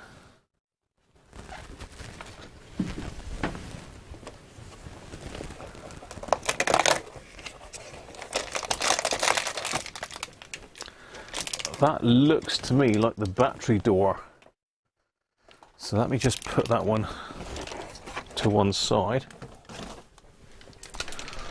And let me grab this box from over here. Fine. And I think the batteries go in and then this gets screwed in on top.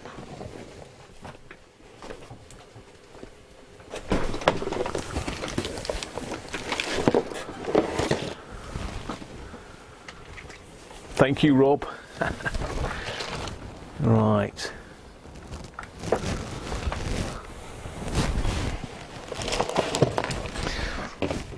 So I think that's what it is. So let me just get the book of words up with it.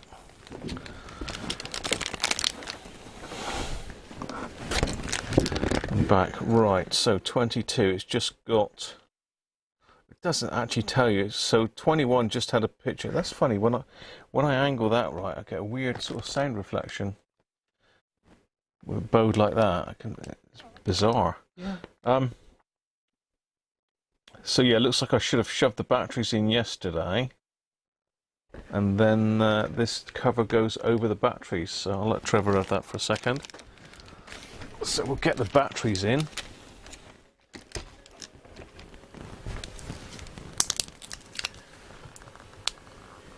This mic here, I think this other mic does work very well, but you've got to set it up properly for your voice.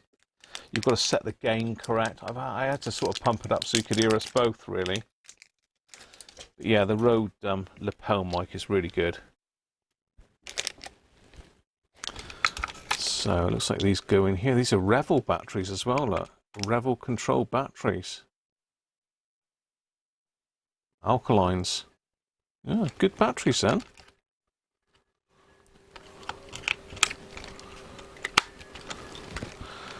So I assume that goes like that, and then this is the cover. So we're nearly there. We are nearly there by the looks of it.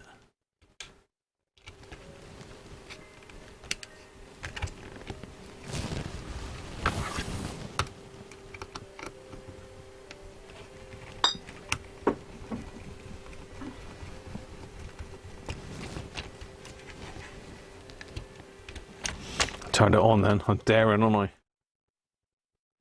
There it is. So there we are. We've got the batteries in him. He's ready to go, look. He's raring to go. So thanks again, Rob, for that. Hi, Gavin. DT331s. Closed headphones. So this one's more bass. Thanks for that. Thanks, Johnny. Right, let's crack on then. So, yeah, brilliant. Look at this thing, Trev. That is mad, isn't it? Look at that. Christ.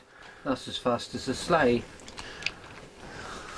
That's a brilliant bit of kit, that. Yeah. Right, Yeah. I've got to go and get the Weira one a minute. Move that one sort of out of the way.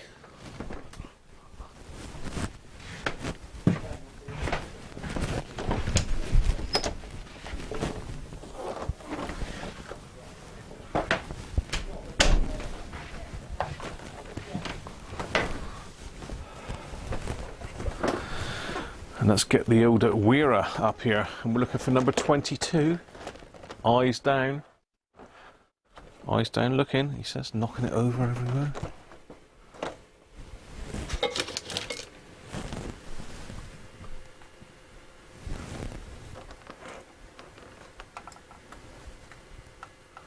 He's a happy old Santa and he's tooled right up. So, number 22, people.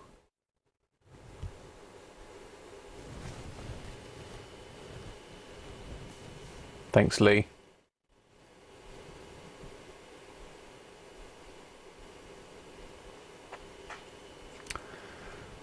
Yeah, it's a nice mic, this. Under his eye, in his eye, left eye. I think Chipmunk was there first. Left eye.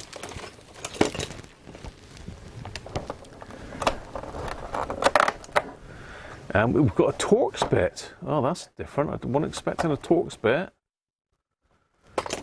Number 22 is a Torx bit, so that's going to have to go in the handle.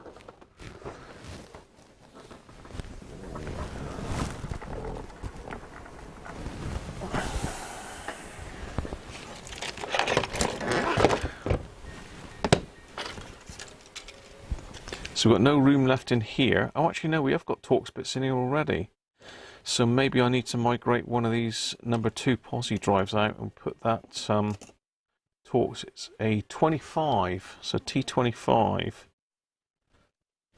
So we've actually got a set of 4 now. I suspect that's probably as many as we're going to get because we've got 4 of those. We've got 4 of the hexagon bits. And what have we got in here? So we've got a number 1 there. Number 2. They don't clip in very well. Yeah. That's a bit strange. You'd think there would be a bit more of a grip there, but it's very loose. Yeah. Strange anyway. Only room for 1 more bit in there. But lovely tool, really nice. Looking forward to using that. Looking forward to using that. So thank you to Mrs. Cruncher.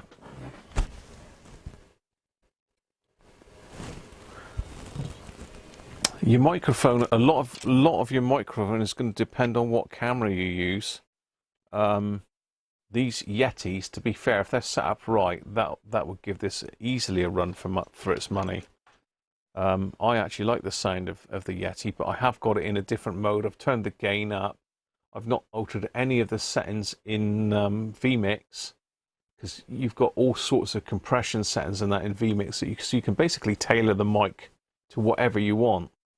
You know, you can increase, there's a graphic equalizer on it, there's all sorts you can do. It's phenomenal what you can do with it. So I haven't set that mic up, but I have set the Rode one up, so that's probably why you think it looks better, sounds better even.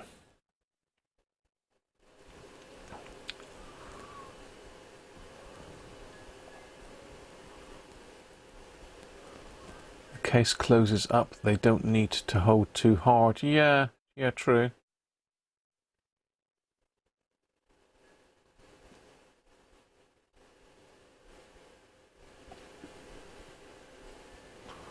A dead cat?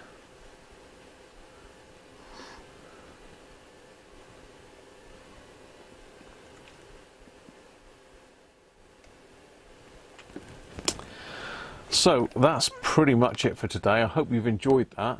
We've gone on quite long. I expect the ladies are kicking up down there. They want us gone. Are they? Sure. Really? I don't expect so, Trev. I don't expect you're probably right, bro. They won't be running out of stuff to talk about, but certainly they will be champing a bit at the bit. Especially your good lady's going to want to go home. You've got an hour and a half's drive, yeah, haven't you? Yeah. Hour and a half to drive. So tomorrow's a day off. Tomorrow's a day off. It nearly is tomorrow. You That's could have stopped over though, couldn't you? Really, if you thought about it. We don't know what time Holly and Aaron are coming over with the little ones. So, right, okay. You know, you've got to prepare for them, haven't you? Yes, true. There'll be cooking to do. There'll be, you know, moving stuff around to do. So give him a wave at that camera there. Here he is. Yeah, great. Yeah, I think Trev's enjoyed that. Oh yeah, I enjoyed it. It's brilliant. Trev's enjoyed that. He likes a bit of live streaming. Earphones and headphones, and it's been great to get Graham to sort of test out, you know, and see what somebody actually thinks. Those about bone ones, just never get bone scary. It's lovely to have that instant feedback with somebody that sort of knows what they're talking about and knows the music and knows what good sound and rubbish sound is. So that was great. It went on a lot longer than we thought, but you're in the pub. Excellent, Johnny. Have one for us, mate. Yeah. Have another one. Yeah. Have a chaser.